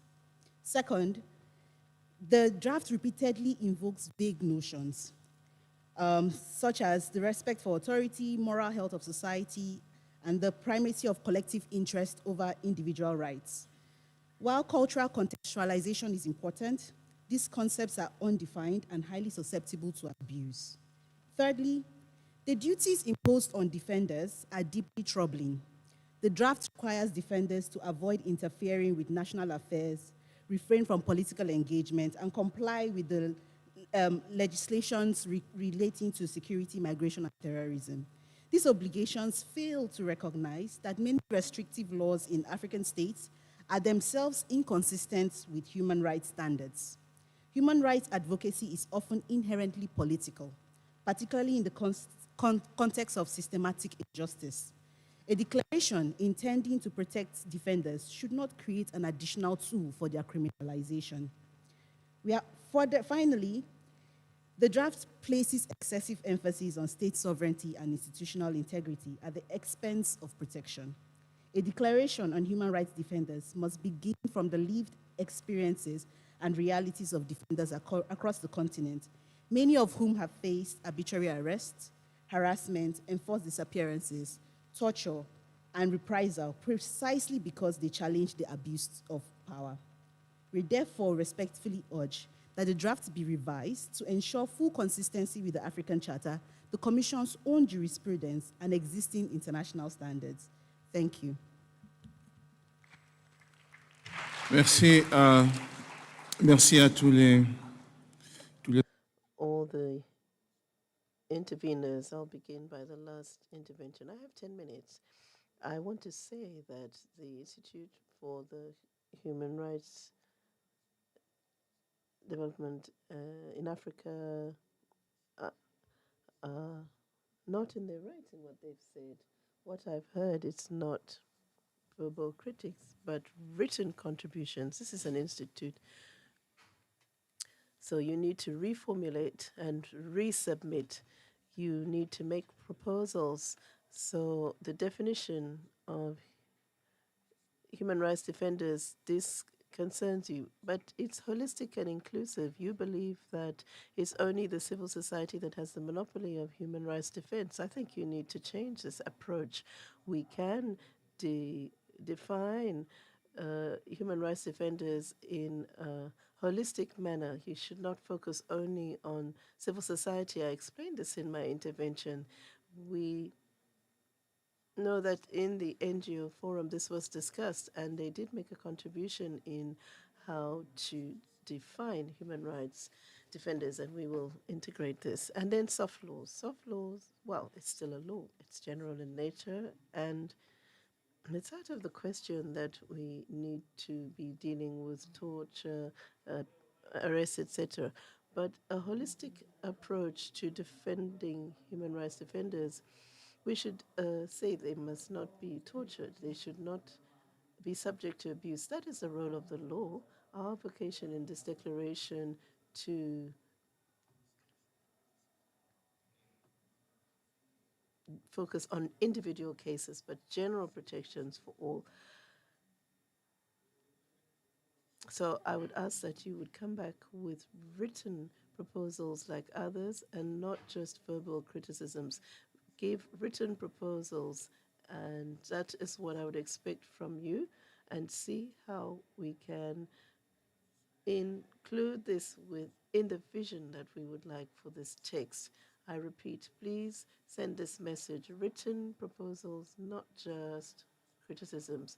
For the human rights institutions, many of your proposals have already been taken into account. Many of the issues that have been raised are included, maybe not in the version that is circulating, it's a zero draft, but based on the consultation we had in Dakar, many of these concerns have already been taken into account in the next draft, because this was part of your input for defining human rights defenders and how to widen the definition. I would expect from you too written proposals on this. I've not yet received those to date. Let me respond and say that you said that in 1998 individuals need to be recognized on the based on their activities. This was not part of the UN Declaration. And also the African context, well, all that was in the 1998 UN Declaration, all that has been included is not contradicted by what is stated here in our document. If so, you need to indicate those explicitly. We refer to the UN Declaration in the preamble, and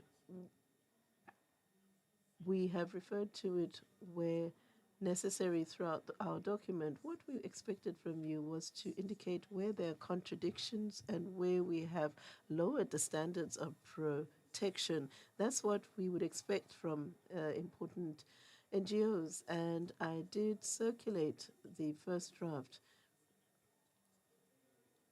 And this was my request. I can see that the first draft that you gave to me, I looked at it, and the issues that Africa must remain autonomous. We need to include our values in all that we do. The 1998 declaration, yes, we refer to it, but we cannot just copy it. So we need to see what our context is today. We are not in 1998 anymore. The African Charter on Human and People's Rights take into account human rights on the universal human rights Declaration of Human Rights. So if our work was not to just copy the 1998 UN Declaration, we referred to it. I would have expected that the United Service on Human Rights, that you would propose how to reformulate the text, make proposals. We spoke in Tanzania on this when I carried out my mission, and I had asked that you propose a first draft. So I'm waiting for written proposals and not verbal criticisms. Ramatulai Isatu Jallo, thank you for your contribution. Can you please transmit those to Madam Nita? Amnesty International as well We need to take into account the non-state actors that constitute threats for states. We need to see how to reformulate this and to include this somewhere. You did mention some minorities. The Commission has adopted the resolution 275, and I mentioned this in Dakar. I did admit that I had not seen this issue come up in the declaration. I had to go and look at it in detail, and I had asked the Secretariat to find this declaration for me, that I should read through it closely and to see how I could include what was in this resolution and include it in our document. For FDH, I thank you for your concerns. You've given some key ideas on what we need to do. As far as African values, however, it's not this declaration that would define African values.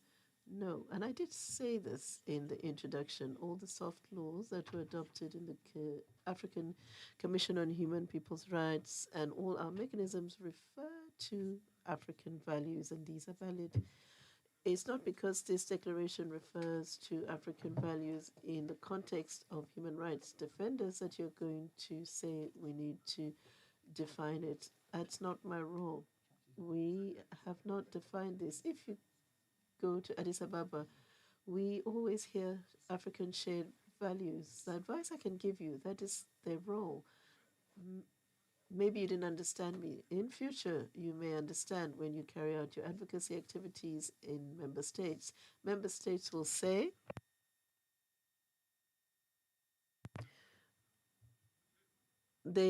you need to have the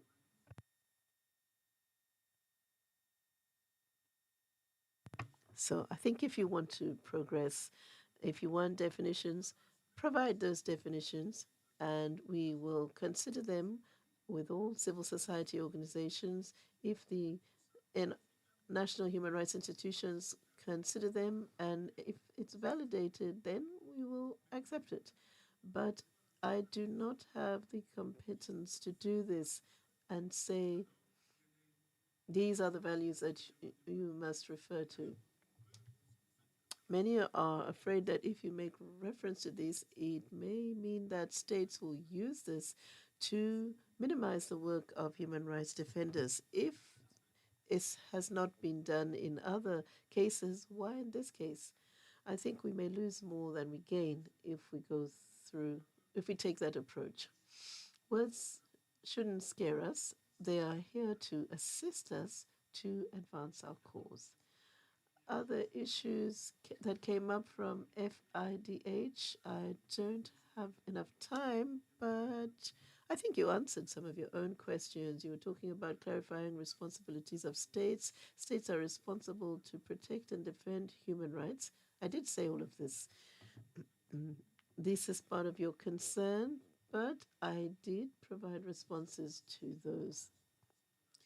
So, rather, I would have expected you to say that we want states to protect and defend more than they're doing. Those who are defending a cause are called a defender.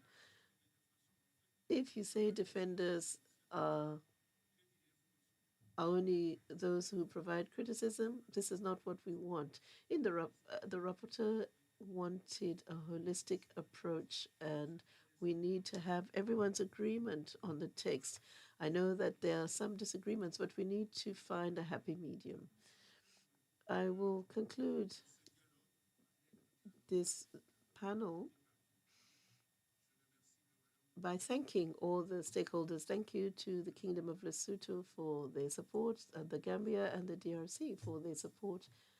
The consultations will continue, and you need to send your communications to the Secretariat. We will try and take them into account as far as possible so that we can enrich our text, and together we will work so that at the end we'll have a final document presented to the commissioners. Thank you very much for your input. Thank you, Honorable Commissioner Lungu, for sharing with us your inputs on this declaration that you're working on. I congratulate you for your work. You have shown the pivotal role that human rights defenders play and have highlighted the need to promote the work of the human rights defenders and protect them from impunity. I would like to make a contribution on 2 or 3 points that I found interesting. Firstly, I did appreciate the fact that you highlighted the need to demonstrate what Africa contributes to universality in human rights. In most of our constitutions in our countries, we refer to the Universal Declaration on Human Rights. We refer to the French Declaration of 1798, but we don't refer to African instruments. It's as though Africa came to the table with nothing in their hands. We have not mentioned the Charter of Mandi, the Kurundufang Charter, which was drawn up in the 12th century. So this document is difficult because initially it was based on oral tradition, but now this document has been transcribed, and I think it's our responsibility to promote it and refer to it so that it is clear that Africa has contributed to human rights globally. The second point, Honorable Commissioner, there was a reference on to African values. And the principle of universality would affirm African values. This does not contradict human rights, universal human rights. However, we cannot simply wipe out African values and traditions. It needs to be all linked. You have talked about the Charter, the preamble of the Charter. The drafters of the Charter said that it was inspired by the virtues and traditions and values of civilization in general. There are other points made. The rights in the Charter gives significant importance to the rights and liberties of Africans. So I must admit, like civil society,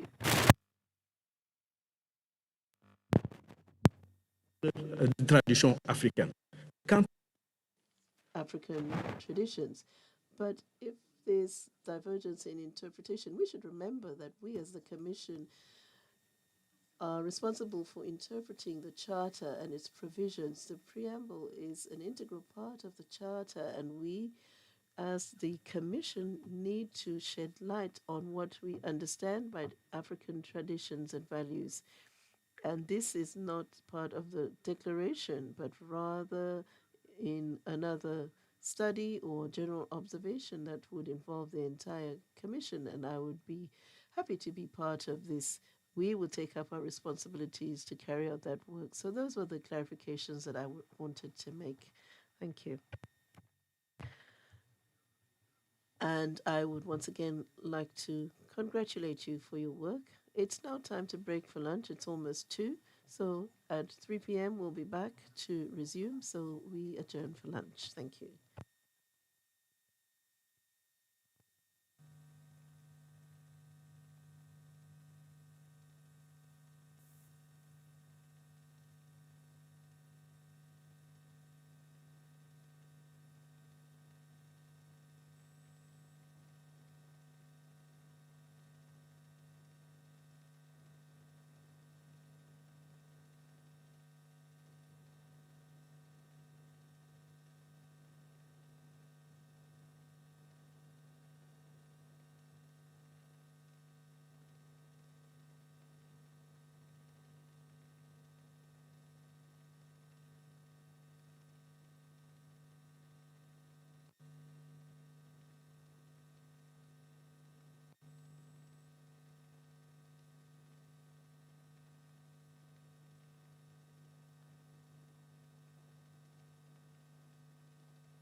few minutes ago, and I was telling her, she's like, yes, that's why they brought a meeting to got the Ministry of Foreign Affairs, so the Ministry of Foreign Affairs is responsible.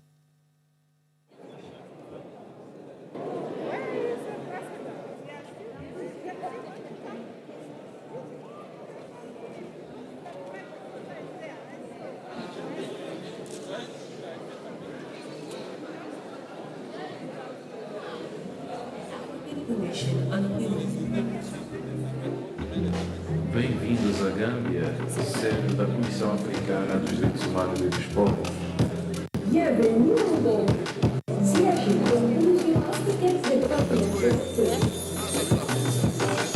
مرحبا بكم في غامبيا، البلد المضيف للجنة الأفريقية للحقوق الإنسان والشعوب. Dalek Jamal, Fiji Gambia, the Waikura Biorichindo Alamchi Africa. One Africa, one voice.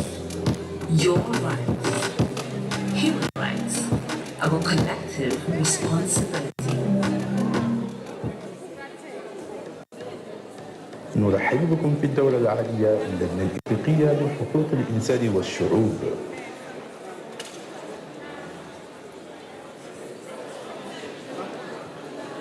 حقوق الإنسان مسؤوليتنا الجماعية.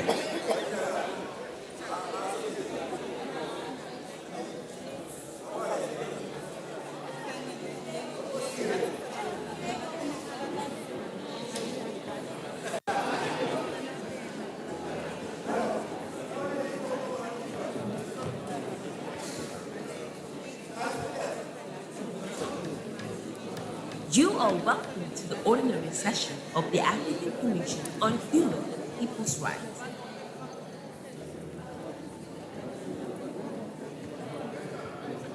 Human rights, our collective responsibility.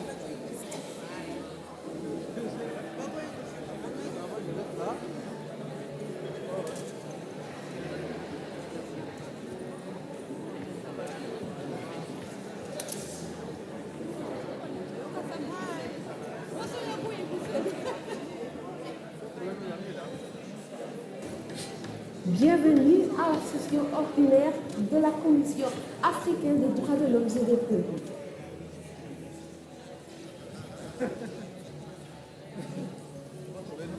Les droits de l'homme, notre responsabilité collective.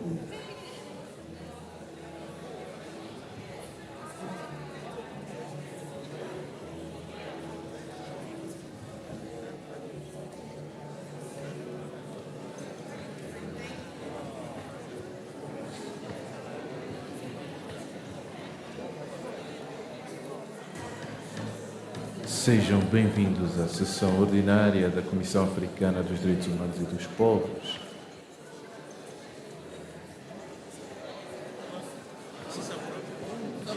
Direitos humanos, a nossa responsabilidade coletiva.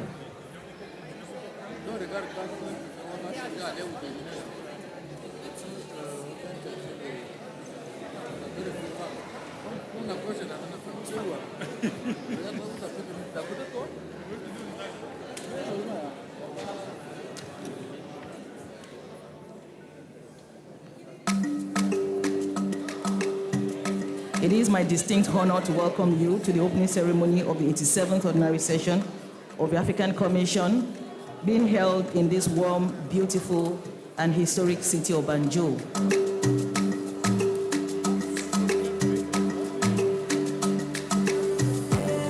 La session que nous ouvrons ce matin revêt une signification particulière car elle se tient au cours de l'année qui marque la 45e anniversaire de l'adoption de la Charte africaine des droits de l'homme et des peuples, notre instrument de référence, et le 40e anniversaire de son entrée en vigueur. C'est le lieu de rendre hommage à toutes les personnalités qui ont porté la vision, les rédacteurs qui l'ont matérialisé, et particulièrement les chefs d'État et de gouvernement, qui par leurs actions résolues ont permis à l'Afrique de se doter d'un système régional de protection des droits de l'homme, ancré dans ses réalités, ses valeurs et ses aspirations. The African Union Commission reaffirms its commitment to continue the cooperation and complementarity with the Commission in supporting member states to translate commitments into concrete action for the benefit of our people. We recognize that the silence of the guns in Africa is inextricably linked to the protection of the individuals. Without respect for human rights and accountability, there can be no lasting peace. And without peace, rights remain fragile. Human rights are not abstract principles. Human rights are about whether a child has access to education and safety. Human rights are about whether a woman has control over her body. Human rights are about whether citizens can speak freely, organize peacefully, and trust the very institutions meant to protect them. Peace and security cannot be separated from governance and human rights. Where justice is absent, instability grows. Where exclusion persists, insecurity deepens. And where institutions fail to protect the dignity and rights of citizens, trust is eroded and tensions rise. Je peux vous assurer que la Cour, pour sa part, est disposée à collaborer avec les autres organes et de mener à bien notre mandat commun relatif à la protection des droits de l'homme et des peuples. As Africa embraces technological innovation, we must therefore ensure that emerging technologies remain guided by ethics, inclusion, and the protection of fundamental freedoms.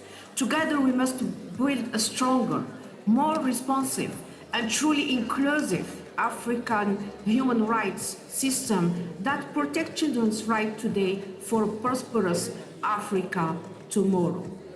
The spirit of Banjul must travel far beyond these halls. It must reach communities that never sent a delegate to any of our sessions.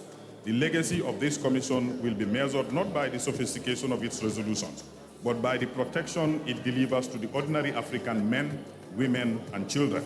May this 87th session be bold in its decisions, honest in its assessments, and precise in its demands. May it strengthen our collective resolve to build an Africa where dignity is not aspirational, but lived. It is my honor to declare the 87th Ordinary Session of the African Commission on Human and People's Rights open.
Mais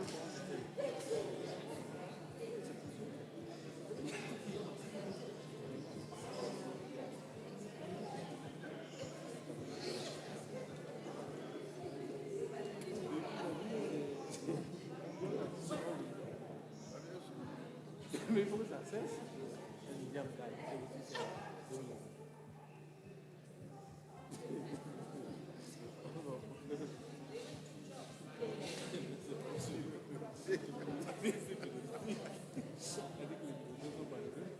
Il faut les protéger.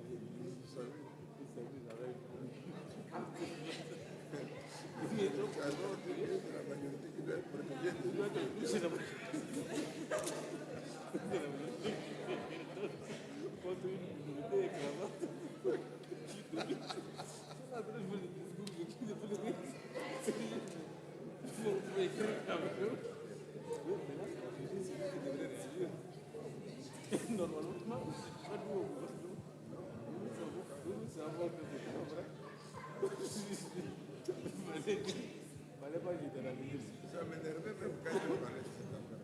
Oui, ils sont malheureux. Il faut les... Je pensais que l'autre fallait que... L'école, voilà. Voilà, l'école.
Et le problème, c'est que les quelques cartes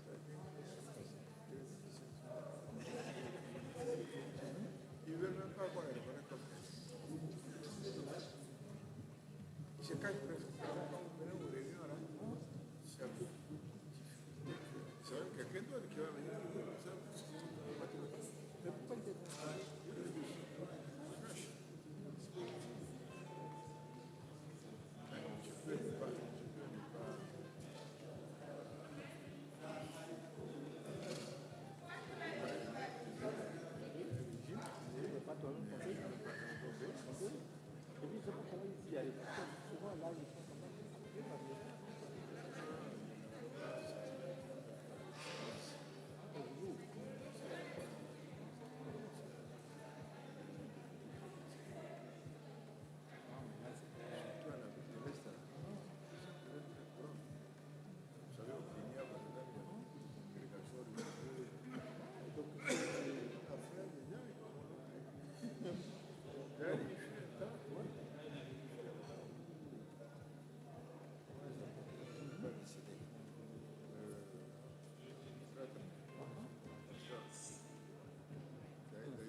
Vous savez, ces choses-là, je me suis dit que je ne sais pas.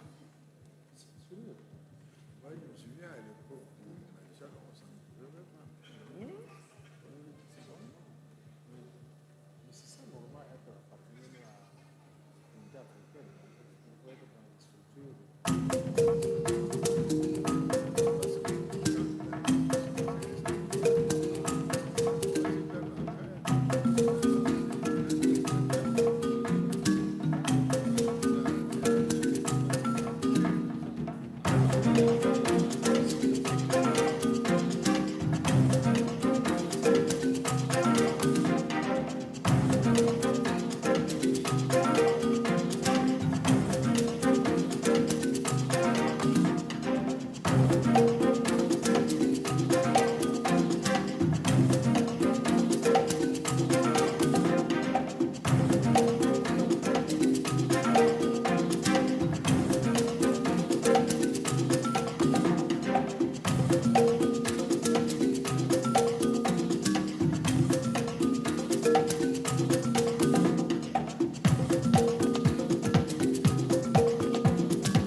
Welcome to the Gambia, home of the African Commission on Human and People's Rights.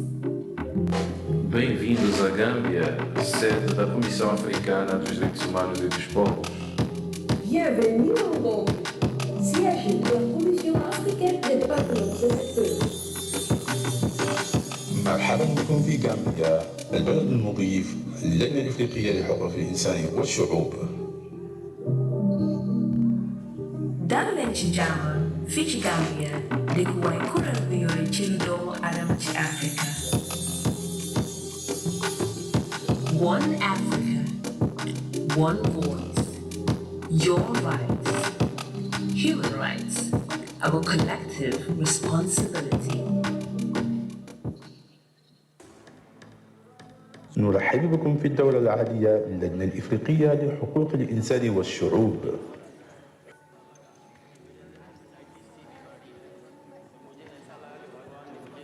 حقوق الإنسان مسؤوليتنا الجماعية.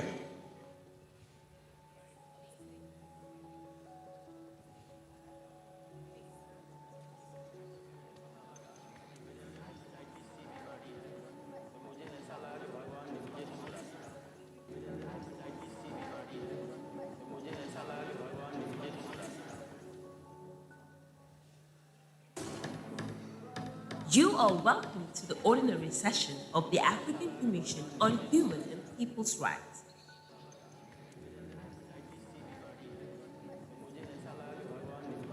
Human rights, our collective responsibility.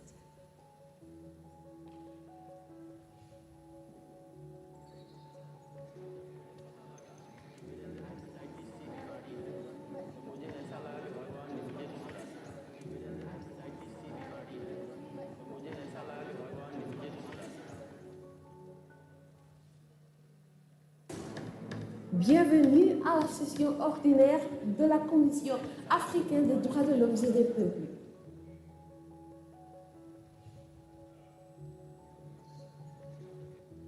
Les droits de l'homme, notre responsabilité collective.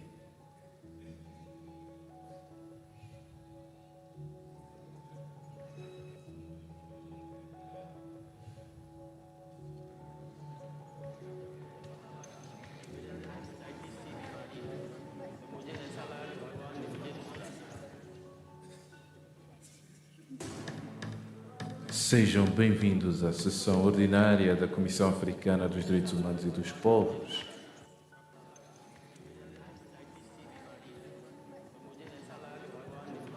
Direitos humanos, a nossa responsabilidade coletiva.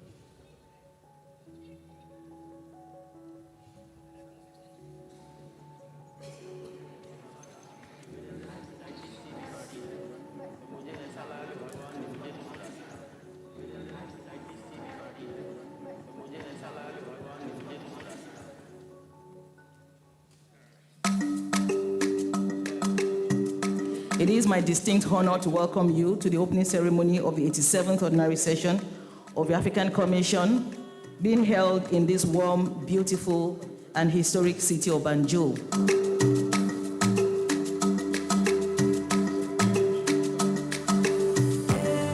La session que nous ouvrons ce matin revêt une signification particulière, car elle se tient au cours de l'année qui marque la 45e anniversaire de l'adoption de la Charte africaine des droits de l'homme et des peuples, notre instrument de référence, et le 40e anniversaire de son entrée en vigueur. C'est le lieu de rendre hommage à toutes les personnalités qui ont porté la vision, les rédacteurs qui l'ont matérialisé, et particulièrement les chefs d'État et de gouvernement, qui par leurs actions résolues ont permis à l'Afrique de se doter d'un système régional de protection des droits de l'homme ancré dans ses réalités, ses valeurs et ses aspirations.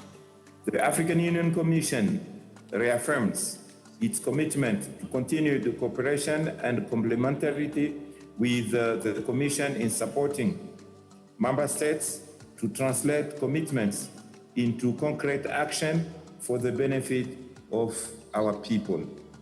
We recognize that the silence of the guns in Africa is inextricably linked to the protection of the individuals.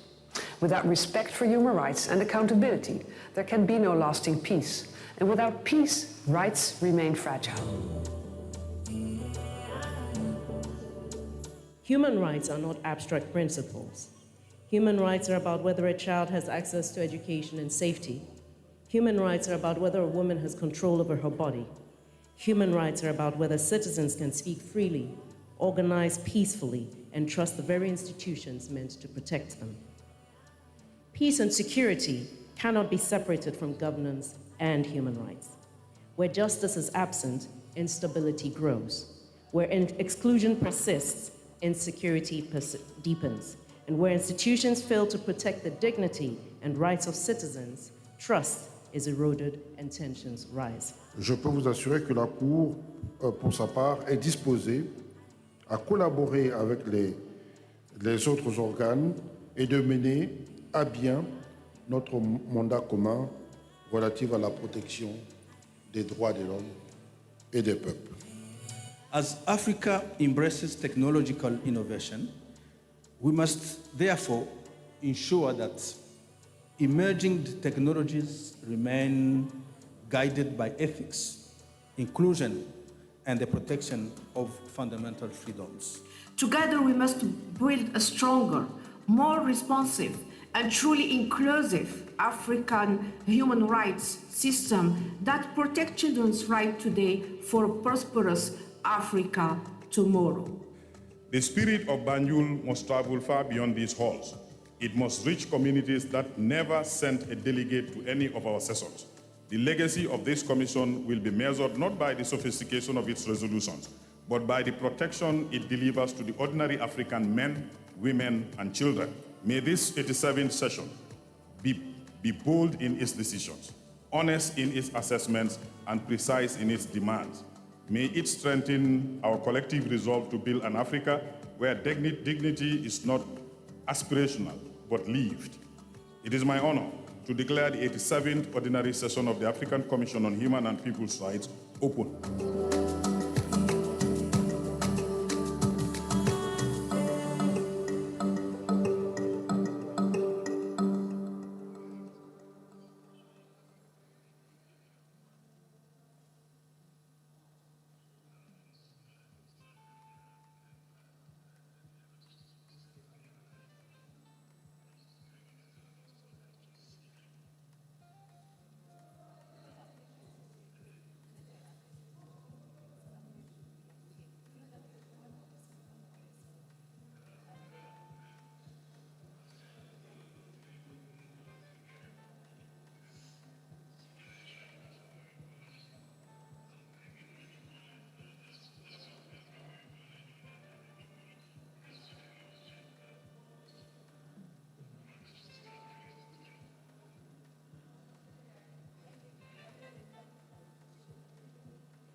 Welcome to the Gambia, home of the African Commission on Human and People's Rights.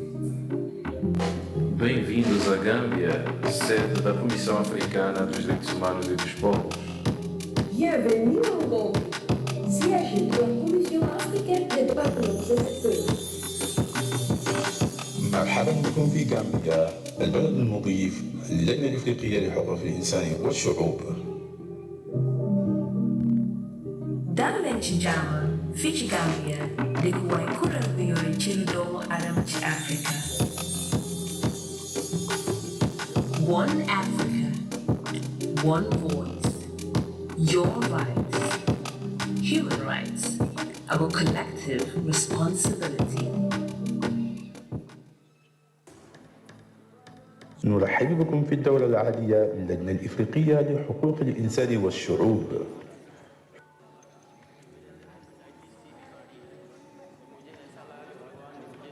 حقوق الإنسان مسؤوليتنا الجماعية.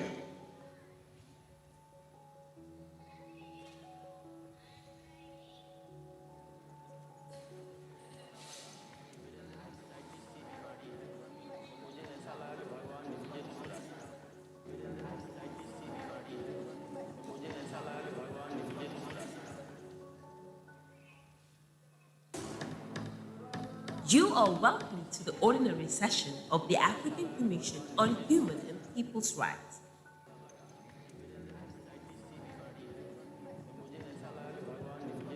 Human rights, our collective responsibility.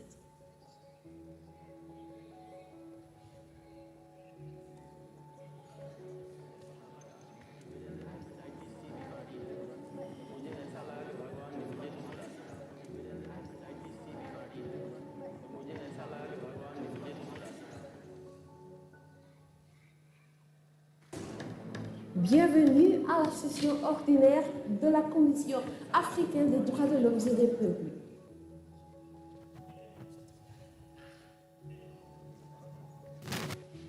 Les droits de l'homme, notre responsabilité collective.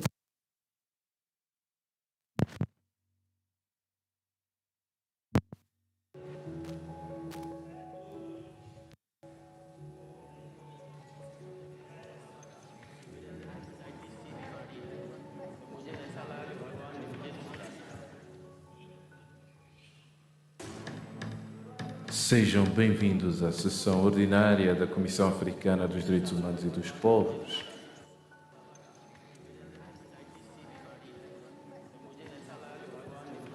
Direitos humanos, a nossa responsabilidade coletiva.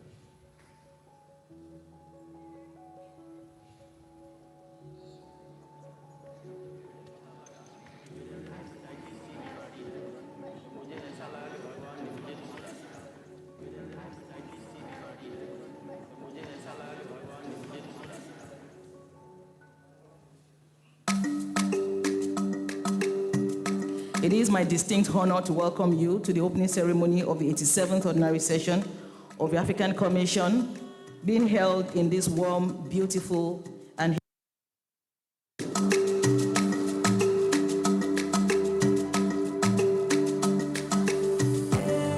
La session que nous ouvrons ce matin revêt une signification particulière, car elle se tient au cours de l'année qui marque la 45e anniversaire de l'adoption de la Charte africaine des droits de l'homme et des peuples, notre instrument de référence, et le 40e anniversaire de son entrée en vigueur.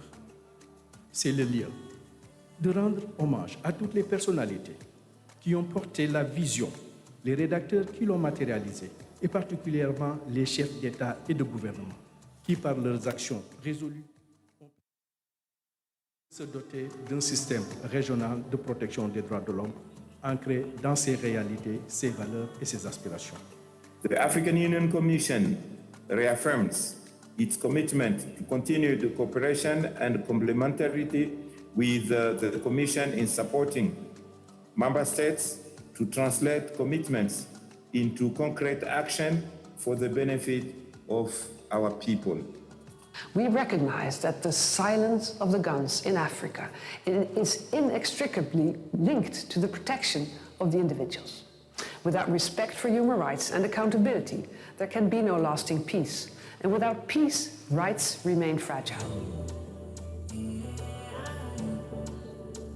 Human rights are not abstract principles. Human rights are about whether a child has access to education and safety. Human rights are about whether a woman has control over her body. Human rights are about whether citizens can speak freely, organize peacefully, and trust the very institutions meant to protect them. Peace and security cannot be separated from governance and human rights. Where justice is absent, instability grows. Where exclusion persists, insecurity deepens. And where institutions fail to protect the dignity and rights of citizens, trust is eroded and tensions rise. Je peux vous assurer que la Cour, pour sa part, est disposée à collaborer avec les autres organes et de mener à bien notre mandat commun relatif à la protection des droits de l'homme et des peuples. As Africa embraces technological innovation, we must therefore ensure that emerging technologies remain guided by ethics, inclusion, and the protection of fundamental freedoms. Together we must build a stronger, more responsive, and truly inclusive African human rights system that protects children's rights today for a prosperous Africa tomorrow. The spirit of Banjul must travel far beyond these halls. It must reach communities that never sent a delegate to any of our sessions. The legacy of this commission will be measured not by the sophistication of its resolutions, but by the protection it delivers to the ordinary African men, women, and children. May this 87th session be bold in its decisions, honest in its assessments, and precise in its demands. May it strengthen our collective resolve to build an Africa where dignity is not aspirational, but lived. It is my honor to declare the 87th Ordinary Session of the African Commission on Human and People's Rights open.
Welcome to the Gambia, home of the African Commission on Human and People's Rights.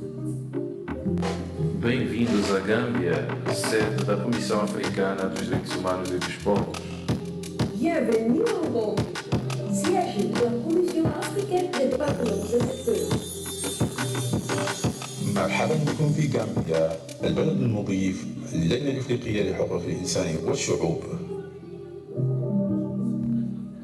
Dallenci Jama, Fichi Gambia, dekuwai kural biyori childo Adam ci Africa. One Africa, one voice, your rights, human rights, our collective responsibility. نرحب بكم في الدورة العادية للجنة الإفريقية لحقوق الإنسان والشعوب.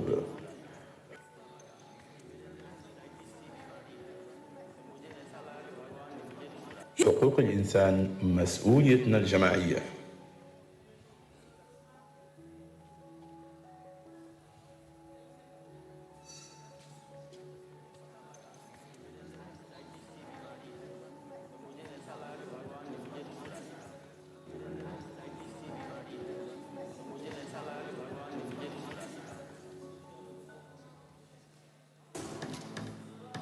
You are welcome to the ordinary session of the African Commission on Human and People's Rights.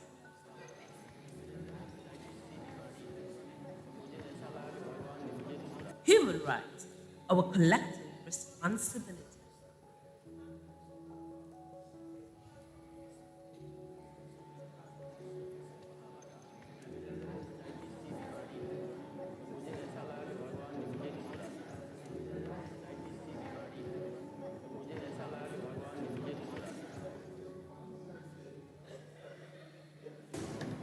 Bienvenue à la session ordinaire de la Commission africaine des droits de l'homme et des peuples.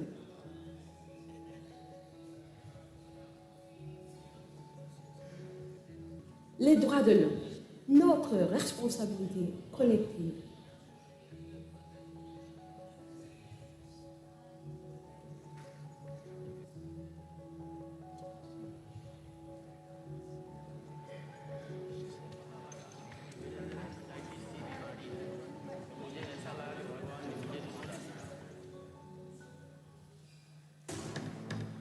Sejam bem-vindos à sessão ordinária da Comissão Africana dos Direitos Humanos e dos Povos.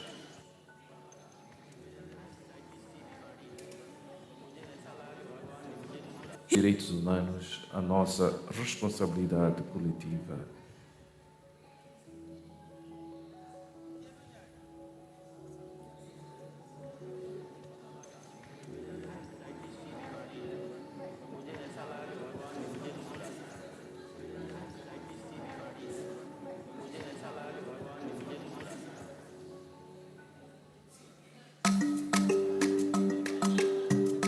It is my distinct honor to welcome you to the opening ceremony of the 87th Ordinary Session of the African Commission, being held in this warm, beautiful, and historic city of Banjul.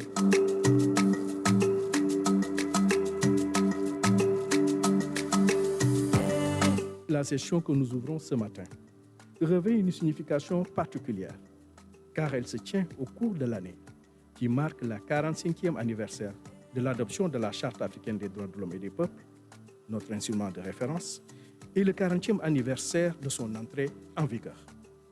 C'est le lieu de rendre hommage à toutes les personnalités qui ont porté la vision, les rédacteurs qui l'ont matérialisé, et particulièrement les chefs d'État et de gouvernement, qui par leurs actions résolues ont permis à l'Afrique de se doter d'un système régional de protection des droits de l'homme ancré dans ses réalités, ses valeurs et ses aspirations.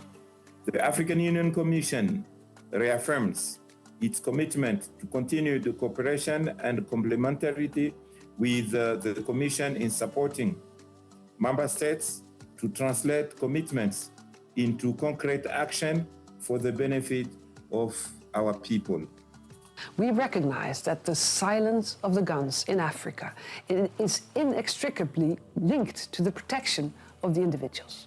Without respect for human rights and accountability, there can be no lasting peace. And without peace, rights remain fragile. Human rights are not abstract principles. Human rights are about whether a child has access to education and safety. Human rights are about whether a woman has control over her body. Human rights are about whether citizens can speak freely, organize peacefully, and trust the very institutions meant to protect them. Peace and security cannot be separated from governance and human rights. Where justice is absent, instability grows. Where exclusion persists, insecurity deepens. And where institutions fail to protect the dignity and rights of citizens, trust is eroded and tensions rise. Je peux vous assurer que la Cour, pour sa part, est disposée à collaborer avec les autres organes et de mener à bien notre mandat commun relatif à la protection des droits de l'homme et des peuples.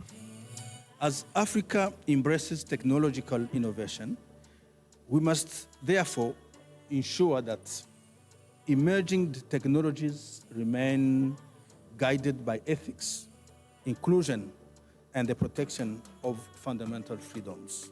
Together, we must build a stronger, more responsive, and truly inclusive African human rights system that protects children's rights today for a prosperous Africa tomorrow.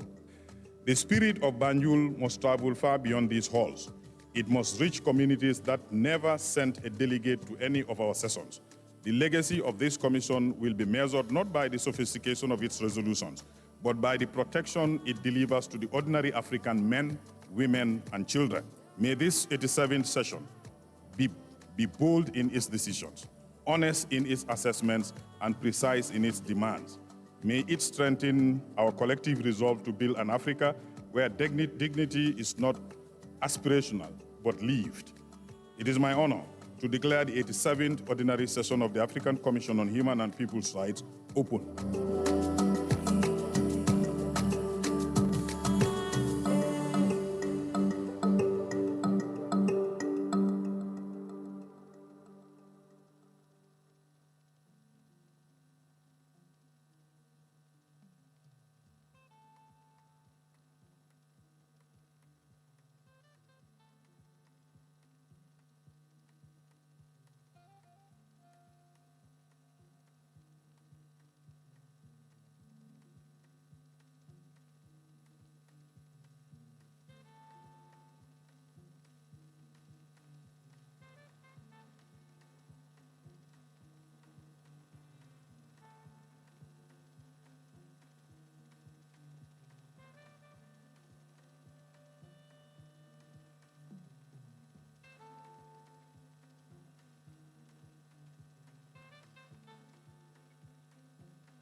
Bienvenue à la session ordinaire de la Commission africaine des droits de l'homme et des peuples.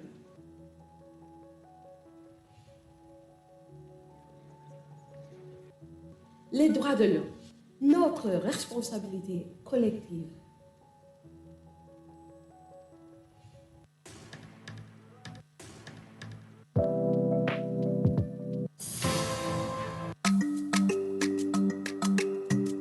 It is my distinct honor to welcome you to the opening ceremony of the 87th Ordinary Session of the African Commission, being held in this warm, beautiful, and historic city of Banjul.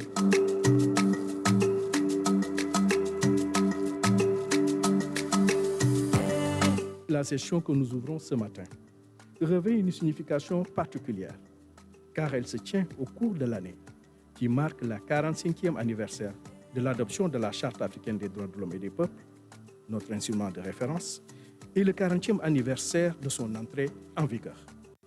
C'est le lieu de rendre hommage à toutes les personnalités qui ont porté la vision, les rédacteurs qui l'ont matérialisé, et particulièrement les chefs d'État et de gouvernement, qui par leurs actions résolues ont permis à l'Afrique de se doter d'un système régional de protection des droits de l'homme ancré dans ses réalités, ses valeurs et ses aspirations.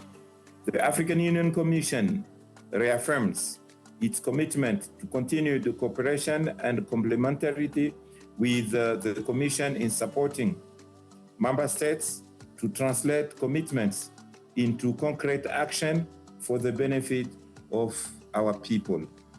We recognize that the silence of the guns in Africa is inextricably linked to the protection of the individuals. Without respect for human rights and accountability, there can be no lasting peace.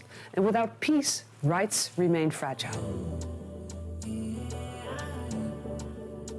Human rights are not abstract principles. Human rights are about whether a child has access to education and safety. Human rights are about whether a woman has control over her body. Human rights are about whether citizens can speak freely, organize peacefully, and trust the very institutions meant to protect them. Peace and security cannot be separated from governance and human rights. Where justice is absent, instability grows. Where exclusion persists, insecurity deepens. And where institutions fail to protect the dignity and rights of citizens, trust is eroded and tensions rise. Je peux vous assurer que la Cour, pour sa part, est disposée à collaborer avec les autres organes et de mener à bien notre mandat commun relatif à la protection des droits de l'homme et des peuples.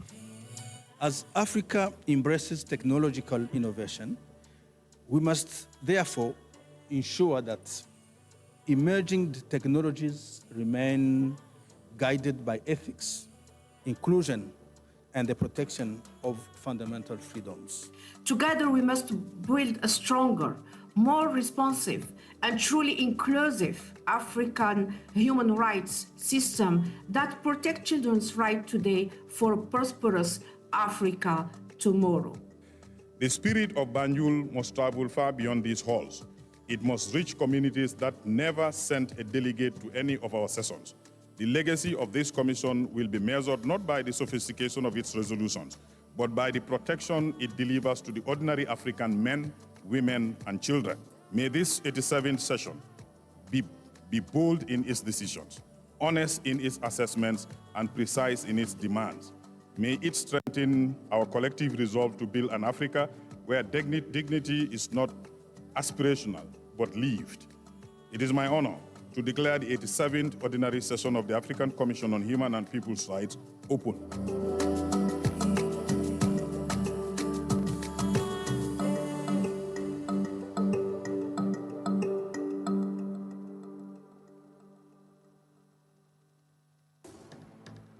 Sejam bem-vindos à sessão ordinária da Comissão Africana dos Direitos Humanos e dos Povos.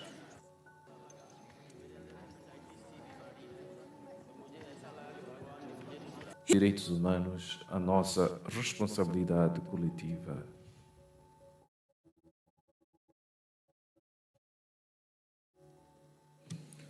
Mesdames et messieurs, la Commission va reprendre ses travaux Merci de regagner vos sièges. Ouais. Donc on recommence. Elle n'est pas là.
Chair, there is no audio.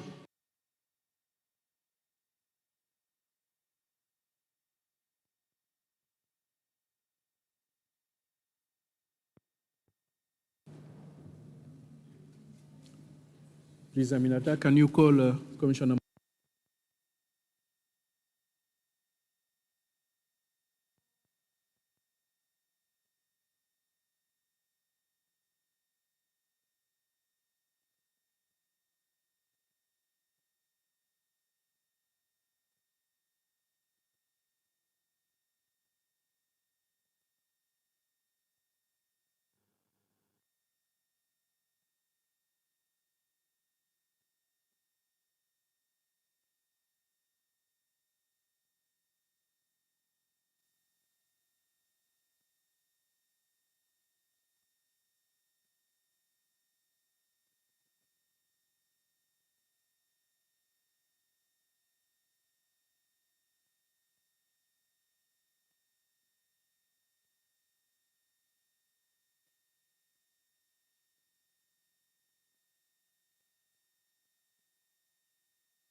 Distinguished Your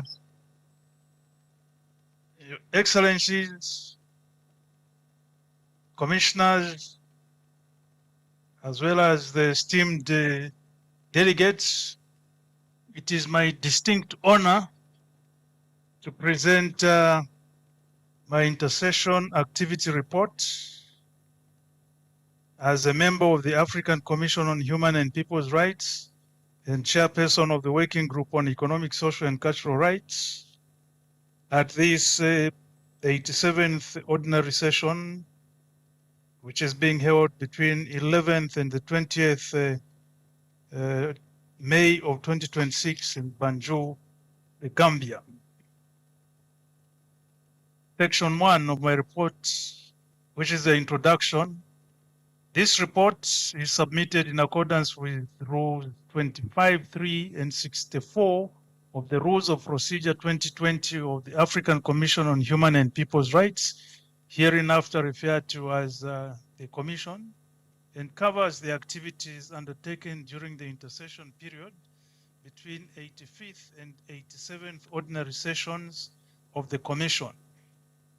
The report covers activities I undertook as member of the Commission, as a country rapporteur responsible for monitoring human rights situation in Ethiopia, Liberia, Malawi, Rwanda, and Uganda, and as chairperson of the Working Group on Economic, Social, and Cultural Rights in Africa. The report is divided into 3 parts.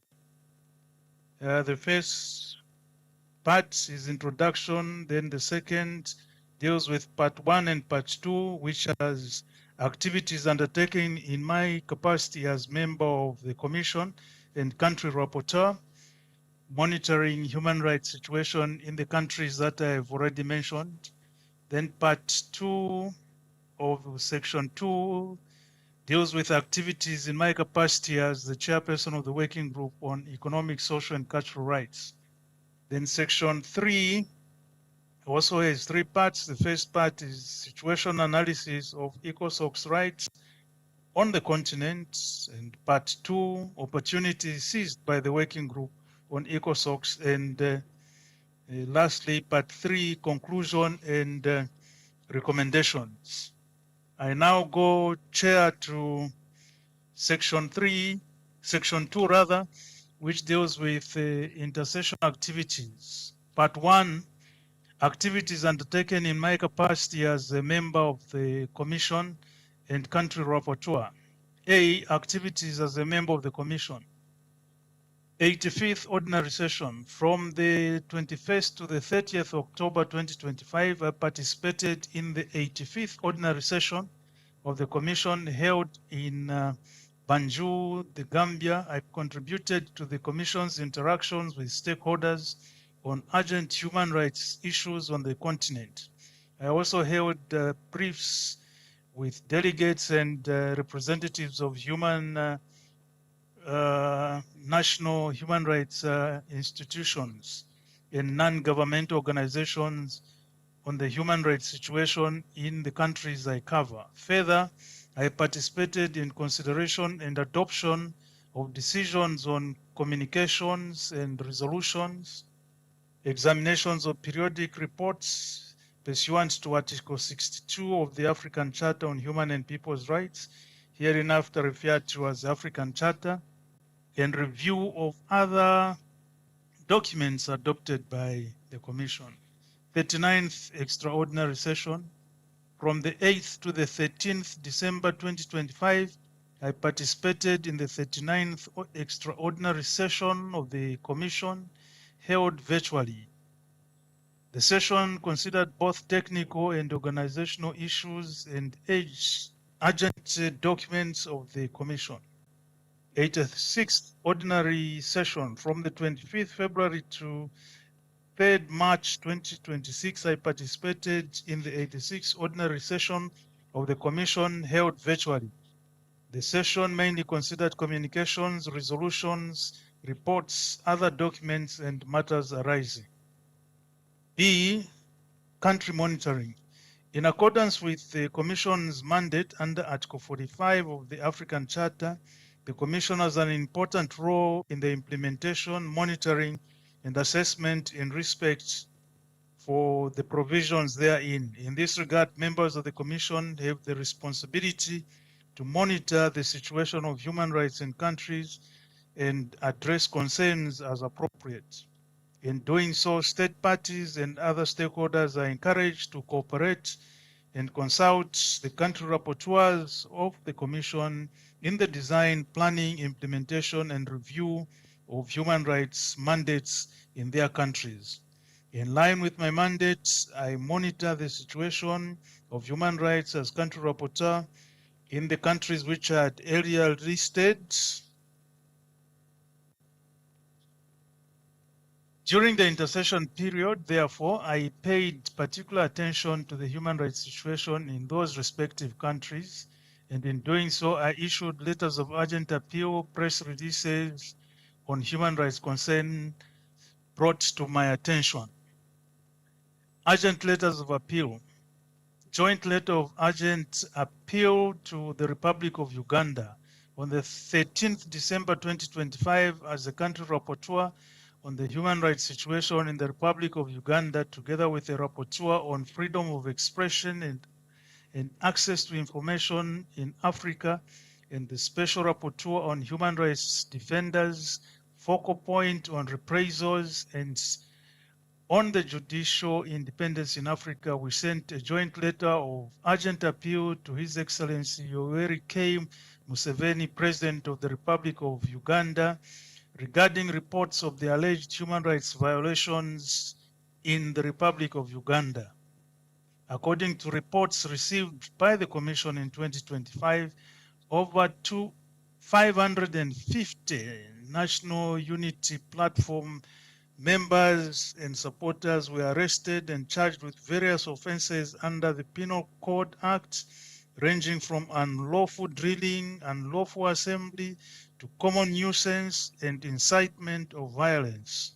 In addition, it was reported that for the last 2 months since the presidential candidates were nominated, over 300 people, including at least 23 women and 1 minor, were arrested mainly in Kampala, Lira, Arua, and Mbarara as a result of their participation in the party's campaign. The reports further indicated that since the electoral campaign kicked off, heavy security forces were deployed at most of the locations where NUP were scheduled to conduct rallies. It was reported that police and military operatives resorted to non-lethal weapons, including chemical irritants. In view of the concerns expressed and reaffirming the rights and freedoms enshrined in the African Charter, we respectively urge the government of Uganda to, 1, provide clarification regarding the reports of the arrests of over 550 NUP members and supporters, in addition to reports of arrests in Kampala, Lira, Arua, and Mbarara reportedly related to the participation in the party's campaign. 2, investigate all reports of attacks against journalists and other media practitioners, in addition to attacks on media houses. 3, ensure protection of journalists and other media practitioners from assault, intimidation, harassment, both offline and online. 4, ensure that limitations which restrict freedom of expression are prescribed by law, serve a legitimate aim, and are necessary and proportionate means to achieve the stated aim in democratic society as provided for in Principle 9 of the Declaration of the Principles on Freedom of Expression in Africa 2019. 5, recognize and ensure promotion and protection of all human rights in the run-up to the elections in 2026. And lastly, 6, inform the Commission of the steps it has taken or intends to take in fulfillment of its obligations with respect to the concerns raised in the letter. The Commission is yet to receive a response from the government of the Republic of Uganda. Joint letter of urgent appeal to the Republic of Uganda.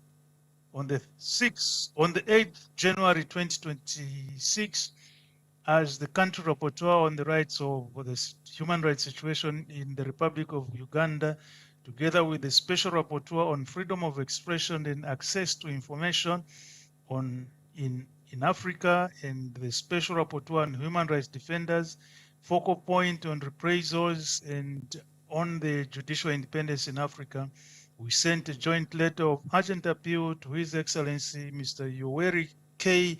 Museveni, President of the Republic of Uganda, regarding reports of arbitrary arrests of and detention of Dr. Sarah Bireti. The reports received by the Commission alleged violations of human rights during the electoral period, particularly the reported arbitrary arrest and detention of Dr. Bireti, a pro-democracy human rights activist and electoral observer of the Republic of Uganda. The doctor is also the executive director of the Center for Constitutional Governance based in Kampala, Uganda, and chairperson of the Global Network of Domestic Election monitors and vice chairperson of the African Election Observer Group. The reports allege that on the 30th December, Dr. Bireti was arrested at her residence in Kampala and was held at the Uganda police facility at Nateti police station in Kampala. The doctor was accused of accessing and disclosing national voters' information without authorization and prior consent of the Electoral Commission for the period between January to December 2025 at various locations across Kampala, Mukono, and Wakiso districts, contrary to Section 35(1) and 2 of the Data Protection and Privacy Act of Uganda. The charges were denied by the doctor.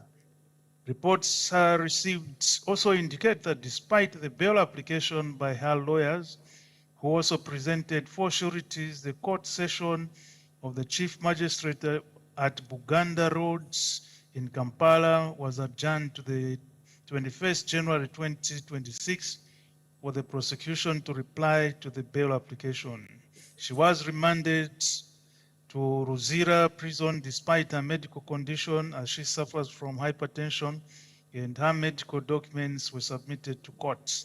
Furthermore, it was alleged that the doctor's arrest was due to declarations she made with the Center for Constitutional Governance regarding threats to electoral integrity, warning of declining public trust in elections, and rising concerns related to the accreditation of election observers. In view of the concerns expressed and reaffirming the rights and freedoms enshrined in the African Charter, we respectively urge the Republic of Uganda to 1, provide information clarifying regarding the above-mentioned reports, 2, secure the immediate release of the doctor given the alleged arbitrary nature of her arrest, detention, and conviction, 3, ensure effective compliance with the provisions of Article 6, 9, and 10 of the Charter, which concern in particular the freedom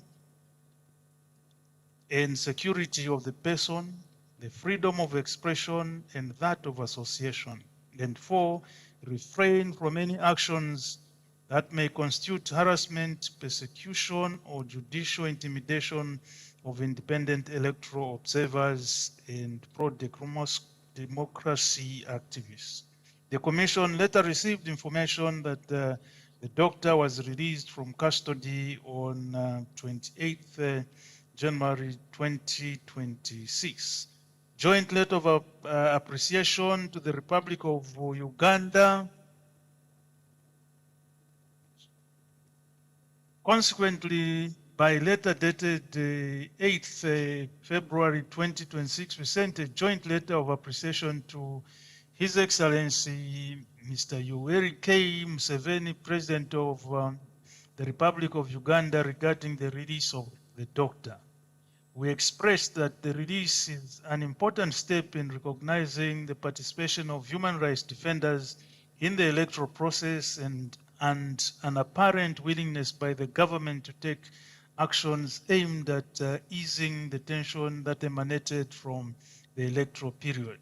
We therefore commended the efforts of the relevant authorities in making the release possible. We further encouraged the government to carefully monitor the ongoing case and to consider the recommendations contained in the letter of urgent appeal dated 8th January 2026 to ensure fair and equitable trials of the doctor.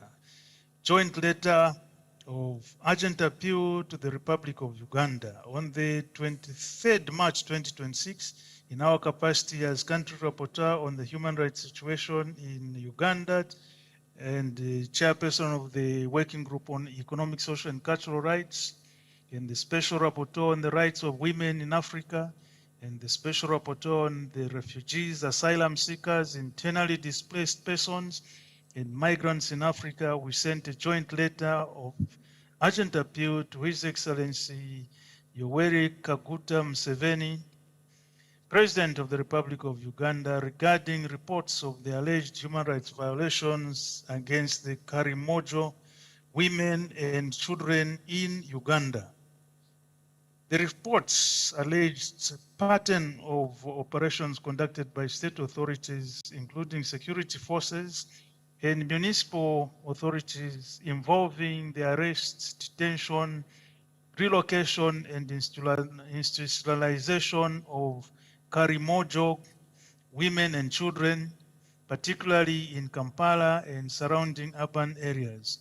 According to the information received, these operations involved large-scale raids targeting members of that community, resulting in the removal of women and children from their homes and places of livelihood, the forced separation of children from their mothers, and the transfer of children to rehabilitation centers, orphanages, and other institutions without adequate information being provided to their families regarding their whereabouts.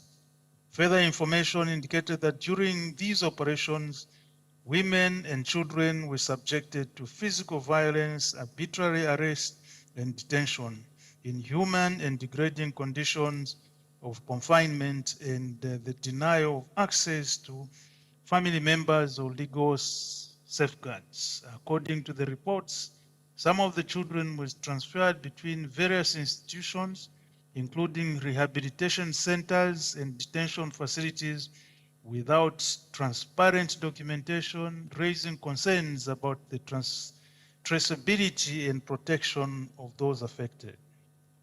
Accordingly, the reports allege that a significant number of the community children may have been forcibly relocated or institutionalized without due regard to the best interest of the child and in circumstances that may amount to arbitrary deprivation of liberty.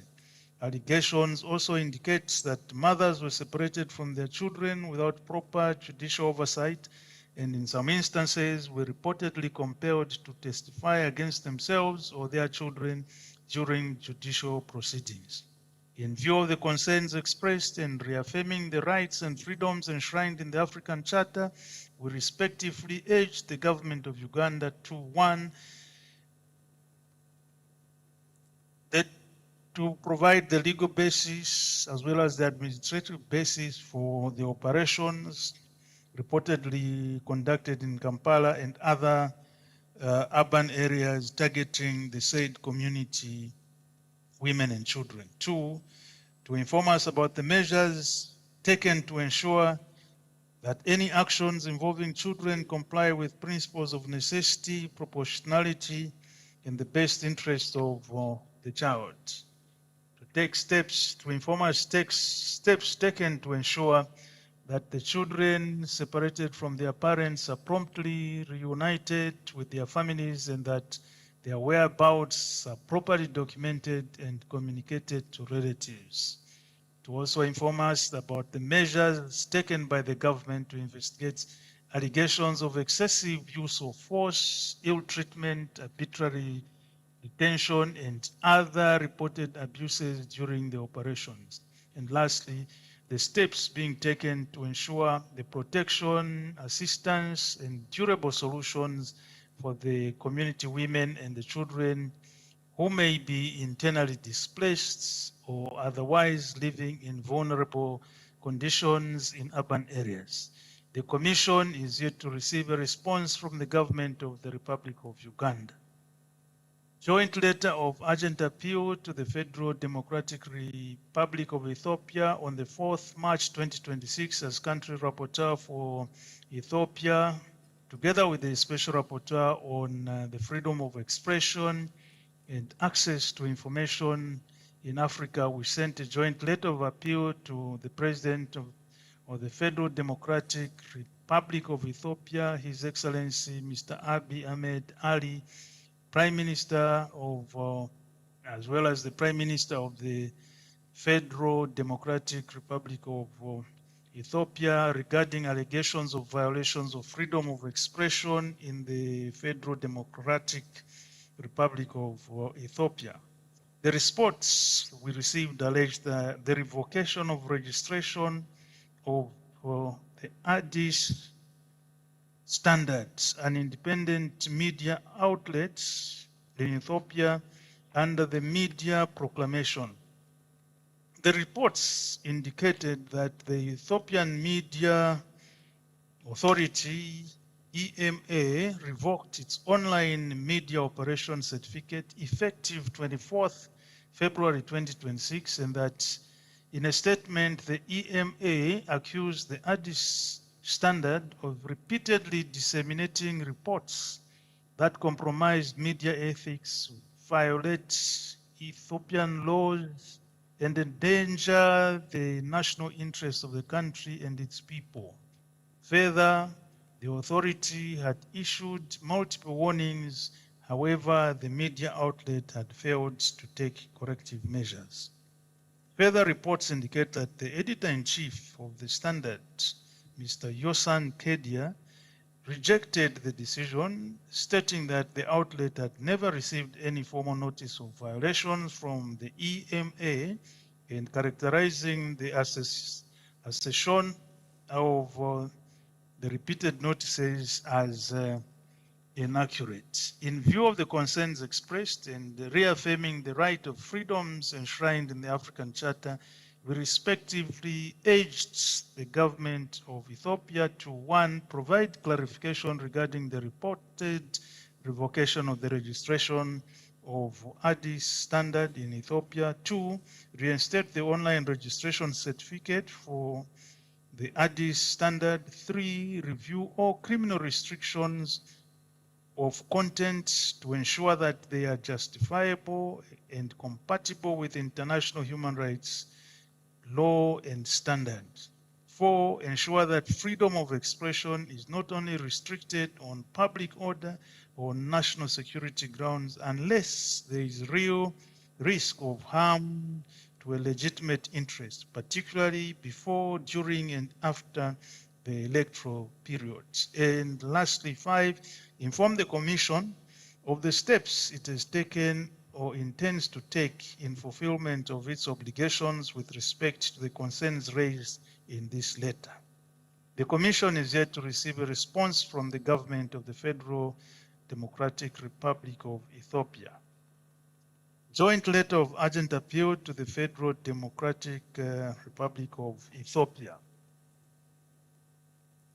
On 16th March 2026, as a country rapporteur for Ethiopia, with the Special Rapporteur on refugees, asylum seekers, internally displaced persons, and migrants in Africa, and the chairperson of the Working Group on Indigenous Populations, Communities, and Minorities in Africa, we sent a joint letter of appeal to the President of the Federal Democratic Republic of Ethiopia, His Excellency Mr. Abiy Ahmed Ali, regarding the allegations of the mass displacement of the Abu indigenous communities in Oromia in Ethiopia in connection with the proposed construction of the Bishfort Mega Airport project. According to the information received, the project requires about 3,500 hectares of farmland currently cultivated by 6 villages.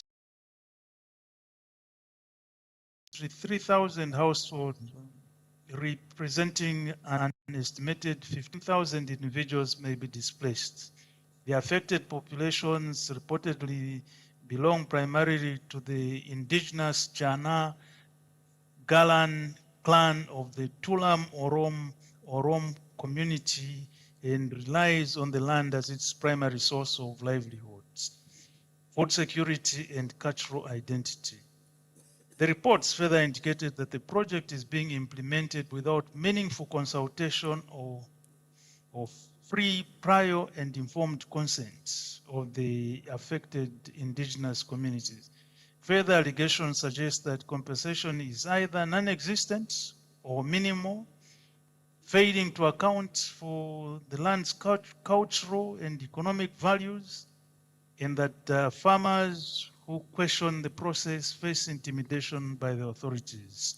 In view of the concerns expressed and reaffirming the rights of the freedoms enshrined in the African Charter, we respectively urge the government of the Republic of the Federal Democratic Republic of Ethiopia to, one, put an end to all forms of forced evictions, in particular evictions carried out for development purposes. Two, ensure that evictions were only carried out as a last resort after all alternatives to eviction have been provided and all evictions comply with international and regional standards. Three, adopt legislative and other measures to ensure that legislative procedures are complied with prior to any eviction, and making available remedies that are likely to result in the right to reparation, either in form of restitution, intergram, and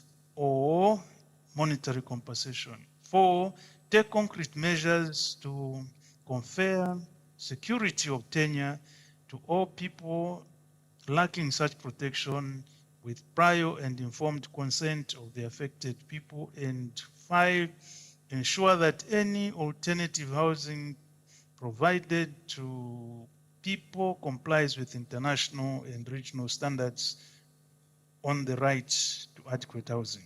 The Commission is yet to receive a response from the government of the Federal Democratic Republic of Ethiopia.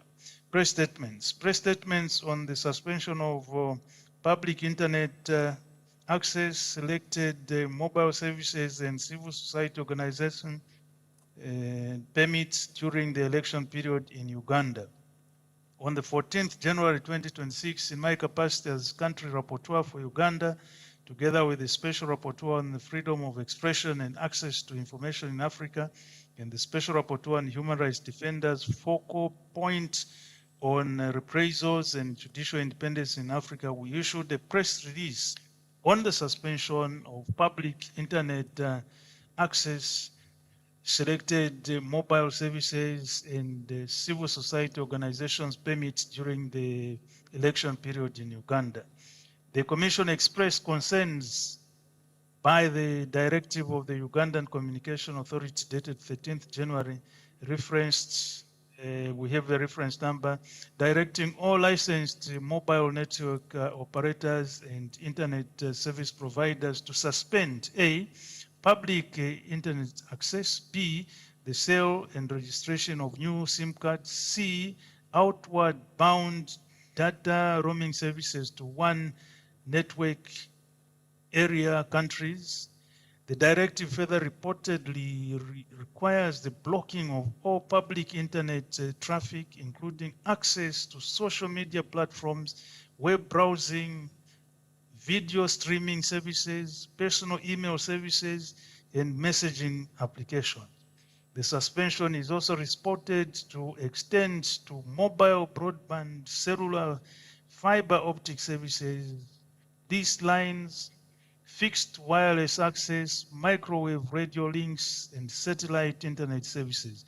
The Commission further expressed concern by the decision of the National Bureau of NGOs under the Ministry of Interior of Uganda to suspend with immediate effect from 9th January 2026 the permits of a number of civil society organizations, including Chapter 4 Uganda, National Coalition of Human Rights Defenders in Uganda, the Uganda National NGO Forum, the Alliance for Finance Monitoring, Africa Center for Media Excellence, the Human Rights Network for Journalists, Uganda HRNA, and the African Center for the Treatment and Rehabilitation of Torture Victims. The Commission considered that these decisions restricted the rights to freedom of expression, association, and assembly, as well as the right to participate in public affairs recognized in Uganda to the Ugandan citizens under Articles 9, 10, 11, and 13 of the African Charter and other ratified relevant instruments. The decisions also infringe on the right of the Ugandan people who benefited from the activities of the NGO. while reserving the right to engage through letters of urgent appeals on these issues. The Commission respectively invited the government of Uganda to 1, immediately restore full internet access and mobile communication services; 2, immediately reinstate the permits of all suspended civil society organizations; 3, take all necessary measures to end restrictions on civil space and respect for all rights guaranteed by the African Charter and other relevant instruments; 4, implement recommendations of the guidelines on freedom of association and assembly in Africa, as well as the relevant resolutions adopted by the Commission; 5, guarantee that any restrictions on fundamental rights comply strictly with Uganda's obligations under the African Charter and other relevant regional and international instruments; and lastly, 6, take all necessary measures to ensure the protection of journalists, human rights defenders, civil society actors, and the general population during the electoral period. Press statement on the occasion of World Water Day 2026. On the 26th March 2026, in my capacity as chairperson of the Working Group on Economic, Social and Cultural Rights on behalf of the Commission, I issued a statement on the occasion of the World Water Day. The Commission joined the African Union and the global community in commemorating the World Water Day 2026 under the theme of the year, ensuring the sustainability of water availability and safe sanitation systems to achieve the goals of Agenda 2063. I now go to section 3, which is the situation analysis of ECOSOC's rights on the continent and recommendations. Part 1 of my section 3, that is the situation analysis of the ECOSOC's rights. During the intersession period, in my capacity as chairperson of the working group of ECOSOCs in Africa, I monitored economic, social, and cultural rights in states parties to the African Charter. The following trends may have a huge impact on the economies of states parties and affect realization of the rights on the continent, which caught my attention. 1, the right to property, which is under Article 14. The right to property remains central to economic empowerment and dignity, but land tenure insecurity continues to affect many communities across Africa. During the reporting period, the African Union theme of the year, justice for Africans and people of African descent through reparations, that is in 2025, catalyzed discussions on colonial dispossession and equal land allocation. This was further solidified by the Commission's Resolution 653 of 2025 and the conference on the 2025 Conference on Land Policy, and which underscored the need for reparatory justice in land rights. A major concern remains a gap between customary and statutory tenure. The Food and Agriculture Organization has reported that in sub-Saharan Africa, 73% of land is held under customary tenure, while only 1% is formally recognized as such, leaving much of it undocumented and vulnerable to dispute or disposal. Women remain disproportionately affected by this situation. The Maputo Protocol guarantees women equal rights to acquire and manage property, and the Commission has repeatedly urged states to protect women's land and inheritance rights. The Commission therefore urges state parties to harmonize statutory and customary land laws, formally register customary land rights, and strengthen accessible land administration and dispute resolution mechanisms. The employment gap is shifting towards a dual focus, protecting domestic workers and adapting to digital migration. In Gabon Decree number 015 introduced quotas for foreign workers, reflecting a trend prioritizing national labor. Similarly, South Africa's implementation of the remote work/digital nomad visa shows an attempt to regulate new forms of globalized employment. In Kenya, the labor movement bill represents a positive step towards safeguarding the welfare of migrant workers. However, the Commission notes that the primary challenge across the continent remains the quality of employment. While unemployment rates are often the focus of policy, the staggering levels of vulnerable employment, where workers lack stability, safety, and fair play, threaten the realization of Article 15 of the African Charter. State parties are urged to ensure that labor policies promote decent work as defined by international standards, ensuring that national labor preference efforts must not result in exclusionary and xenophobic practices, but should focus on the dignification of workers. The right to health. The right to health faced significant pressure during the period due to drastic reductions in external development aid. These funding gaps have strained maternal care and vaccination programs. In response, the Africa CDC has advanced a model of African self-reliance, emphasizing regional manufacturing of medicines to reduce dependency on volatility between foreign funding. The Commission notes the emergence of new bilateral global agreements such as those signed by Kenya, Uganda, and Rwanda in the late 2025. While these provide essential funding for TB and HIV, they introduce complex provision regarding the management of health data. I urge states parties to ensure that such arrangements do not compromise health data sovereignty. The trade of such sensitive information for funding must be governed by strictly accountability frameworks that safeguard patient confidentiality and national security. Right to education, driven by the Continental Education Strategy of Africa for 2026 to 2035, there has been a significant shift towards expanding access to higher education. The Commission commends the Republic of Namibia for the landmark introduction of free tertiary education in January 2026. The move sets a formidable precedent for reducing financial barriers to human capital development. Despite this, education financing remains precarious in West Africa, where fiscal constraints risk undermining progress.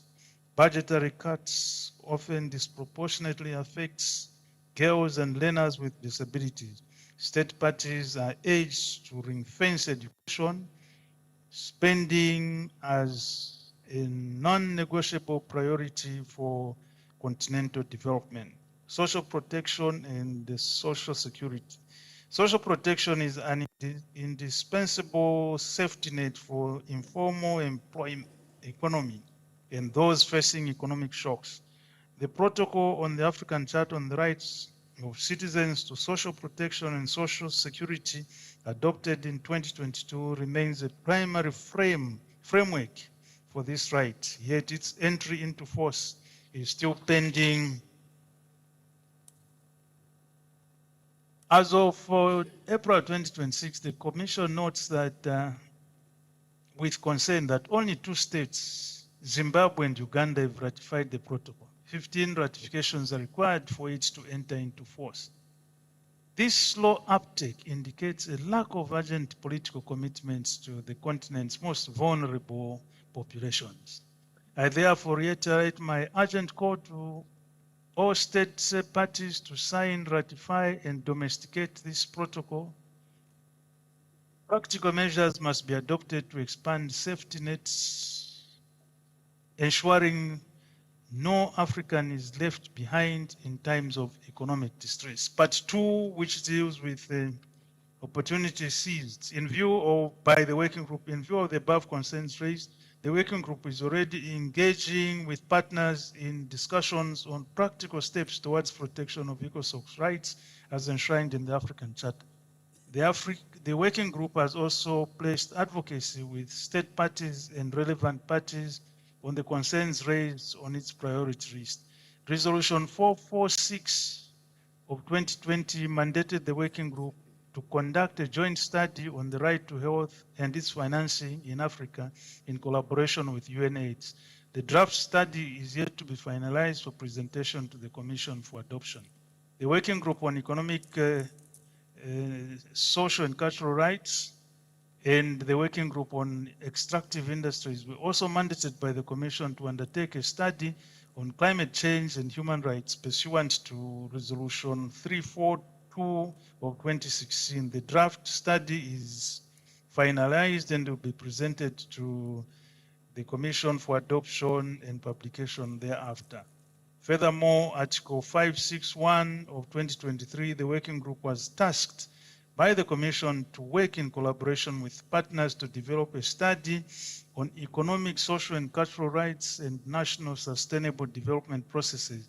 The Working Group, in partnership with the Danish Institute for Human Rights, Network for African National Human Rights Institutions, and the Center for Human Rights, University of Pretoria, have developed a draft study which is in the consultation process and will be presented to the Commission for adoption once it's ready. In line with Resolution 579 of 2024, this is a resolution on the development of guidelines for the protection of the rights of workers in informal economy sector in Africa.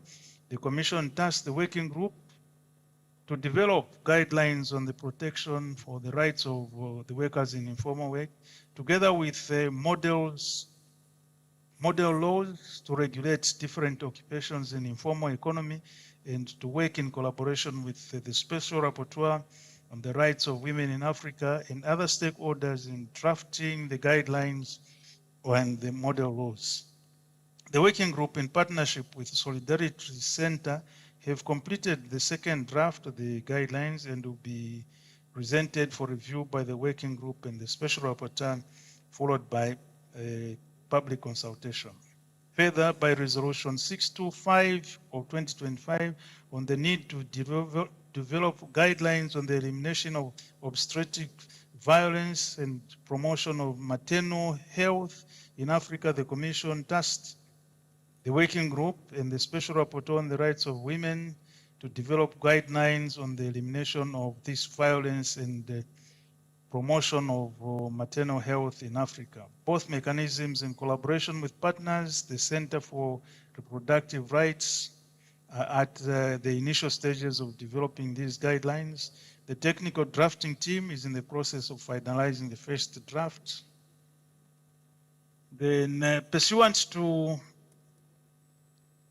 Resolution 658 of 2026 on the development of guidelines on the right to sanitation in Africa with specific focus on women and girls, the Commission mandated the Special Rapporteur on the rights of women in Africa and the Working Group on Economic, Social and Cultural Rights in consultation with other mechanisms to develop the rights to sanitation in Africa with a specific focus on women and girls to present them to the Commission. Sorry, Commissioner. Let me remind you, we have just 5 minutes. We need to have debate after your report. Please. Okay. There are some recommendations which we direct towards the states, and more importantly, we are asking the states to take legislative and other measures for the full realization of economic, social, and cultural rights in accordance with the African Charter. And we are also urging states to sign and domesticate the protocol to the African Charter on the rights of citizens to social protection and social security. I will skip the rest of the recommendations to the states, but I'm sure the states have had an opportunity to look at them. Then we also have recommendations to the civil society organizations. We are asking them to continue collaborating with us in our efforts, and also to provide support to the working group. Lastly, to all stakeholders, that is states parties, national human rights institutions, NGOs, and all partners in mobilizing resources towards projects that will translate into enjoyment of economic, social, and cultural rights. And in conclusion, I would like to take this opportunity to extend my sincere gratitude to all members and experts of the working group on economic, social, and cultural rights. And I would also like to extend profound appreciation to our partners for the continued support and call for continuation of the collaboration that we have with the view of promoting and protecting human rights in Africa, in particular economic, social, and cultural rights in Africa. Chair, thank you so much. That is the presentation of my activity report. Merci beaucoup, Honorable Commissaire Mandenga. I'd like to congratulate you for the comprehensive presentation of this report. We're going to start, open the floor for discussions. We received 4 requests for the floor, State Party and 4 civil society members. I'm going to give the floor now to Eritrea. Councillor Sharif Omar, you have the floor. So allow me to congratulate the 3 re-elected honorable commissioners and wish them all the best of luck and success in their endeavors. Mr. Chair, all protocols duly observed. We refer to the report presented by Honorable Commissioner Mwandenga on the current trends in the continent in the economic, social, and cultural sectors. Amongst those sectors, the right to health is mentioned as one of the crucial trends that may have vital impacts on the economics of the member states. Eritrea fully subscribes to this observation and is exerting efforts to ensure better quality provision of health service to its people.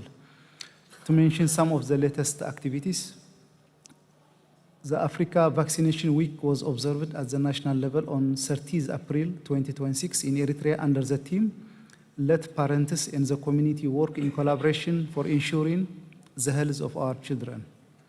During the event, it was reported that 14 types of vaccines are being administered and that the vaccine coverage has reached 98% of the country.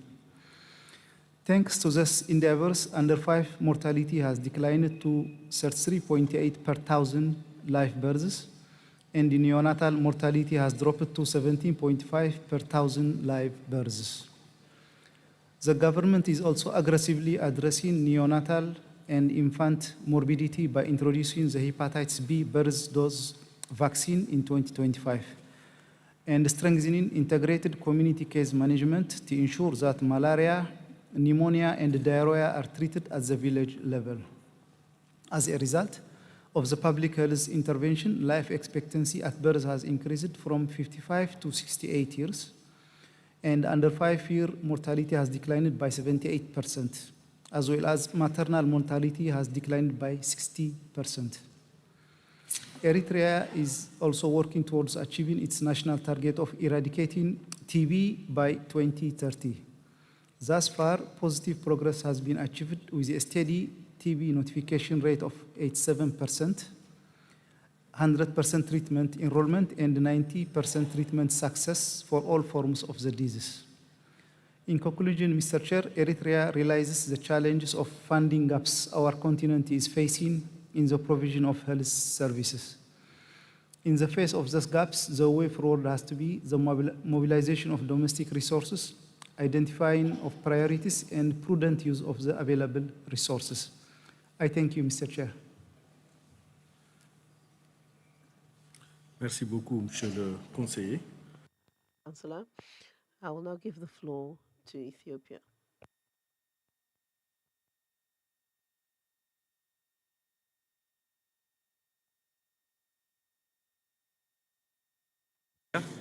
For his comprehensive intercession activity report. The delegation of Ethiopia would like to present a few remarks as regards the protection of economic, social, and cultural rights in Ethiopia and the joint letter of appeal referred to in the report. The Federal Democratic Republic of Ethiopia reaffirms its unwavering commitment to the protection and promotion of human rights as enshrined in the African Charter on Human and People's Rights, the Kampala Convention, and the Constitution of the Federal Democratic Republic of Ethiopia. Ethiopia acknowledges receipt of the joint letter of urgent appeal dated 16 March 2026, addressed to His Excellency Prime Minister Abiy Ahmed Ali, regarding allegations of displacement and human rights concerns in Oromia region in connection with the Bishoftu International Airport project. While formal responses are being prepared to comprehensively address the allegations set forth in both joint letters of appeal referred to by the Honorable Commissioner in his activity report, we would like to make some clarifications regarding the Bishoftu International Airport. Bishoftu International Airport project is a flagship national infrastructure initiative designed to catalyze the economic transformation of Ethiopia and the wider African continent. The project addresses the critical capacity constraints of Addis Ababa Bole International Airport and serves as a cornerstone for the implementation of the African Continental Free Trade Area Agreement and our right to development. The land acquisition for the project, the process of land acquisition for the project is conducted in strict adherence to national and international legal standards. All expropriations are governed by the Proclamation number 1161/2019, which provides for prior and adequate consultation, compensation, resettlement packages, and the right to appeal administrative decisions to regular courts.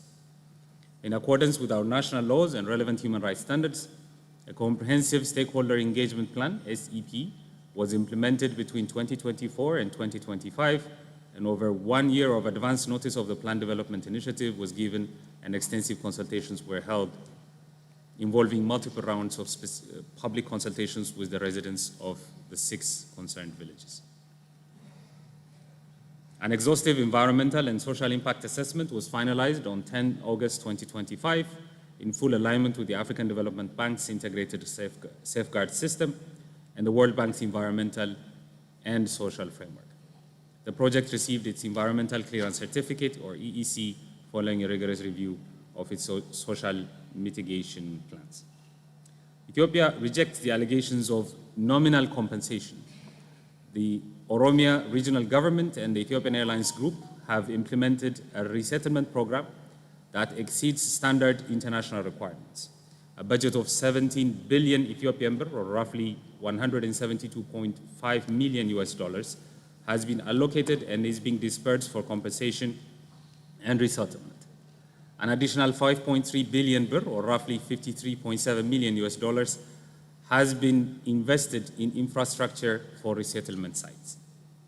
Additionally, the Federal Democratic Republic of Ethiopia has provided 1,359 villa-style houses, each resting on 500 meter square plots in the Dibayu area. These settlements are equipped with paved roads, clean water, electricity, and telecommunications infrastructure, many of which were previously unavailable to the residents. Furthermore, new schools and health centers have been constructed to serve the resettled populations. Each household receives a monthly stipend of 10,000 birr for 12 months, free health insurance, and access to public services to ensure food security during the transition period. Beyond financial compensation, the Federal Democratic Republic of Ethiopia has launched a livelihood restoration program, or LRP. Resettled farmers have been organized into business cooperatives and provided with equity shares in new commercial ventures within the airport city, including agro-processing and logistics. Mr. Chairperson, Ethiopia respectfully informs the Commission that the resettlement of residents is the final step of a multi-year, transparent administrative process. The Federal Democratic Republic of Ethiopia maintains that inclusive, transparent, and good faith consultations requested by the Commission have already been successfully concluded. Ethiopia affirms its commitment to the collective responsibility for human rights. We believe that Bishoftu International Airport project serves as a continental model for balancing mega infrastructure needs with the protection of socio-economic rights for all Ethiopians. I thank you. Merci beaucoup, Monsieur le Conseiller. Je donne la parole à... I'll give the floor now to South Africa.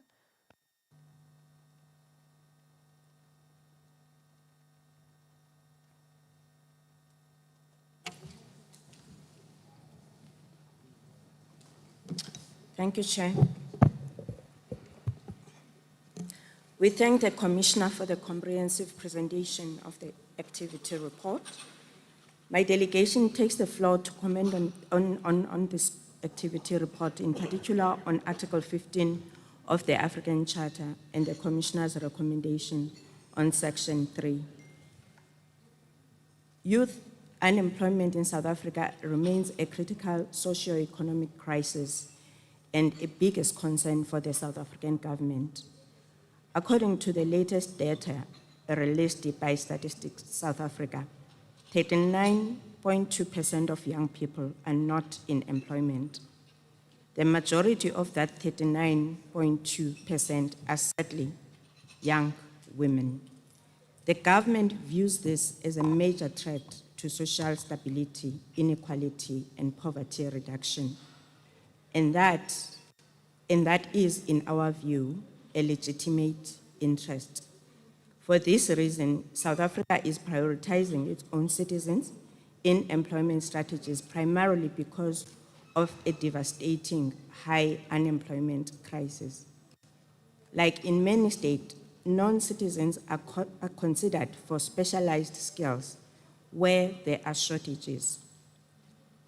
This citizen-first approach or prioritization of national labor is a political and economic mandate aimed at stabilizing society, reducing poverty, and prevent social unrest.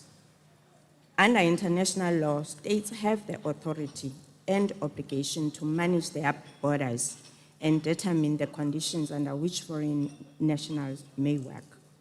The international standards also allow for measures designed to protect the national labor market and ensure social peace and stability. While prioritizing locals, our legal framework do comply with constitutional rights in as far as ensuring equal treatment once a migrant worker is legally employed. South Africa has a robust legal framework that provides constitutional protection for migrant workers. This right is guaranteed in the Constitution, as well as the Labor Relations Act, which protects all employees regardless of their nationality or immigration status. Framing national labor preference efforts as inherently exclusionary or xenophobic practice by indication misrepresent the South African government's urgent obligation to address and reduce high unemployment rate of our women and youth, aimed at mitigating the resulting social unrest. Finally, Chair, South Africa is committed to realizing economic, social, and cultural rights. I thank you. Thank you so much for your statement. I see no additional requests for the floor from member states. Oh, I see Zimbabwe. You have the floor.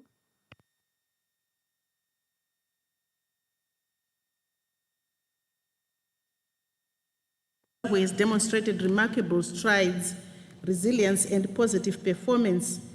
This has been mainly due to tight fiscal and monetary policies instituted by the fiscal and monetary authorities in their effort to achieve a stable macroeconomic environment where businesses thrive while the public achieves decent standard of life. In order to enhance access to socio-economic and cultural rights, our government has gone a long way on the economic front through the implementation of the just-ended National Development Strategy 1, NDS1, 2021 to 2022, and the current National Development Strategy 2, NDS2, 2026 to 2030. The NDS2 embraces devolution and decentralization of government services and promotes empowerment programs that address the needs of women, youth, persons with disabilities, and other vulnerable groups. It is also premised on our national priorities that span across all dimensions of development and is fully aligned with regional, continental, and global development frameworks, including the SADC Indicative Strategy Development Plan 2020 to 2030, the AU Agenda 2063 and the UN Sustainable Development Goals 2015 to 2030. Mr. Chairman, our government has been consistent in maintaining an overall balance of less than 3% of GDP, a commitment that was made since October 2018. In that regard, save for 2023, fiscal deficits for the period 2019 to 2025 have been maintained within that target. In 2026 alone, we have targeted a double-digit growth rate, even though some have projected our growth rate between 5 and 8.5%. In many parts of the country, Mr. Chairman, key initiatives such as the stimulus packages and financial assistance programs continue to be implemented. These programs aim to provide relief to low-income households, informal workers, and small and medium-sized enterprises, SMEs. To mitigate the effects of global climate crisis, our government has embarked on developing bankable climate-smart projects centered on climate-smart agriculture, renewable energy, and resilient water management.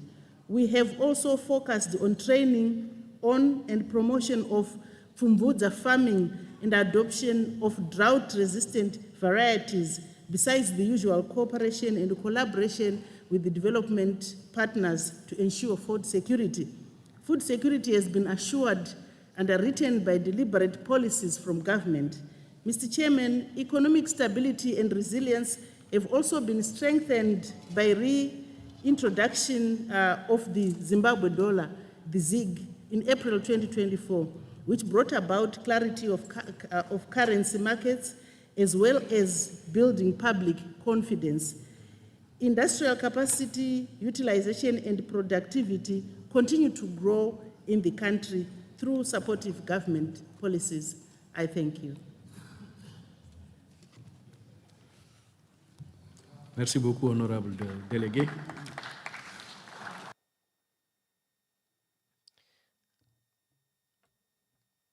I just want to verify if any other member states wish to take the floor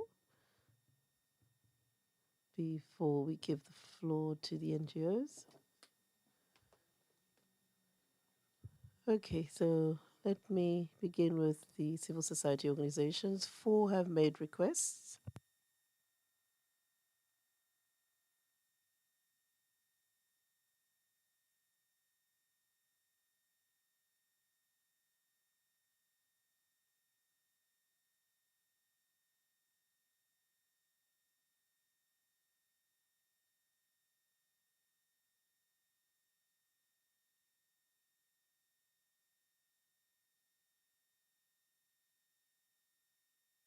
Madame Mariam Diop, Avocats Sans Frontières, are you present?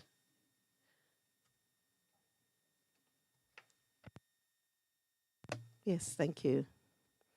Honorable Chair, Honorable Commissioners, distinguished delegates, ladies and gentlemen, the Association of Lawyers works with the Canadian Association in order to promote the rights of women in Senegal, and in particular to eradicate harmful traditional practices. The marriage of children,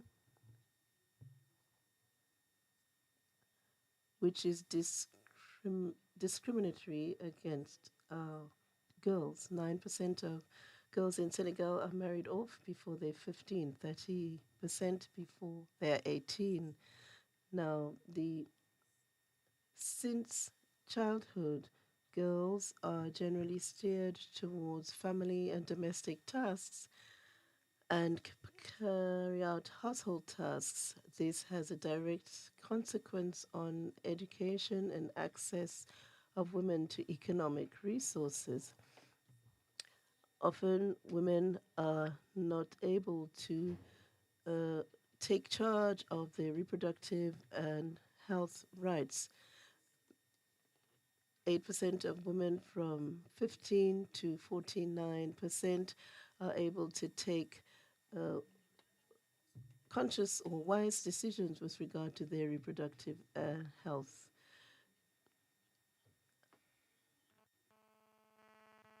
are often unfavorable to women, and this makes the situation all in all difficult. Even if women represent 70% of the active population in the rural areas and produce 80% of the agricultural products, still less than 16% of them hold agricultural title and they have their own assets. Senegal has ratified numerous regional and international instruments to protect women and girls' rights, including the African Charter and the Maputo Protocol. Challenges, the Lawyers Association in Senegal, with the support of the Lawyers Association in Canada, calls upon the African Commission on Human and People's Rights to request the Senegal government to put an end to child marriage and to ensure that the legal age of marriage is upheld for women in accordance with the Article 6 of the Maputo Protocol and Article 22 of the ASAWEC Protocol. As far as land rights and agricultural resources, Article 19C of the Maputo Protocol and Article 14.3 of the African Charter on Human and People's Rights provides for this. We request that there needs to be additional combating to ensure that children's rights are promoted right from childhood. The decision-making powers of women as far as their own health, as far as education, and also building awareness and ensuring access to health services is also vital. Thank you very much for your attention. Thank you, Madam Diop. Your statement is noted. Let me call the Center for Reproductive Rights. That is number 358.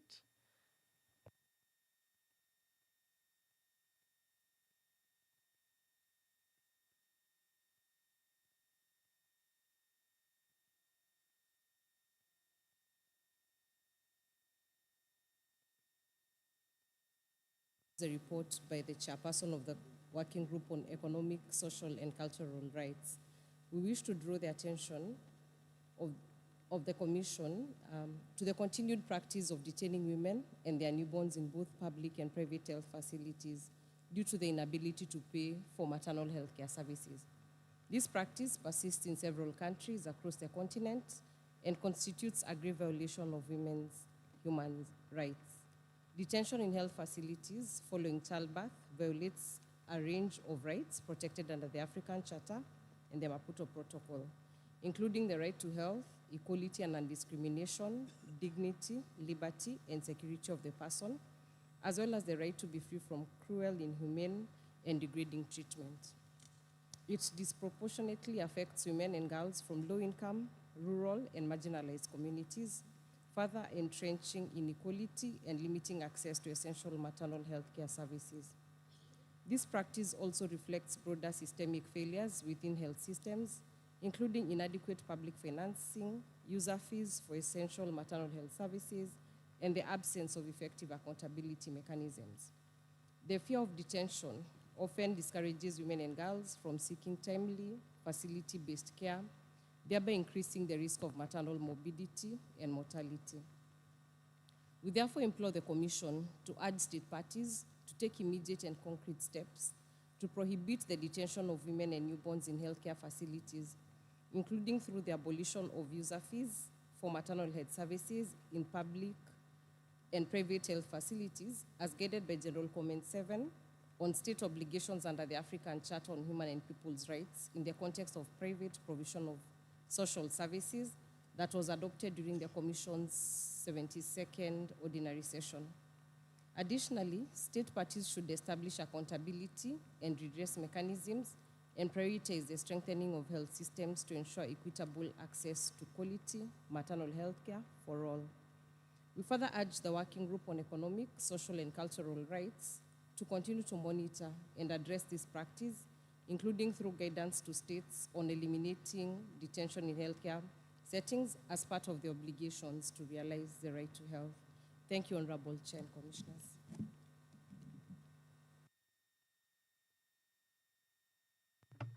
Thank you so much, Madam. Your statement is noted. I would like to close the discussions now and return the floor to Commissioner Mandenga for his concluding words.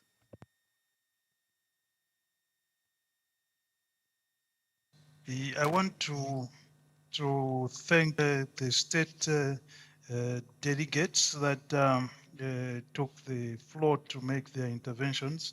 As on behalf of the Commission, I would like to say that we are quite encouraged at the fact that I think there have been a lot of positive trends which the state of Eritrea has talked about. Ethiopia is also mentioned about some of the things that are happening.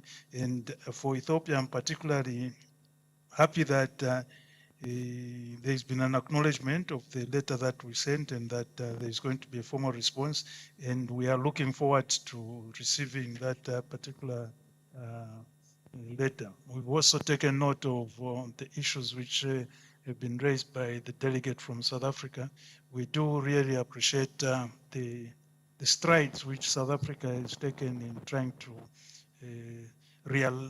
towards the realization of economic, social, and cultural rights. I'm also cognizant of the issues which the delegate from Zimbabwe has talked about. They are quite encouraging. And I also take note of what the lady from Senegal has talked about. And surely the issue that she also talked about dealing with child marriage is something which even myself, I'm quite concerned because I think it also touches on issues to do with the right to health. We have taken note of that. And we've also taken note of what the Center for Reproductive Delegate has talked about. Those are issues which I think are also concerning. And we have taken note of the recommendation that you've said, and I think we're going to implement it, more so that even the chair has already complimented and taken note of what has been said. But above all, I want to say that from the interventions, it is very clear that the state parties, members of the CSOs are all interested in ensuring that the rights which are enshrined in economic, social, and cultural rights are made realizable. And I think what we should be doing is we should be working towards making sure that these rights become justiciable throughout Africa. Chair, may I end on that one? The core is, let's make these economic, social, and cultural rights justiciable so that at least we should be able to see a situation where if there is a violation, the courts should be called upon to intervene so that the rights can indeed be fully realized. Thank you, Chair, for the opportunity to present this particular report. I rest my case. Thank you, Honorable Commissioner. I'd like to congratulate you, and not on my own behalf, but also on behalf of all the commissioners. The commissioner, or the commission, has taken note of your intercession report. You have fulfilled your obligations as per Article 62 of our Rules of Procedure. So this brings us to the end of item 6. Let us go back to item 4 on the human rights situation in Africa. We will take statements until 5:30. We will hear from member states first of all. We will start with Lesotho, the Kingdom of Lesotho.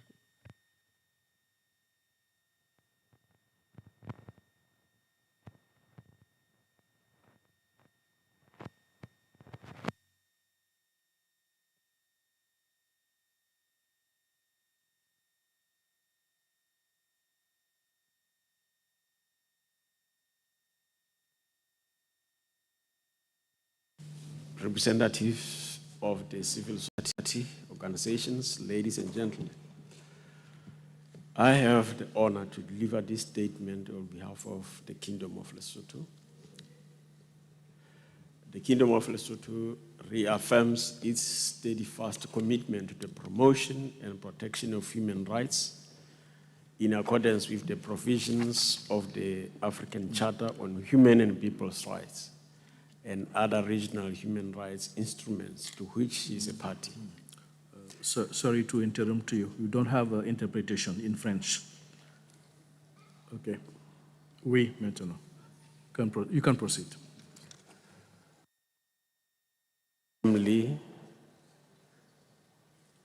Committed to engaging constructively with this esteemed commission and to strengthen implementation of obligations under the regional human rights law at the national level. Mr. Chair,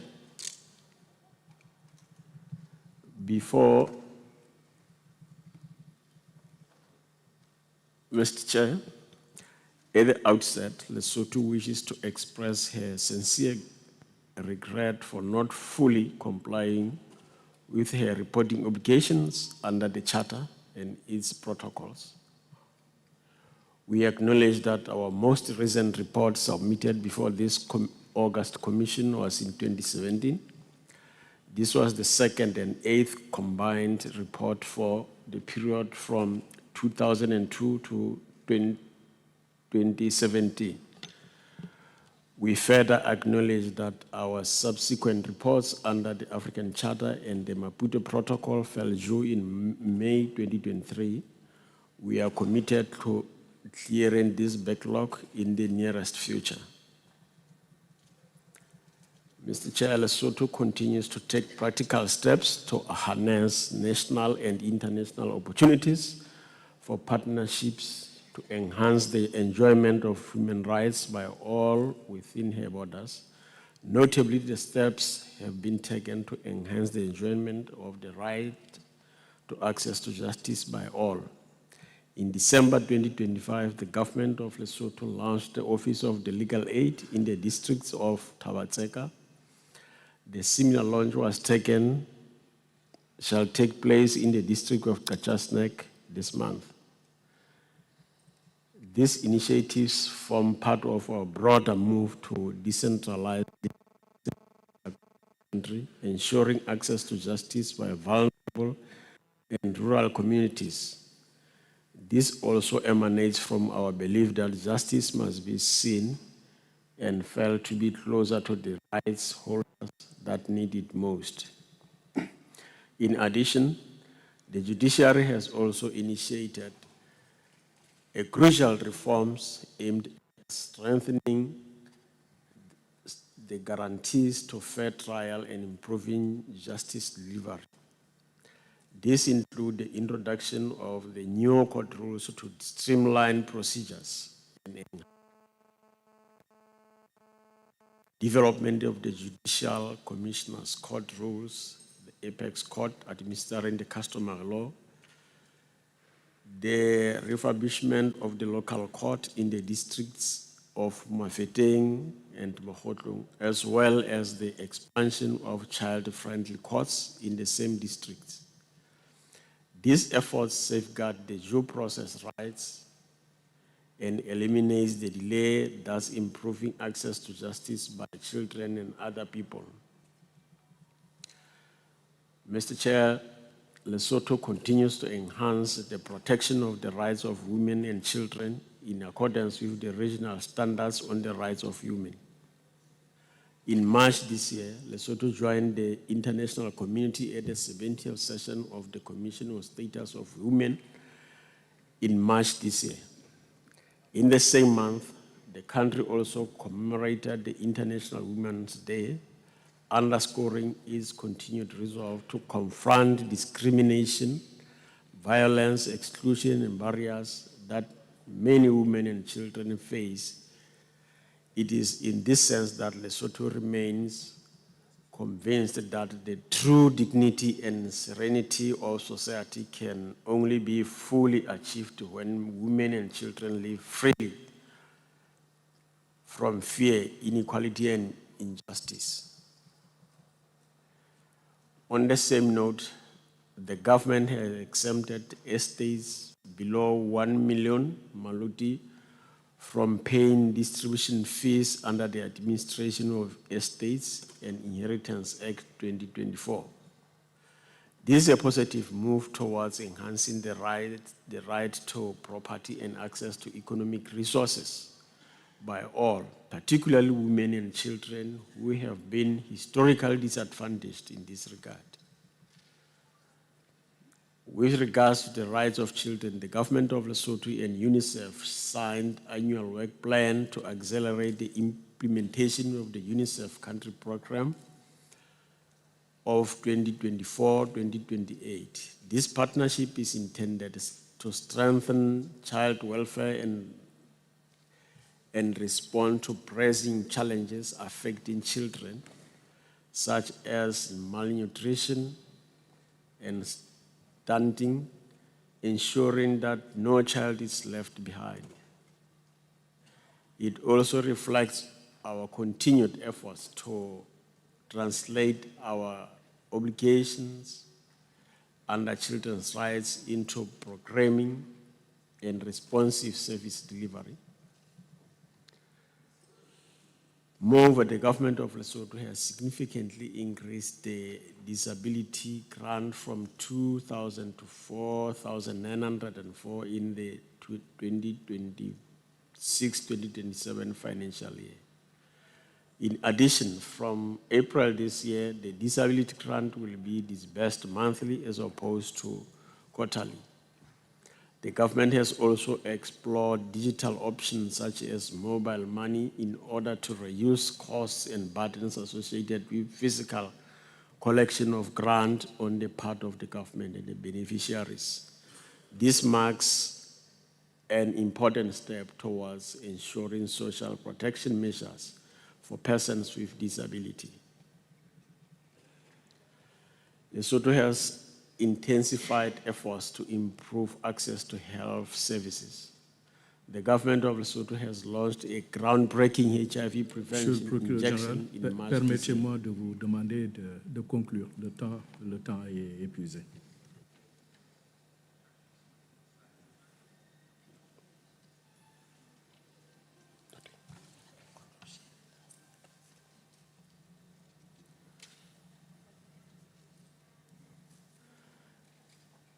In conclusion, the Kingdom of Lesotho remains committed to deepening the legislative and institutional reforms to enhance the promotion of human rights in accordance with the regional and international human rights standards.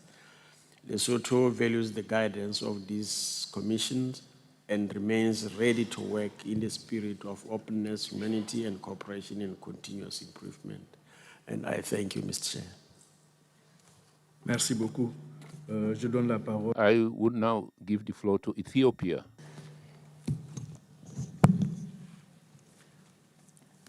Honorable Chairperson of the African Commission on Human and People's Rights, Honorable Vice Chairperson and Commissioners of the African Commission on Human and People's Rights, distinguished delegates of African Union member states, distinguished representatives of the government of the Gambia, representatives of national human rights institutions, international organizations, non-governmental organizations, distinguished participants, ladies and gentlemen. It's an honor for me to address the African Commission on behalf of the Federal Democratic Republic of Ethiopia at the 87th Ordinary Session of the African Commission.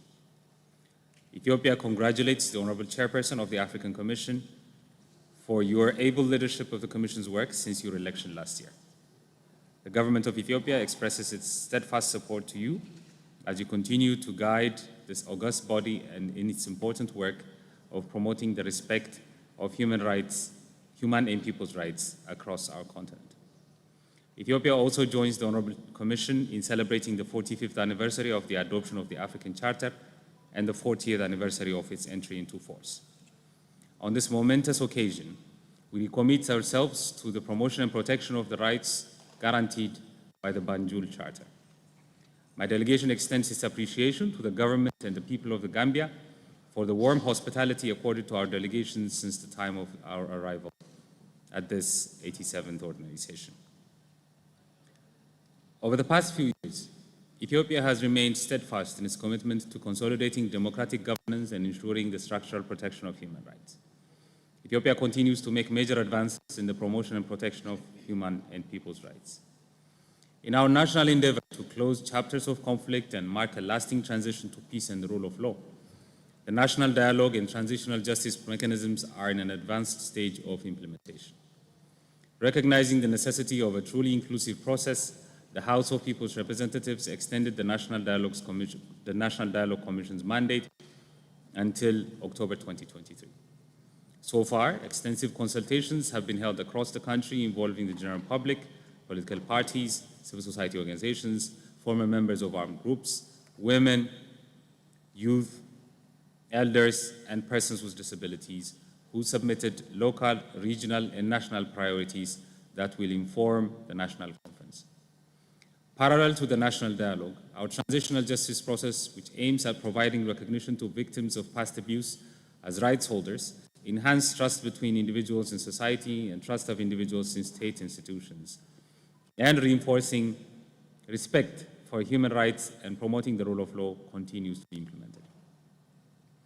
An independent task force has conducted over 60 public workshops and consultations nationwide, culminating in a comprehensive Green Paper policy framework that was later endorsed by the Council of Ministers. The result was a transitional justice policy grounded in Ethiopia's realities by involving all stakeholders, including victims, women's groups, civil society organizations, regional states, and the federal government, as well as the general public. The Ministry of Justice has finalized preparations for the formal rollout of several laws that will provide a comprehensive set of laws to operationalize transitional justice institutions and provide for the criminalization of international crimes in line with international criminal law and international human rights standards. We are prioritizing the effective and meaningful participation of women, victims, and survivors, ensuring that both the national dialogue and transitional justice initiatives are inclusive and victim-centered.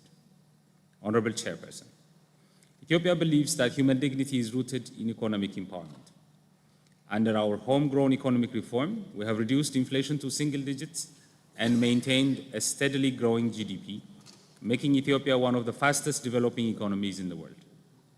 To protect our workers, we have overhauled the national salary scale, raising the minimum government wage and increasing graduate pay. Furthermore, our 6 flagship initiatives, including the National Wheat Development and Green Legacy programs, are securing the right to food and a healthy environment for our citizens. We have made substantial legislative and policy strides for the vulnerable. The 2025 education law now guarantees free primary and middle school education. We're also finalizing the National Free Legal Aid Proclamation to ensure access to justice for the indigent, refugees, and migrant workers. Furthermore, I'm pleased to report to the Commission that the Council of Ministers is in the final stages of approving the ratification of the African Disability Protocol. Our urban and rural corridor development projects are modernizing our urban centers and rural areas, creating jobs and improving quality of life. We have allocated 7.4 billion for compensation in early 2026 and have strengthened regulations to protect the rights of resettled landowners. Beyond financial compensation, we have launched the Post-Resettlement Support Scheme, which provides specialized entrepreneurship training and micro-grant access for small business owners and artisans impacted by urban renewal. Recognizing that the right to health is fundamental to human dignity, we have successfully operationalized the National Action Plan for Health Security 2025 to 2029. This One Health approach integrates human, animal, and environmental health monitoring to build a resilient system capable of preventing public health emergencies and ensuring that every Ethiopian, particularly those in rural areas, can exercise the right to a healthy and secure life.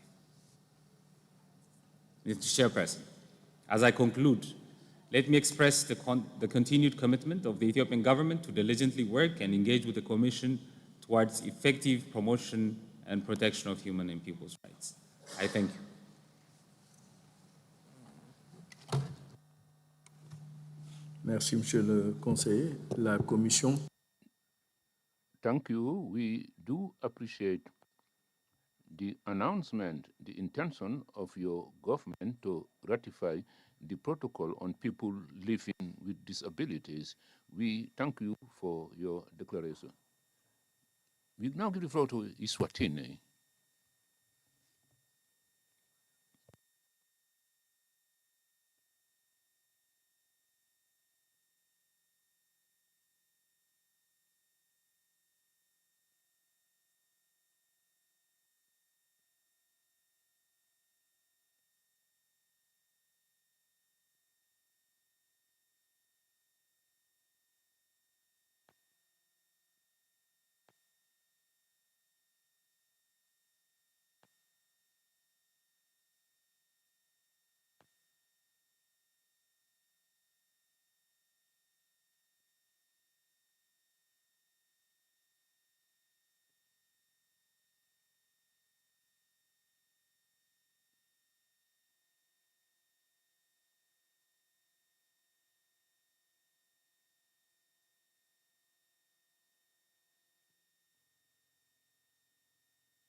It sets clear targets to address inequalities, including increasing rural and peri-urban access to safe water and expanding improved sanitation coverage.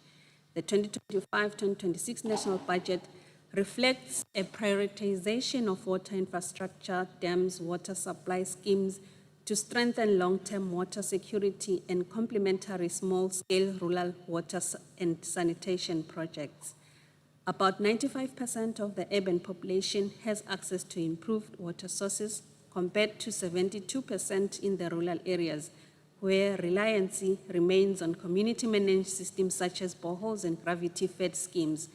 Ongoing initiatives, including the Water Supply and Sanitation Access Project, supported by development partners, are expanding coverage in rural communities. Government-led programs are extending water services to over 200,000 beneficiaries through regional skills, while bulk water transfer systems are being developed to address geographic disparities in water availability. The Eswatini Water Services Corporation is upgrading systems to improve reliability beyond major towns. However, these efforts continue to be constrained by limited financing for operation and maintenance, as well as recurrent impact of droughts. Honorable Chairperson, as the global community continues to confront the escalating impacts of climate change-related disasters, Eswatini has strengthened its national preparedness and response framework. In 2025, Parliament enacted the Disaster Risk Management Act, repealing the 2006 legislation. The new law emphasizes a proactive, coordinated, and resilience-oriented governance, aligned to the Sendai Framework for Disaster Risk Reduction and the African Union Programme of Action. Eswatini systematically assesses socio-economic and human rights impacts of climate change through the annual Vulnerability Assessment Report coordinated by the Deputy Prime Minister's Office. The report provides recurrent data on how extreme weather events affect food security, household income, and provides coping strategies. A national adaptation plan is in its advanced stages of development to assist Eswatini to identify its medium and long-term climate adaptation needs, reduce vulnerability, and integrate resilience into national development policies and strategies. On the rights of women, Eswatini has strengthened legislative and policy frameworks to promote gender equality and combat discrimination in line with the obligations under regional and international instruments. Efforts have included strengthening economic empowerment programs that provide women, particularly in rural areas, with entrepreneurial and financial literacy, capital funds such as the Regional Development Fund, which supports income generation initiatives where more than 60% beneficiaries are women. The government, in collaboration with civil society organizations and development partners, continues to reinforce measures to address gender-based violence through the implementation of the National Gender Policy and the Strategy to End Violence, alongside the Sexual Offences and Domestic Violence Act of 2018 and survivor support frameworks.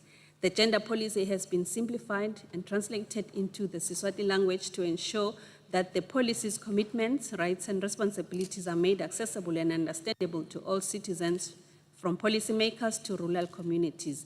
This is to strengthen nationwide communication of gender equality priorities and support the effective implementation of the policy. Honorable Chairperson, may I take this opportunity to address this House on the matter raised concerning the bilateral agreement Eswatini has with the United States of America under the Third Safe Country Program. In particular, that lawyers were facing difficulties in accessing the U.S. deportees, thus denying them the right to legal representation as reported by Amnesty International. It is important to clarify that this matter was duly brought before the courts by the legal practitioner acting on behalf of the affected person. The government opposed the application on the basis that it was not clear whether the lawyer in question had a mandate from the deportees to act on their behalf. The court has directed the Correctional Services Authority to allow the legal representatives to access the deportees in question, and during the first consultation, it will be established whether the legal representative has the mandate. Worth noting is that the legal representatives have not yet approached the deportees for consultation in the correctional facilities. The government of the Kingdom of Eswatini respects and will abide by the ruling of the courts. In conclusion, may I reiterate the government of Eswatini's commitment to respect, promote, and protect the fundamental rights and freedom as enshrined in the Charter and other human rights treaties. The government further commits to working with the African Commission in fulfilling its mandate under the Charter. I thank you, Honorable Chairperson, Honorable Commissioners, and esteemed delegates for your kind attention.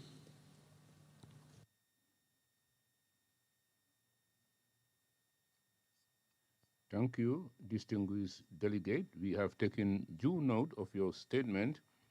I would now want to close the list for requests with respect to state parties. I have registered the response from Uganda. Now, we will give the floor before we close today. Mr. Martin, International Committee for the Red Cross, you have the floor.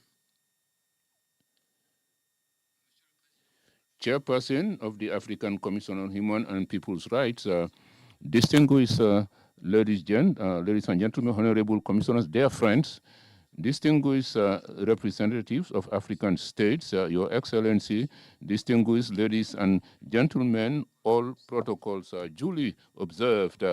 In October 2025, I came before this assembly to talk about the global initiative of our organizations launched in September 2024 by the ICRC and 6 states, namely Brazil, China, France, Jordan, Kazakhstan, and South Africa, with a view to giving more impetus to the commitment, the policy commitment for international humanitarian law. How sometimes it is respected, in most cases it is violated. Today, the African governments, like many states in the world, have adhered. In February 2026, 108 states had officially adhered to this initiative, including 23 states from Africa. Let me name them so that they can be acknowledged. Southern Africa, Somalia, Tunisia, Sierra Leone, Sao Tome and Principe, Senegal, Rwanda, Nigeria, Morocco, Mauritania, Libya, Lesotho, Kenya, Ghana, the Gambia, Ethiopia, Egypt, Djibouti, Democratic Republic of Congo, Cote d'Ivoire, Cameroon, Benin, and Algeria. I would particularly like to thank this state for this spirit of solidarity, which testifies to your commitment in favor of multilateralism, and I would urge you to maintain this commitment for the 5th cycle of final consultation, which will be held from 22nd to 26th June in Geneva. In 7 December 2026, it will end with a high-level conference in Jordan, and it will be an opportunity to have exchanges with respect to the final recommendations which will emanate from you. I take it upon myself to launch an appeal, a renewed appeal to the other African states that have not yet joined this initiative to support the process. And also, I would like to draw your attention that there is no formal procedure to adhere to this initiative.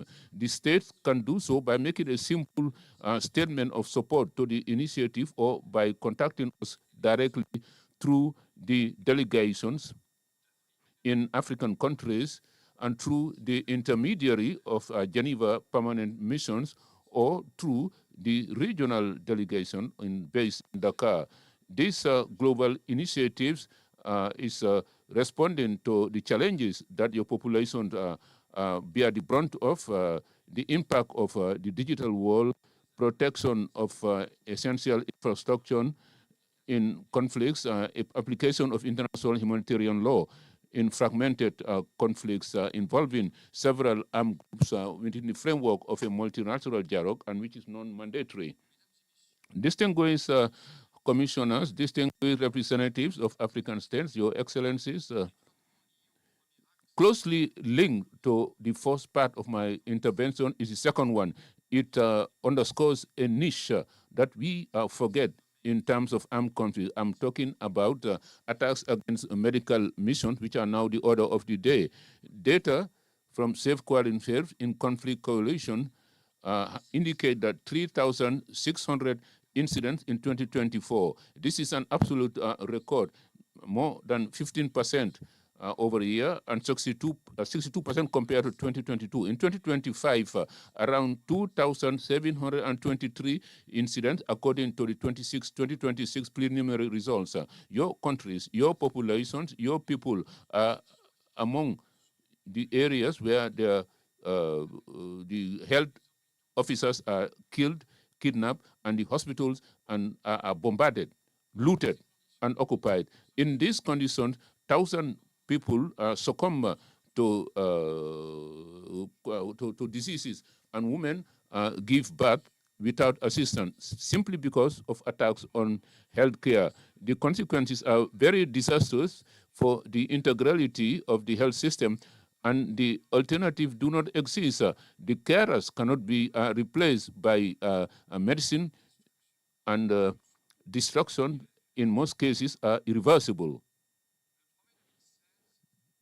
The 3rd of March 2016, United Nations unanimously adopted a resolution 2286, which traditionally condemns the attacks against health structures in situation of countries, and have called on the states to put an end to impunity and put in place accountability mechanism.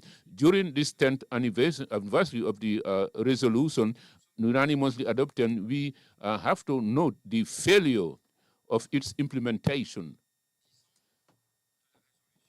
10 years after the resolution, it is becoming worse. The results are incredible. President of ICR, WHO have said so, 3rd May 2026. I quote, "We lack today not success. We are saying this is not a success, but a failure.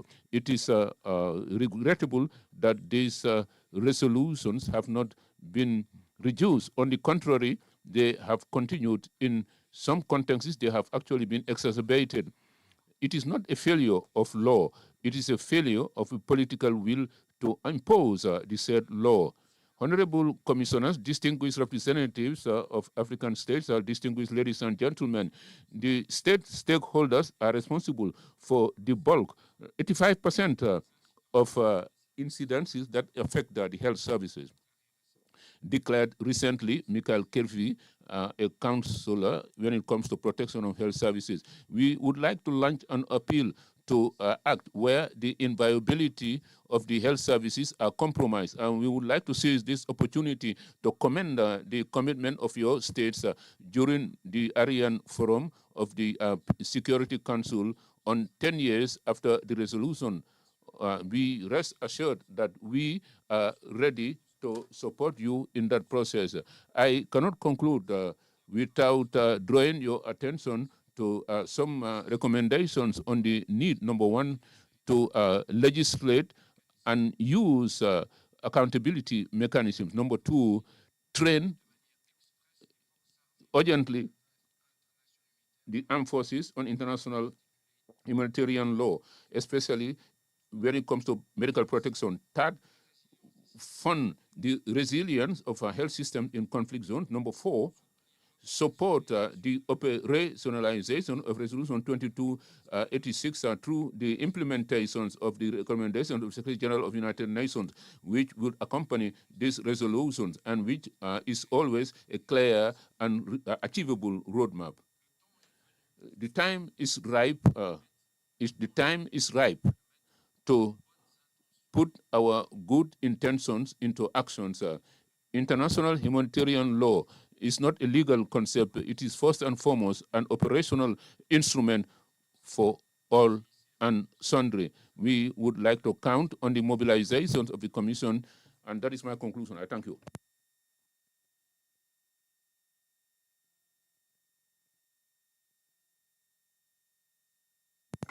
Thank you very much. The Commission takes due note of your statement. At this juncture, I'm going to give the floor to the civil society organizations. We're going to resume the list that was suspended this morning. I would like to invite Ivorian Coalition of Human Rights Defenders, Mr. Kofi, Observer Status number 547.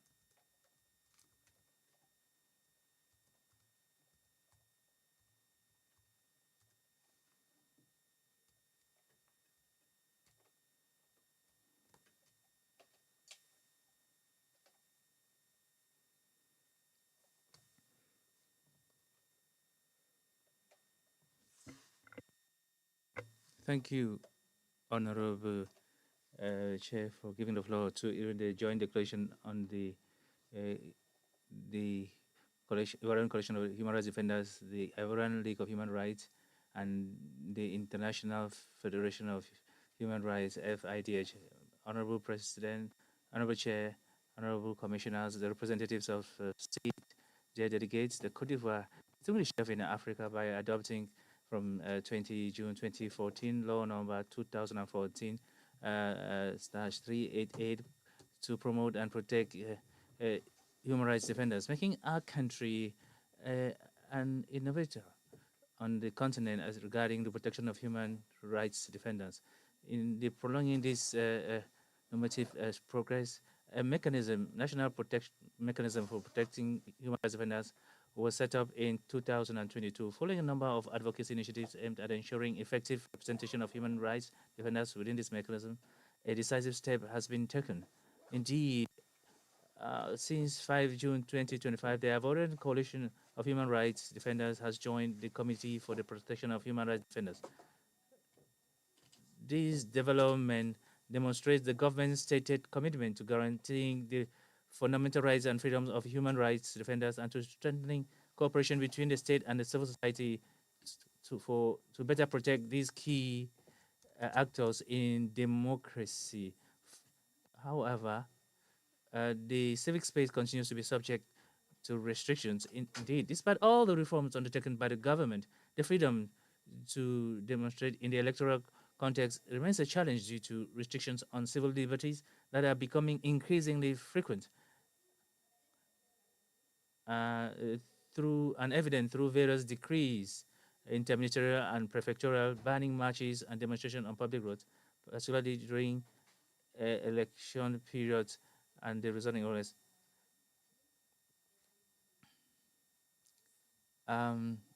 Order number 2024/368 of 12 June 2024 on civil society organizations issued by the President of the Republic and subsequently adopted by the National Assembly on 19 March 2025 and by the Senate on 22 April 2025, thereby repealing the 1960 law on association, reflects the state's desire to organize and regulate civil society organizations. However, the text contains several provisions that raise concerns regarding the respect for freedom of association, notably in Articles 1, 3, and 22, and so forth. In light of this situation, the CIDDH, the LIDO, the MIDH, and the FDIH call on the state of Cote d'Ivoire to strengthen the Committee for the Protection of Human Rights Defenders by providing it with a permanent secretariat and allocate sufficient funding to ensure greater operational efficiency, which would guarantee a safe and conducive environment for the work of human rights defenders. To continue to raise awareness of law number 2014-388 on the promotion and protection of human rights defenders, ensure effective respect for fundamental freedoms, in particular freedom of expression, freedom of association, and freedom of assembly, by refraining from the systematic application of legislation that restricts these freedoms. Revise the order of 12 June 2024 on the organization of civil society, taking into account the proposed amendments put forward by the civil society stakeholders. The African Commission on Human Rights People to strengthen its support for the protection of the rights of human rights defenders in Cote d'Ivoire, in particular by conducting a promotional visit to the country and by activating its relevant mechanisms in order to monitor as closely as possible developments in the situation of human rights defenders and the civic space in Cote d'Ivoire. Thank you for your attention. Thank you very much. The Commission has taken due note of your statement and your recommendations. I'd like now to avoid the Mosaico Association number 5, observer status number 572.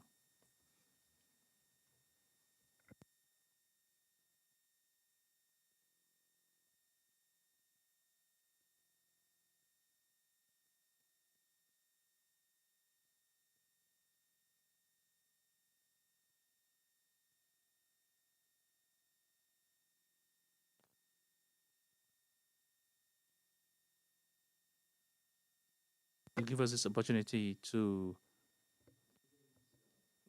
take the floor before the Commission. At a global level, the situation of our continent, we are witnessing the restriction of the civic space. Governments have adopted laws that seek to restrict and stifle and suspend collective actions of citizens. At the international level and the regional level, we witness the weakening of defense and protection of civil freedoms. The recommendations are ignored, and the government are not implementing laws. In Angola, the restriction of freedom started with President Decree 74/15, which was announced by the Constitutional Court in May 2025. The Angolan government presented to the Assembly of without public consultation a draft law for the NGOs that was recommended by the special rapporteurs, ignored by the President of the Republic, who published a decree in October 2024 enforcing the integrity of the content of the draft law. The law 1226, known as the NGO laws, confers on the communities the power of oversight and to administratively suspend NGOs without passing through any court. This means that most of the Angolan NGOs that are part of this forum may not be able to freely take part in the next session of this commission. Faced with this situation, Mosaico and Association notes that there's a recurrent violation of Article 10 and 13 of the African Charter on Human and People's Rights in Angola, and consequently, we exhort the African Commission to condemn publicly and strongly any initiative of member states that seek to instrumentalize the civil society through cohesive laws that compel citizen action to adopt a particular agenda. We exhort the African Commission to protect the rights of every citizen of Africa and create free spaces and dialogue that contribute to the complete development of the country. Honorable Commissioner, the Angolan government does not recognize collective and individual initiative, whether informal or not, that provide solution where the state does not intervene or does not want to intervene. On the contrary, with this law too, by 2026, it decided to criminalize these initiatives. We request this commission to recommend to the Angolan state to respect and to make its own constitution be respected. Article 48 and 50 that dedicates the freedom of association and the participation on the public life, as well as the African Charter that recognizes the right to establish and maintain associations and the right to freely take part in public management, public affairs management. Thank you for your kind attention. I'd like to invite NGO Civil Society number observer status number 431. PS Civil Society is not in the hall. I'd like to invite the Forum on Development and Dialogue on Human Rights, observer status number 560. I'd also like to invite the African Center on the Studies on Democracy and Human Rights, observer status number 14. Thank you, Honorable Commissioner. I'm going to switch to into Arabic. Honorable Chair and the Vice President Chair of the Commission and the honorable members of the Commission, ladies and gentlemen, it's an honor for me for the African Center for the Study of Democracy and Human Rights to present, to do this intervention to discuss the fourth item of your esteemed entity.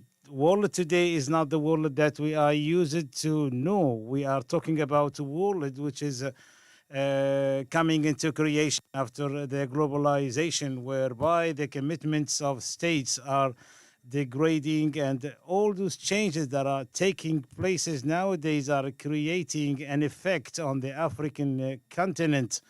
We are obliged more than ever to define the African solidarity, not through emblems and slogans, but through a real action on the land to protect the African people. We have to protect the right to life, to water, and to in any discussion on this should respect the sacred life, sacred right, which is the right to life. This is very linked to two main rights, the right to health and the right to water. As you know, Honorable Commissioners, those rights are not services, but they are essential and important, and they comply with the goals 5 and 6, and they are pillar items of the agenda of Africa for 63. We are looking for a developed Africa whereby the population can get the right to water, to drinking water, and to health. There are many African people in the Sub-Saharan region who are suffering from the availability of health and drinkable water. Children and many other citizens are dying daily because of the absence of these essential services. We see every day the effect of the climate change on areas like the African Horn and the Sahel region. There are other challenges that are facing Africa. We see today when we have to, when we work day by day in Africa, we see that there is not a bright picture about what is taking place. We see the exterior and foreign intervention in our continent. The foreign intervention, either military or economically, to help and support and aid the terror groups, is still feeding the conflicts. We see that in Libya, we see it in the Sahel region, and it's breaking the sovereignty and degrading the sustainable development. There is as well corruption in our continent. This corruption is affecting our national resources and depriving our citizens from their resources. The corruption is not only a criminal economical crime, but it is a crime against humanity. We see that there is as well a link between the absence of democracy and the human rights. We see that some are taking power in some countries unconstitutionally. This creates and feeds those groups of terror, as we see in Chad and Burkina Faso and Mali. And for the coup d'etats, we see that there are coup d'etats in many African countries, and it's a phenomenon coming back to the political scene. And thirdly, when we look at into human rights, we see there are systematic violations of human rights, among them the discrimination, and we see a speech of hate. We saw that in Tigray, in Sudan, and Eastern Congo, and we see as well speeches of hate against immigrants in North Africa. The absence of accountability on these crimes and the absence of a trial is a fair one is against those practices is not acceptable. We see in many of African countries nowadays the cyber crimes, and we see the as we see in South Sudan, and we see as well the rise of armed groups in Eastern Congo and in Mozambique and some Sahel regions. We have seen as well the absence of the control of governments over those phenomena. The Honorable President, we would like to withdraw your attention to the following recommendations in the name of the African Center for the Democracy and Human Rights. We would like to reaffirm the importance that the Commission recommends of the setting up of a mechanism in order to protect the human rights, especially in the Sahel region, and to give a very importance to the Mali country. Thank you very much.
Honorable Chairperson, Commissioners, State Party representatives, national human rights institutions present, and fellow civil society representatives. Article 7B of the Maputo Protocol mandates the equitable distribution of joint property during dissolution of marriage, Commission subsequently adopted General Comment 6 on the Maputo Protocol, the right to property during separation, divorce, or annulment of marriage, Article 7D, which highlights a systemic discrimination women face regarding property rights due to patriarchal practices, unequal power dynamics, and discriminatory social norms. It calls for a transformative gender equality approach to the distribution of matrimonial property. Despite the existence of a progressive normative framework, Equality Now's Gender Inequality in Family Laws in Africa report demonstrates that women in Africa continue to face significant challenges related to unpaid work within the family setting and discrimination during property distribution upon divorce, separation, or annulment of marriage. In Nigeria, for instance, courts' approach in dividing marital property after divorce favors men, as direct financial contribution is used as a basis for division of matrimonial property. Through Kenya, Malawi, and South Africa, though Kenya, Malawi, and South Africa recognize both direct and indirect contributions, courts frequently fail to adopt a substantive equality approach.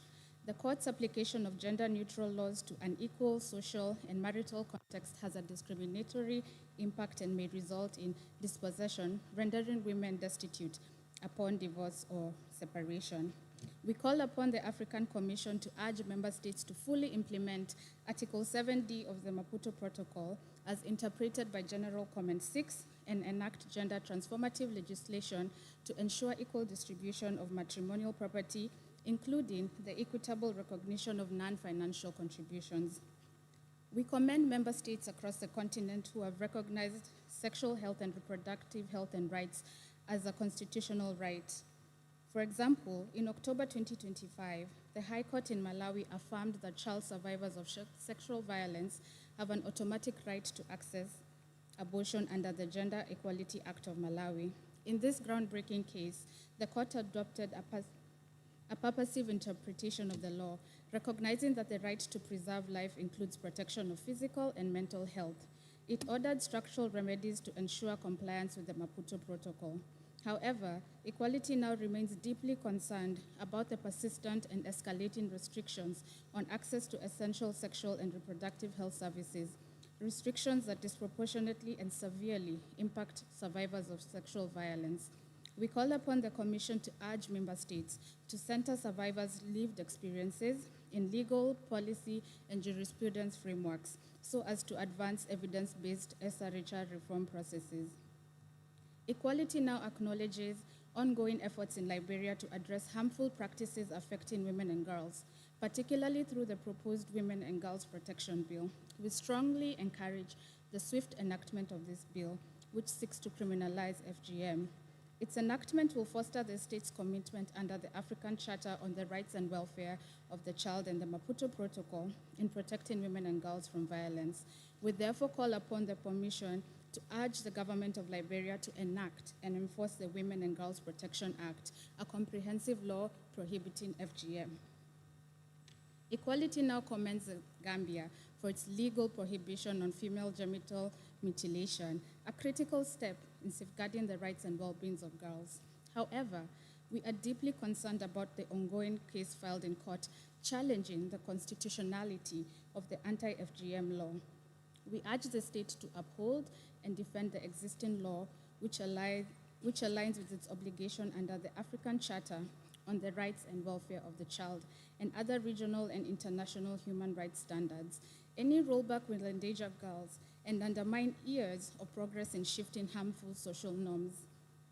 We therefore urge the Commission to call on the government to ensure that the Women's Amendment Act 2015 remains in force, is effectively implemented, and is reinforced through sustained community engagement and survivor-centered services.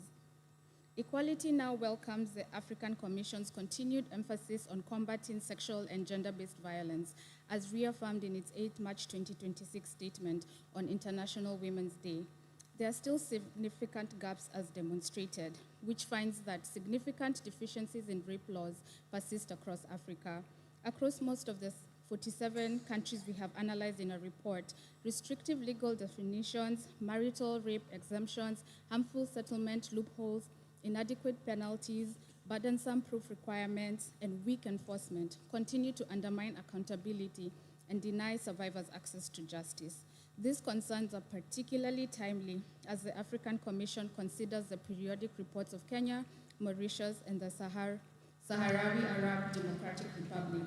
We urge the Commission to call on Kenya and Mauritius to repeal all marital rape exemptions and harmonize their sexual offences legislation with the Maputo Protocol requirements for strict liability, proportionate sanctions, and survivor-centered remedies.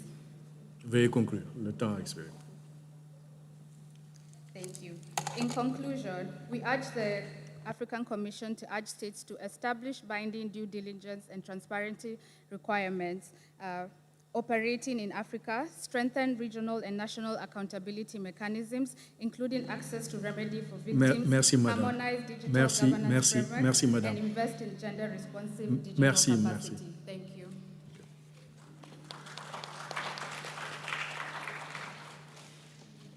J'appelle ensemble.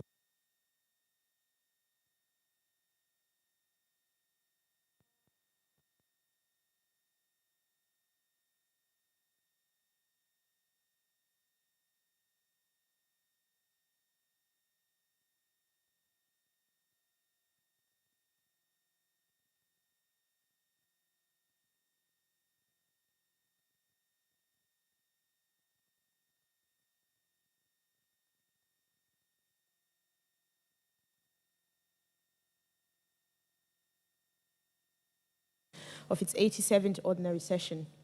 We note the decision of the AU Executive Council to extend the mandate of the AU Theme of the Year of 2025 to the AU Decade of Action on Reparations 2026 to 2036. Further, we note and commend this honorable forum for its role in advancing knowledge on the right to reparations for historical injustices, including through Resolution 543 and 616, public statements, and direct engagement with UN forums in Geneva as recently as March 2026.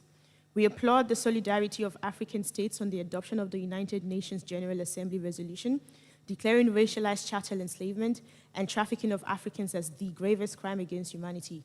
We believe that this is an important demonstration of our Pan-African spirit and a message that when member states unite towards a common cause for justice, it presents invaluable advancement of the collective development of the continent's people.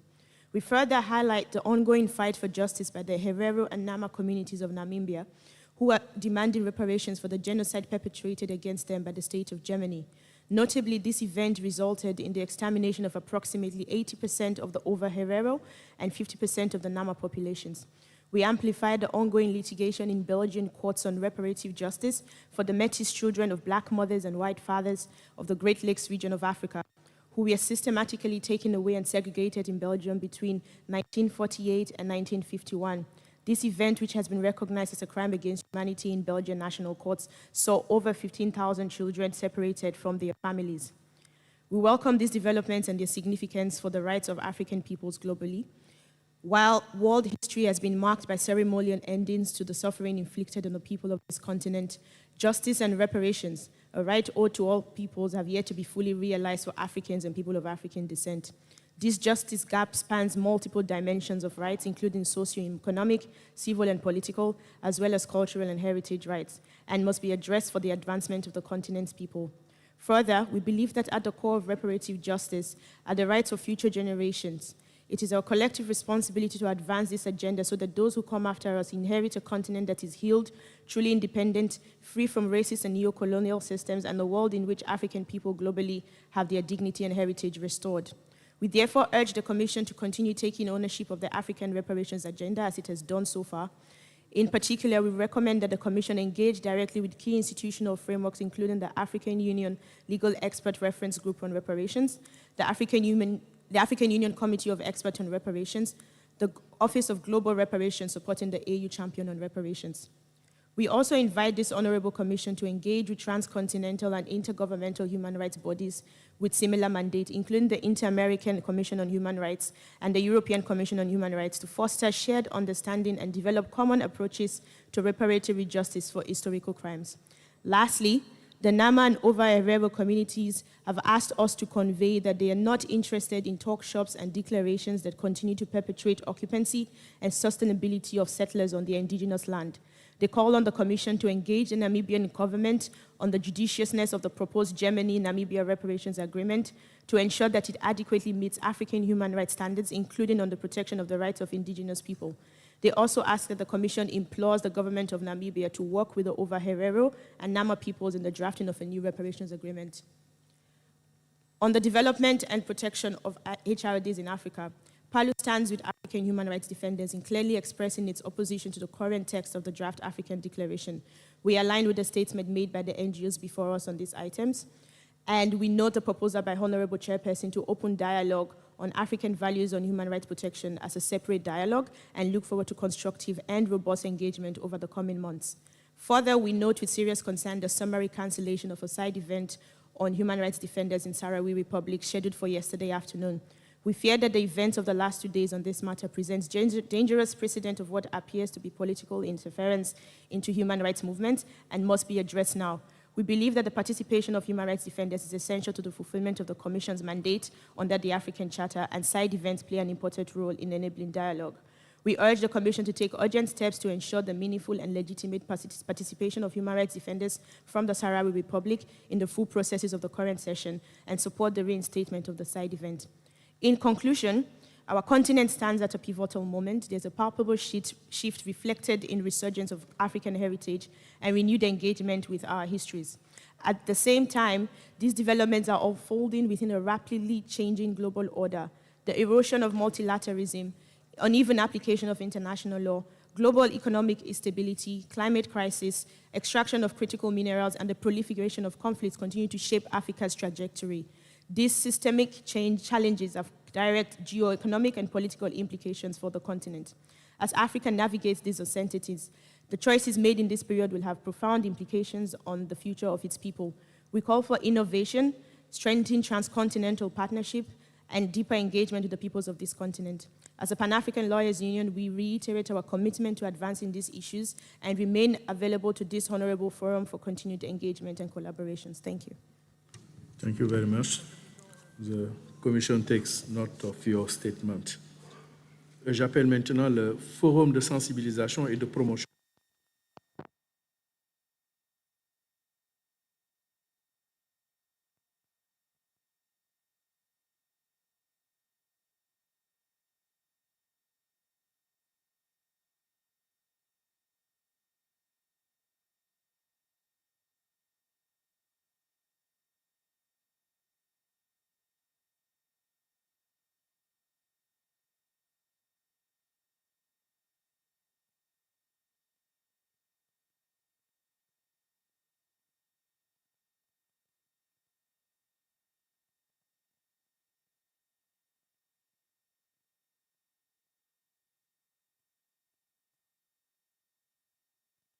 Coming up.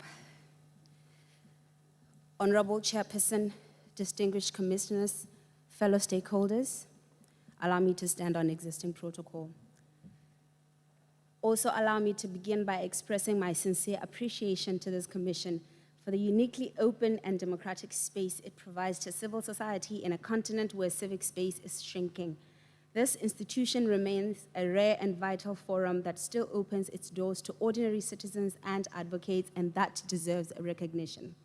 I appear before you today for the first time, just having completed my 2-year mandate as the African Youth Ambassador for Peace representing Southern Africa, and I raise this mandate deliberately because youth ambassadors are critical youth representatives, and it is in that regard that I make this here statement on behalf of African youth.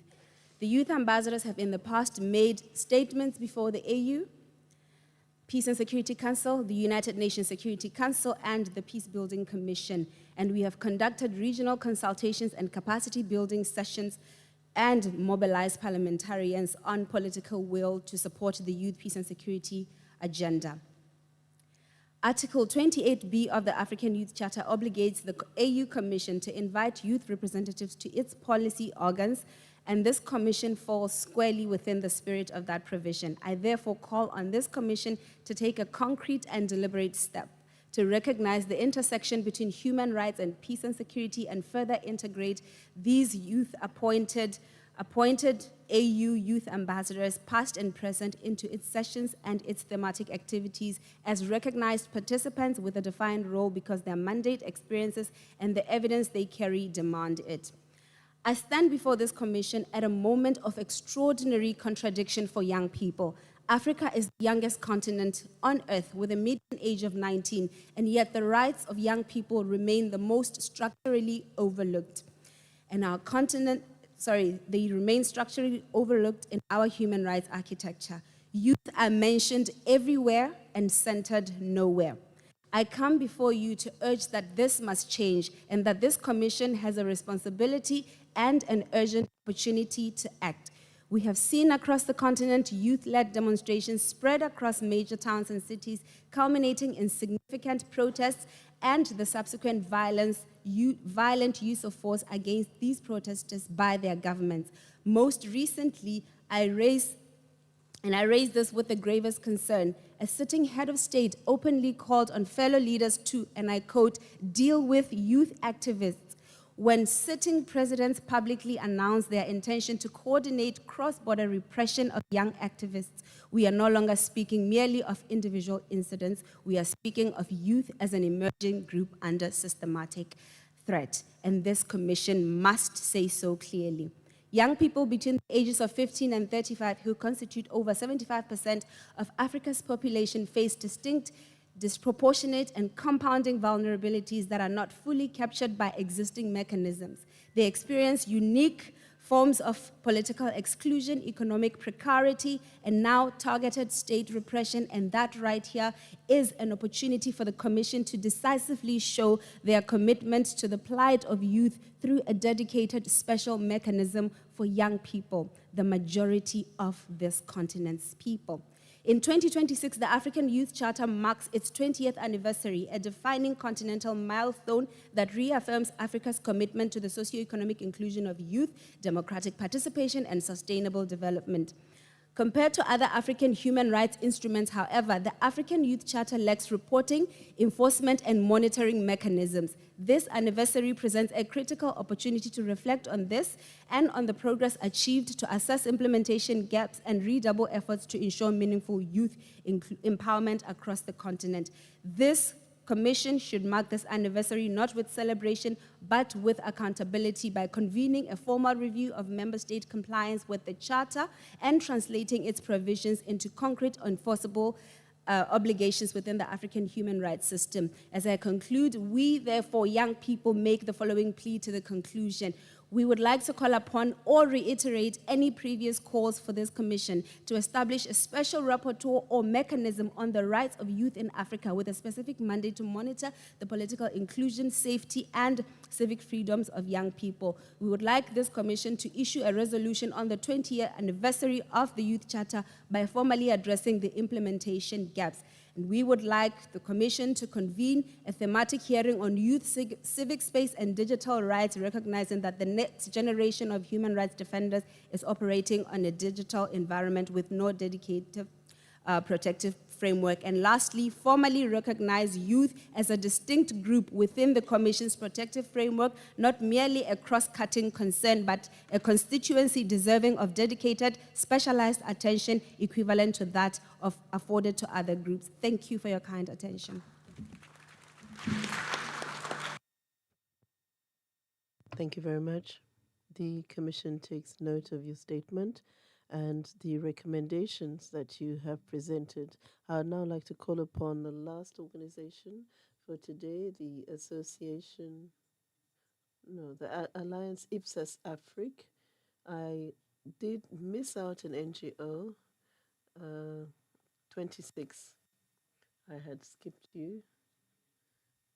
I will end with today. With you today, it's Ipsos Africa Alliance.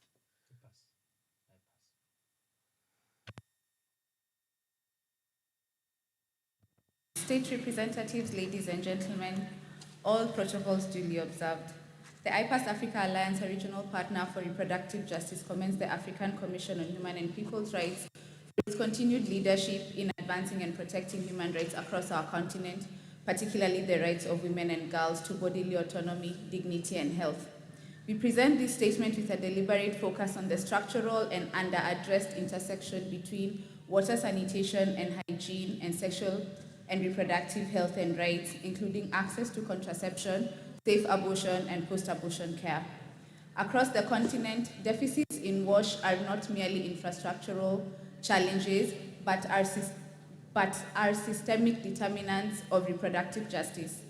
Women and girls disproportionately bear the consequences of inadequate water and sanitation, consequences that directly affect their ability to manage menstruation, access contraception, carry pregnancy safely, and obtain abortion-related care without risk, stigma, or harm.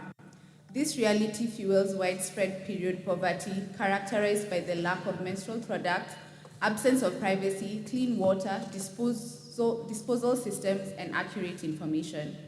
This results in restricted mobility, interrupted education, heightened exposure to violence, and persistent violations of dignity. Honorable Chairperson, these implications extend well beyond menstrual health. Across many countries, health facilities designed to provide contraceptive services, post-abortion care, and safe abortion operate without reliable water, adequate sanitation, waste management, or sterilization capacity. In such context, contraceptive services are compromised by infection risk, post-abortion care is delayed or unsafe due to poor hygiene, and safe abortion services where legal become practically impossible. These service failures cannot be separated from the legal policy environment in which they occur. Across the continent, restrictive and punitive abortion laws combined with weak implementation of SRHR policies continue to deny women and girls control over their reproductive lives.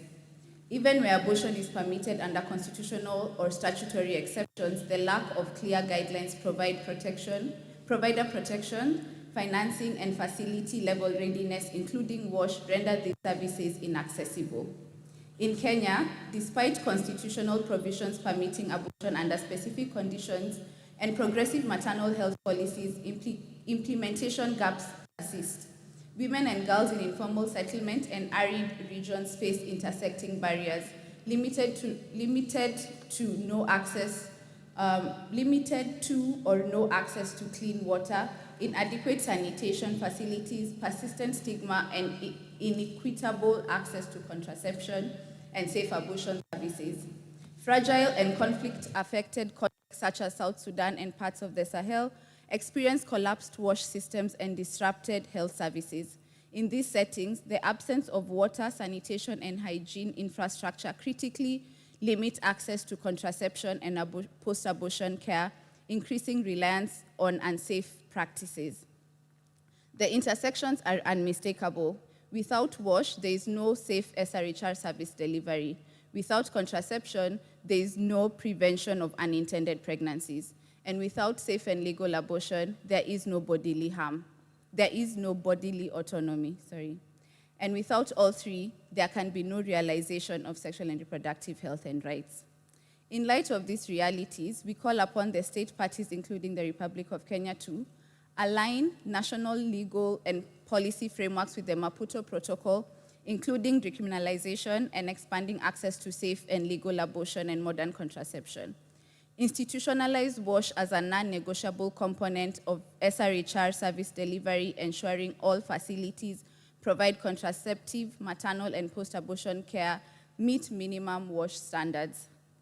Honorable Chairperson, we commend the Commission on its adoption of Resolution 658 and emphasize that the realization of the African Union's WASH agenda cannot be achieved in isolation from sexual and reproductive health and rights. Efforts to expand water and sanitation access must be matched with political will to uphold women's bodily autonomy, including the right to contraception and safe abortion. Anything less risks entrenching the very inequalities we seek to dismantle. In conclusion, Honorable Chairperson, it would be remiss to conclude this statement without drawing your attention to the growing and emboldening anti-rights agenda and campaign in Africa. We draw the Commission's attention to the draft Charter on Family Values and Sovereignty, which is being advanced by anti-rights actors and poses serious risks of regression in women's rights.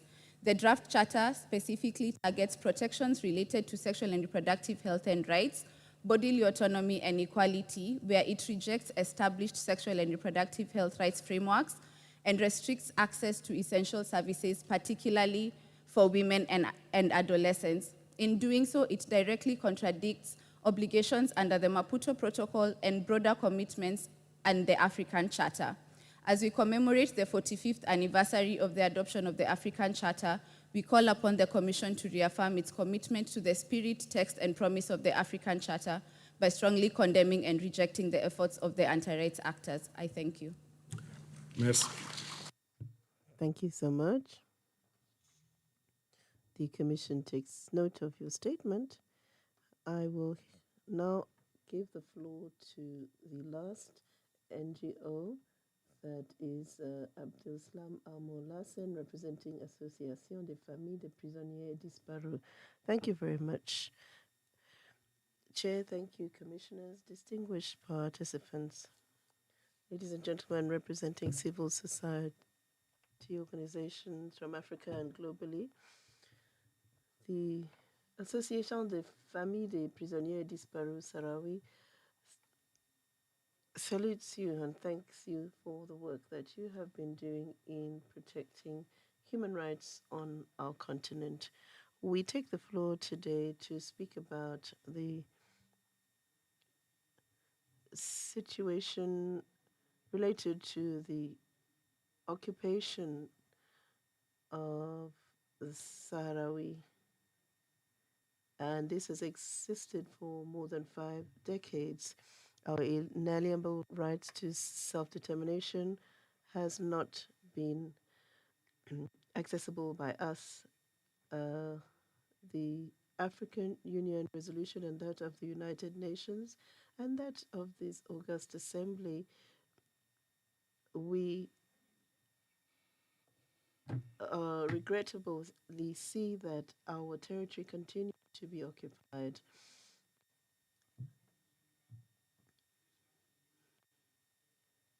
Since 1979, this has continued. There have been grave violations of human rights committed in our country. The violation of our fundamental rights. Activists and human rights defenders, journalists continue to be arbitrarily arrested. Acts of intimidation continue, and many are arrested when they try to peacefully request that their rights are observed. Excessive use of force when peaceful demonstrations take place, for example, in Wayam, Usmara, we see police brutality incidents and physical aggression against demonstrators, including women. And this has been reported by numerous international organizations. Arbitrary detentions and degrading and inhumane detention centers continue to exist in Sahrawi. Heavy penalties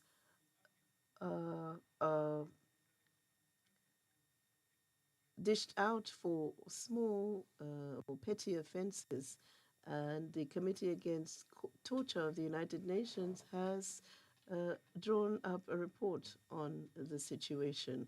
Morocco continues to refuse access to the UNHCR, and they have not been able to enter Western Sahara since 1975.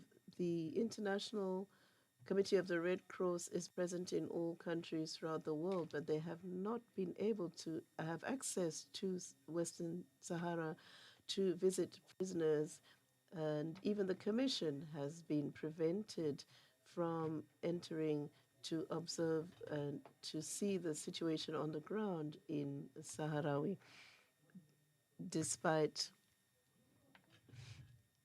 the 2012 AU Summit, which made a resolution on this. So this is a context of colonization, which is a violation of the African Union Charter. and the Constitutive Act of the African Union.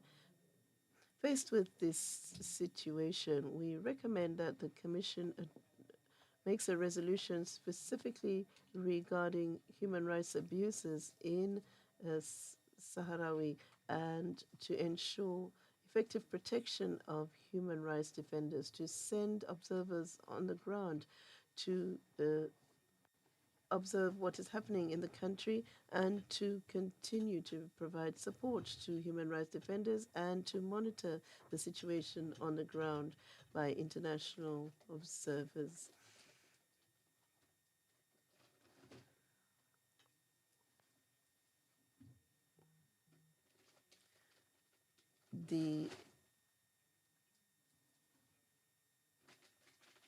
We tried to hold an event in our country which was promptly cancelled.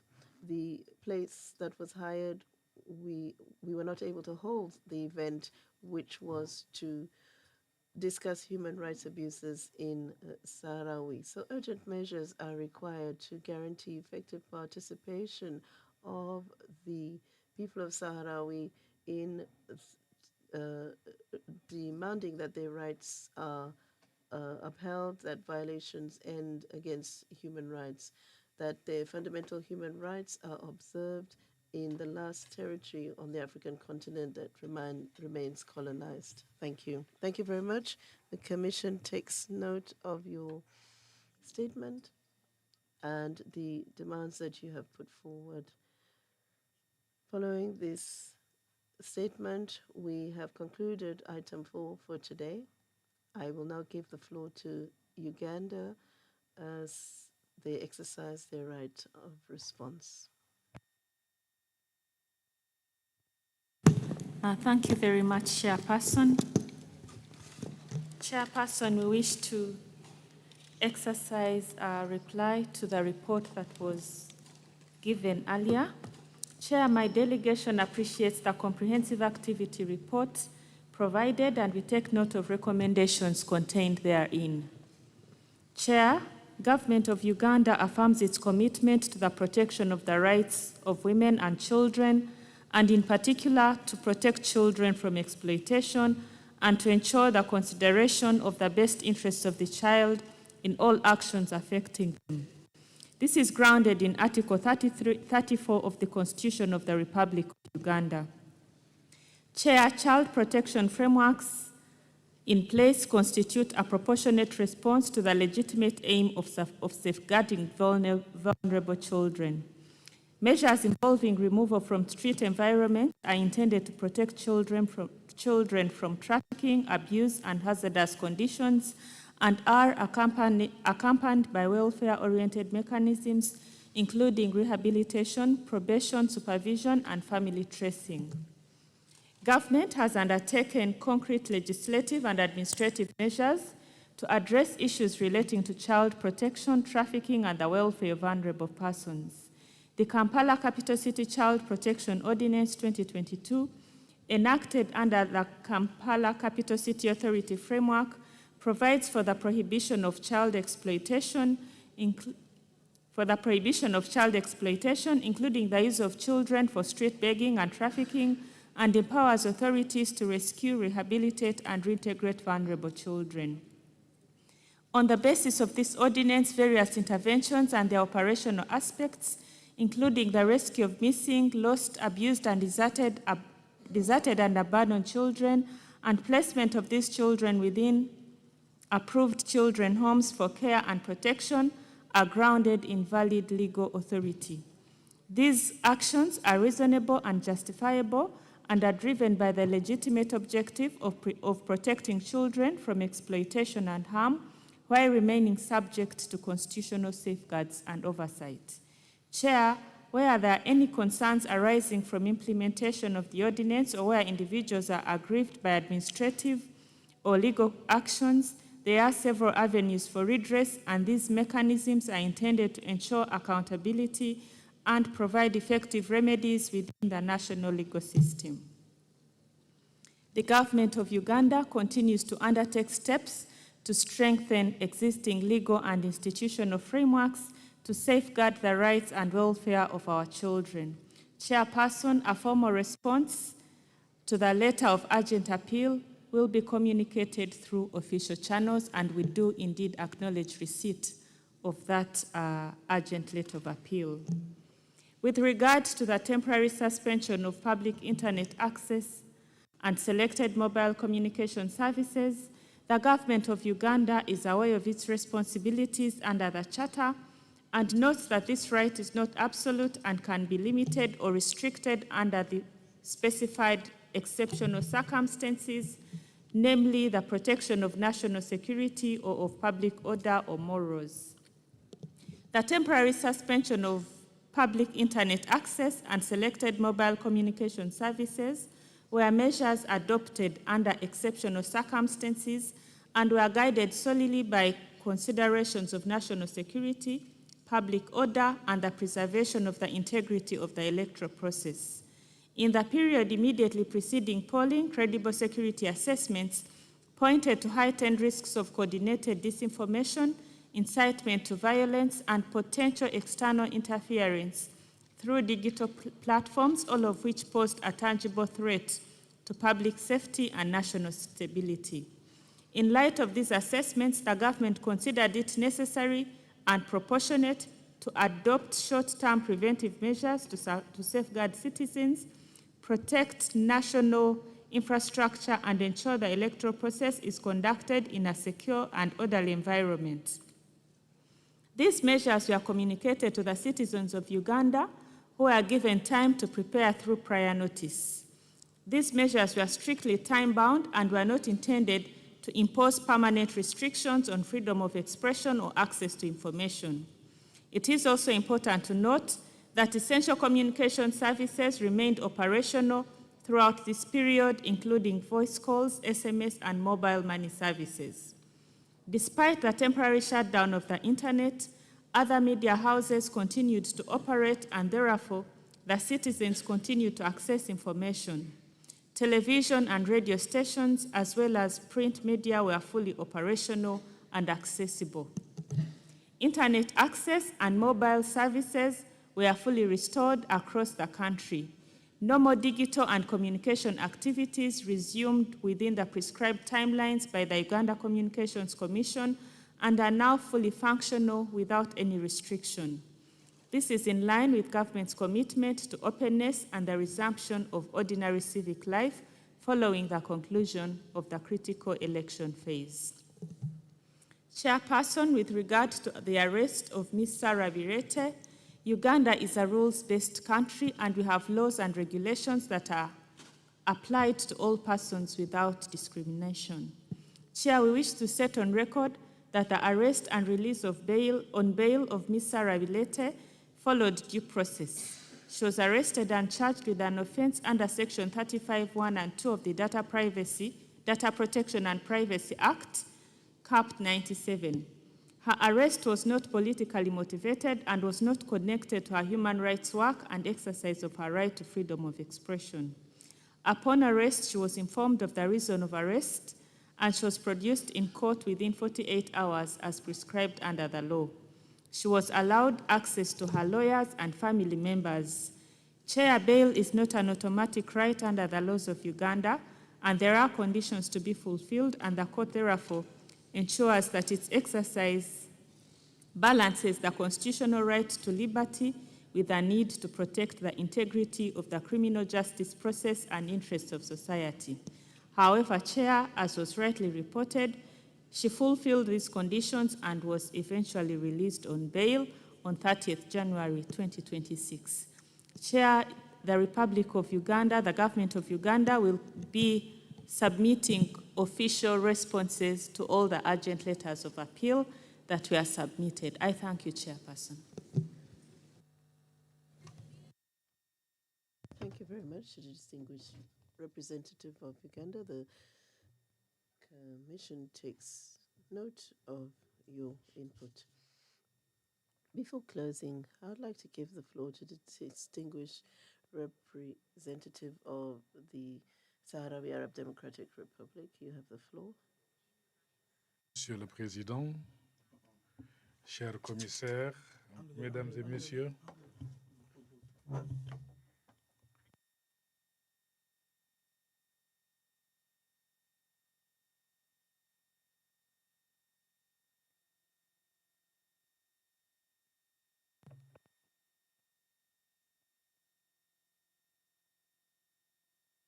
We would like to express, Honorable Chair, that the SADR protests the cancellation of the activity that was to be carried out by the human rights defenders in the occupied territory. Civil society organizations coordinated with your commission to combat this situation. There are investigations underway and discussions underway so that rights are preserved in Africa and freedom of expression in accordance with Article 9 of the Charter to ensure that civil society organizations can participate in activities. Our delegation requests that the Commission provides clarification on the cause of the cancellation of the seminar that was to be held and clarifies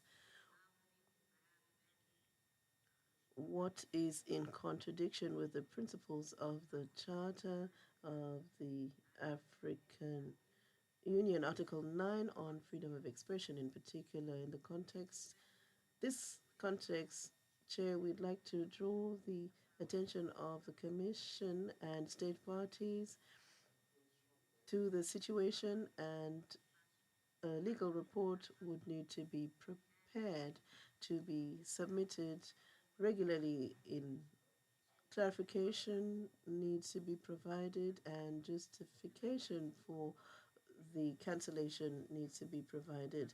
The authorities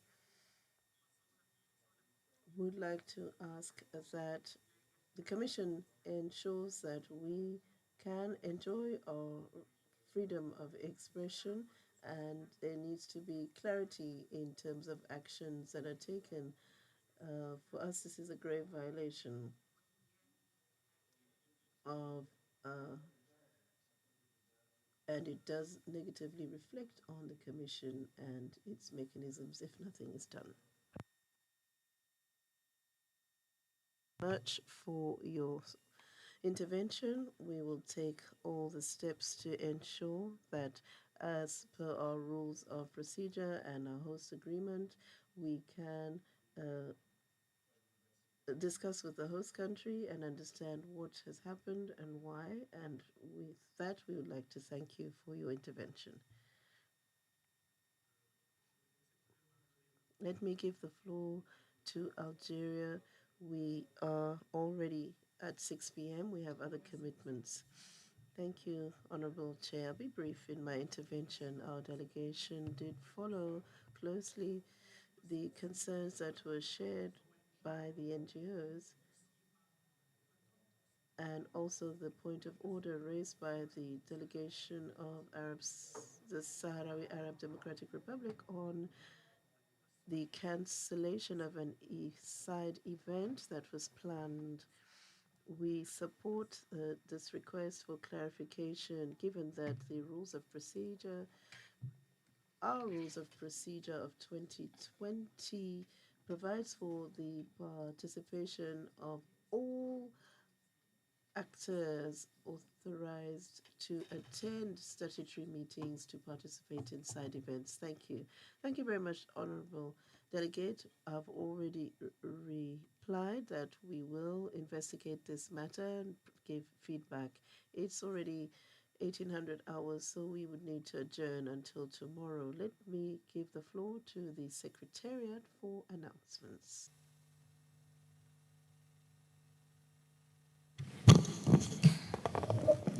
Thank you very much, Honorable Chairperson, distinguished participants, excellencies. I'd like to present the agenda for tomorrow, day 4 of the 87th Ordinary Session of the Commission. We would start with the human rights situation in Africa between 9 and 12:30 p.m., between 9 a.m. and 12:30 p.m., after which we would receive the activity report of the Special Rapporteur on Refugees, Asylum Seekers, Internally Displaced Persons and Migrants in Africa between 12:30 and 1:30 p.m. After the lunch break, we will receive the activity report of the Special Rapporteur on Human Rights Defenders and Reprisals in Africa from 2:30 to 3:30 p.m. And then we would have, again, declarations on the situation of human rights in Africa between 3:30 and 4:30. And the last agenda item for tomorrow between 4:30 and 5:30 p.m. would be a panel on climate change-induced displacements in Africa, protection challenges and prospects for an African legal framework under the leadership of Honorable Commissioner Selma. Thank you very much. Je vous remercie tous pour votre participation et vous souhaite une bonne fin d'après-midi. La séance est levée.